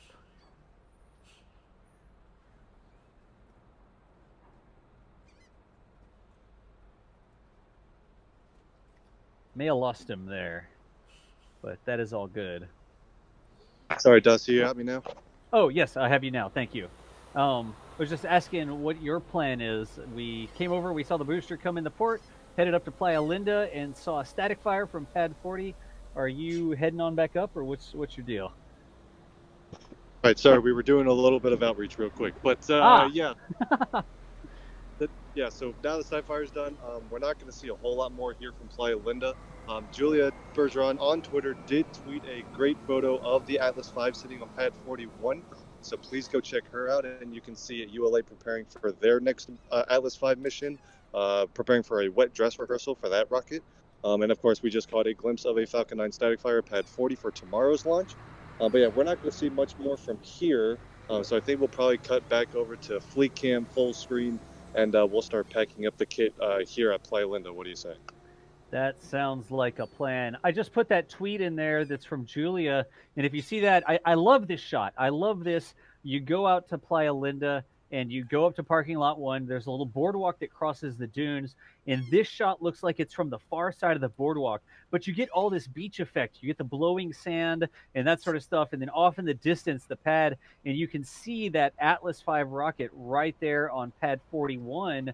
That does not have the payload on board, but that is in support of a wet dress rehearsal, we believe, that United Launch Alliance is doing over there. But it's such a picturesque shot with the foreground and all the beach grasses and the blowing sand. And if I'm not mistaken, that fence, that line of pilings there, that's actually the NASA fence. So to watch a launch from pad 41, you can walk all the way up the beach to that little fence. I'll actually see if I can show that really quickly. Thomas, really quickly, could you grab us a shot of that mobile launcher one more time and just show us your camera? And then What we if will... I turned off the solo? Oh, you already turned it off. All right, well, never mind then. My bad. I told you to pack it up, and then I asked for one more view, so no worries. I will bring this photo that Julia took up. I also linked the tweet so y'all can see what I'm talking about. But it's just such a fantastic shot. It looks so sci-fi. There's a link to that. All right. And Thomas, if you were packing up, thanks so much to you and Julia for rolling out today, hanging out over at the port, watching the booster come back in, and then heading over to Playa Linda to see that static fire. Y'all, Thomas Burkhart is one of the live stream commentators, camera operators, and writer/reporter for NASA's spaceflight. Actually, do I have the little... Can I do that? I think I can put the title card thing up. Have I been trained on this? Info card. Thomas Burkhart. Save. Does that work? Hey! Look at that. It does work. I'll be darned. Thomas Burkhart can be found on Twitter at TGMetsFan98. Thomas, thank you so much. We may not have Thomas on comm still, but thank you so much for joining us today. There we go. There he is. Yeah, thank you everyone for tuning in. Keep tuning in to Fleet Cam. We'll have continuing coverage of the booster processing. Thanks for joining an event morning here at Cape Canaveral. Absolutely. And Thomas, thank you so much. And make sure you share the thanks with Julia as well. Julia Bergeron out there with NASA spaceflight. Also taking some photography stuff. Our resident fleet chasing expert knows what's going on with the ships. Does live stream commentary for us, especially when we're around Port Canaveral, telling us what's going on and what we're seeing and stuff like that. I do not have Julia on the ComNet right now, but Thomas, make sure you tell Julia thank you so much for hanging out with us today. We really do appreciate it. Hey, everybody. Thank you so much for joining us on our wild adventure today. Well, the name says Thomas Burkhart in the comms channel, but apparently you've stolen his microphone. I'm using my phone to edit, and I just tweeted a magnificent photo of a static fire. Of a static fire. I will get that one up on the screen as well. As soon as y'all are cut off the line, I will bring up those shots and I'll share them with people here on the live stream. So, Julia, thank you so much for heading out today and telling us what was going on to the port and basically just hanging out with us. And thank you for hosting both of us today. And thank you, everyone who tuned in and not only just watched, but asked questions, super chatted, subscribed. We look forward to seeing you guys again. All righty. Good deal. Y'all, put some love over there for Thomas and Julia, our two NASA spaceflight folks in the field today, covering what's happening on out there at Cape Canaveral, Florida. Thomas and Julia, thank you so much one more time. We will see you nerds later. And let me see if I can't bring up this picture. I got a couple things on this picture that I want to point out to you. Present. There we go. Bring that over that way. Take this off the screen. Yes, that's the button. Yeah, there we go. Back to the weather. And here, can I get this full screen? Pretty close. It'll have a little bit of my desktop in it, but what are you going to do? That's fine. So if we pop back over this way, here is the photo that Julia took from Playa Linda. Right there. Not exactly the world's best framing. What are you going to do? Her name's down at the bottom. Y'all just trust me on that. So there in the middle of the screen, you can actually see hiding right here. That is the Atlas V booster in there that is supporting that United Launch Alliance mission. You can see the lightning towers and stuff like that. What I was pointing out are these. This is actually the fence line right here that you can walk up to. And if you go out to Playa Linda, you park in parking lot 1, get there early because the parking lot does fill up. You go over the boardwalk out to the beach, you walk on the sand, and you can walk right up to that fence and watch the launch from 41. Now, I will tell you, there is a significant amount of telephoto compression happening in this shot. If you go there and you stand at that fence, pad 40 doesn't look this close. This is what got me. This is how I learned about telephoto compression, because I went to Playa Linda and I saw this amazing picture that somebody took online, or I saw online this amazing picture, and I got to Playa Linda and I said, well, wait a second. That's not like what the picture looks like at all. It's a lot further away. What, did they cheat or did they lie? This is just some telephoto compression happening when you use a long telephoto lens to zoom in on something that's far away. It makes things look a little bit closer than they are. So it is a fantastic spot to watch. I've actually taken my mom and my daughter out to the beach there at Playa Linda. We walked all the way up to that fence and we stood by for the launch of an Atlas 551. Which was a fantastic launch to see from that perspective. Just a pillar of smoke riding into the sky. It was absolutely an amazing thing to experience. And you know something? The other cool thing about going to Playa Linda, if you're there and the launch scrubs, oh no, you're at the beach. Whatever shall you do? Take a chair, take like a little umbrella, take some snacks in a cooler, and hang out at the beach. And if you get a bonus rocket launch, nothing wrong with it. Again, that right there is Playa Linda Beach. But remember, there is some telephoto compression happening in this shot. Let's pop back over to Fleet Cam. There's live back from Port Canaveral again. And I'm actually going to look up and just tell you how long the walk is there. Don't wear sandals. Well, I mean, maybe wear sandals. It's the beach, but, you know, your mileage may vary on whether or not you would want to wear sandals out there. Let me go see how far that walk is.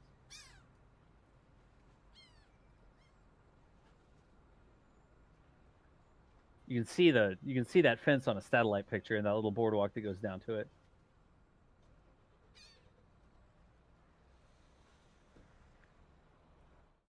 Yeah, so this is literally the fence from above. You can see the fence right in the middle there. That's the fence you can walk up to. There's actually a security tower in there as well. This is the little boardwalk you see in Julia's shot. This is a NASA security tower that has a bunch of cameras. Usually during a launch event, has some security guards in it. And if you zoom up this way, it is a significant walk. Here is parking lot 1 at Playa Linda.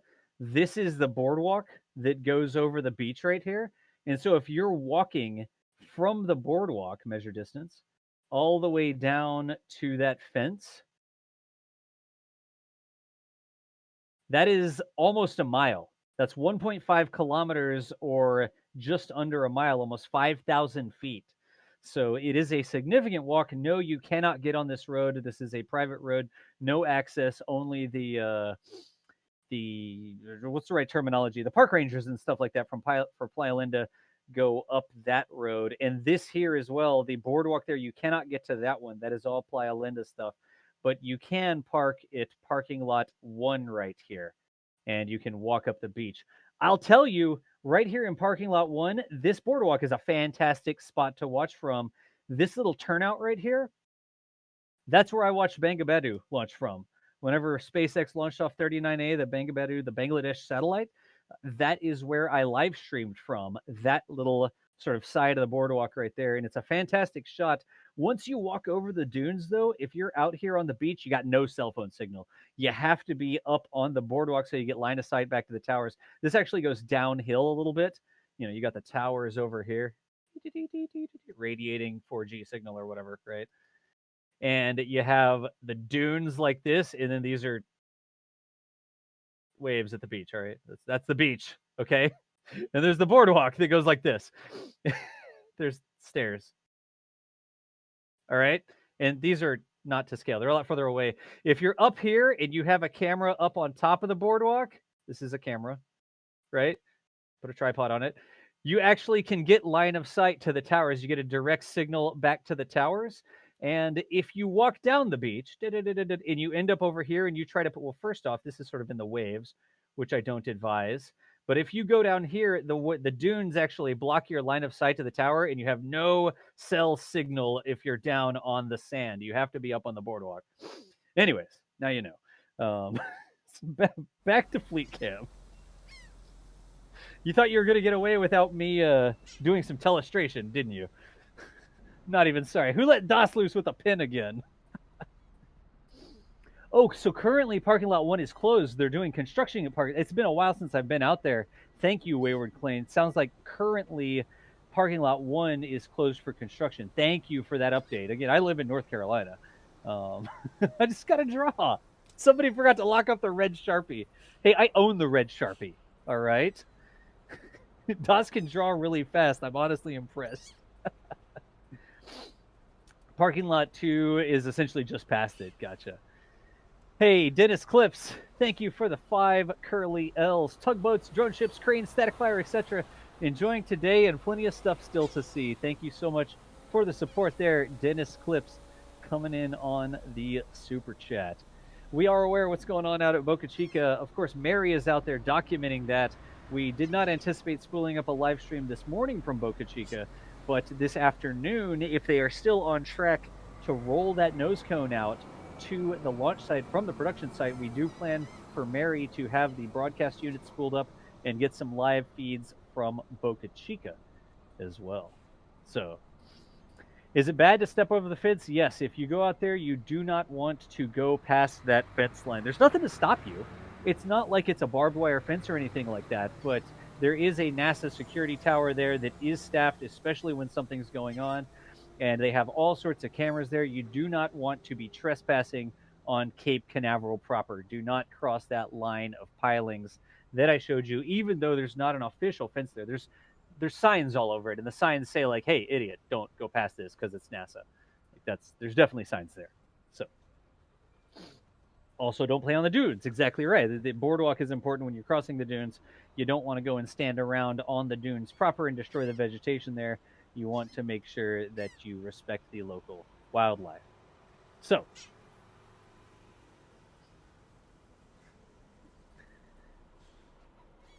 all right. Give me just 1 second. I'm going to check in on the back channel here and see what the plan is, but I will be right back.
A couple of late-breaking memberships there. Rick Hamilton and Ralph Watson, thank you all so much for joining the NASA spaceflight family. We appreciate the support there. Still working on the exact plan here, y'all. Again, probably what's going to happen is I'm going to spool this feed over into an experimental 24/7 camera. We'll probably back it off a little bit so you can see the booster a little bit more, but we may look around on occasion, but we would be moving over to a non-commentary stream.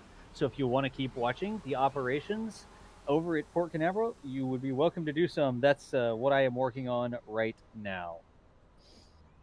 So just bear with me, and shortly we may be swapping servers here and continue the coverage, or continue the live feed, but not the live commentary, so y'all can keep on watching.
All right, folks, so I'm going to do a little bit of juggling here. Here is the plan. We're aware of what's going on in Boca Chica. Mary is out there documenting that, and we plan to have a live stream from Boca Chica later today. We were going to cover the move of the nose cone, was going to be our plan from Boca Chica, but we are aware, and Mary is out there recording what will be the best video of whatever is going on out there, right?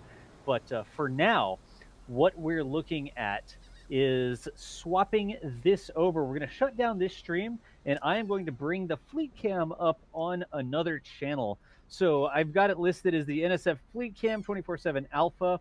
We'll probably be changing that around exactly what that says and stuff, but this has already been live. Let me go over there, and I'm going to set that to public, right like that. There we go. Click done, and then I can hit save, and that is going to make that public. I'm not really too worried about the title or anything like that. So if you want to continue watching Fleet Cam, I still have a little bit of switching to do. I've got to swap the servers over, etc., etc. But if you want to keep watching Fleet Cam, that right there should come up. Click on that link. Let me know if that takes you to the public Fleet Cam 24/7 Alpha. That was not released before this, but now that should actually be public. And if somebody could just confirm for me that that's actually working, I'm hoping that that's working. And I'm going to switch out the primary feeds. Right now that feed is at a different frame rate, and I'm going to put the primary feed over that way. And if you want to keep watching Fleet Cam, that will be unhosted. That will have no live commentary. We'll put a message to that effect on the screen. That's actually coming off a separate server. But just very briefly, we're going to see a little bit of a hiccup in that scene, and then I'll be swapped over to the primary feed. I need a duplicator in that takes a single feed off the camera and then duplicates that out for multiple client servers from a broadcast quality perspective. But I don't have that set up yet.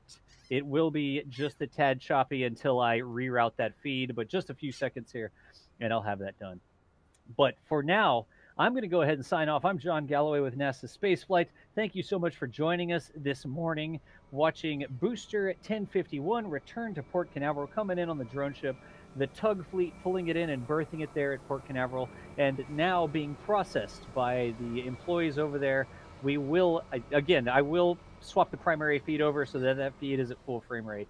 and I appreciate y'all hanging out with me today. If you're looking for me, you can find me on Twitter. I'm K Space Academy because I played a lot of Kerbal Space Program in my time, but I'm not even going to show my own card. It doesn't even matter. If you want to keep watching Fleet Cam, head over to that other stream. That's going to be the 24/7 alpha test.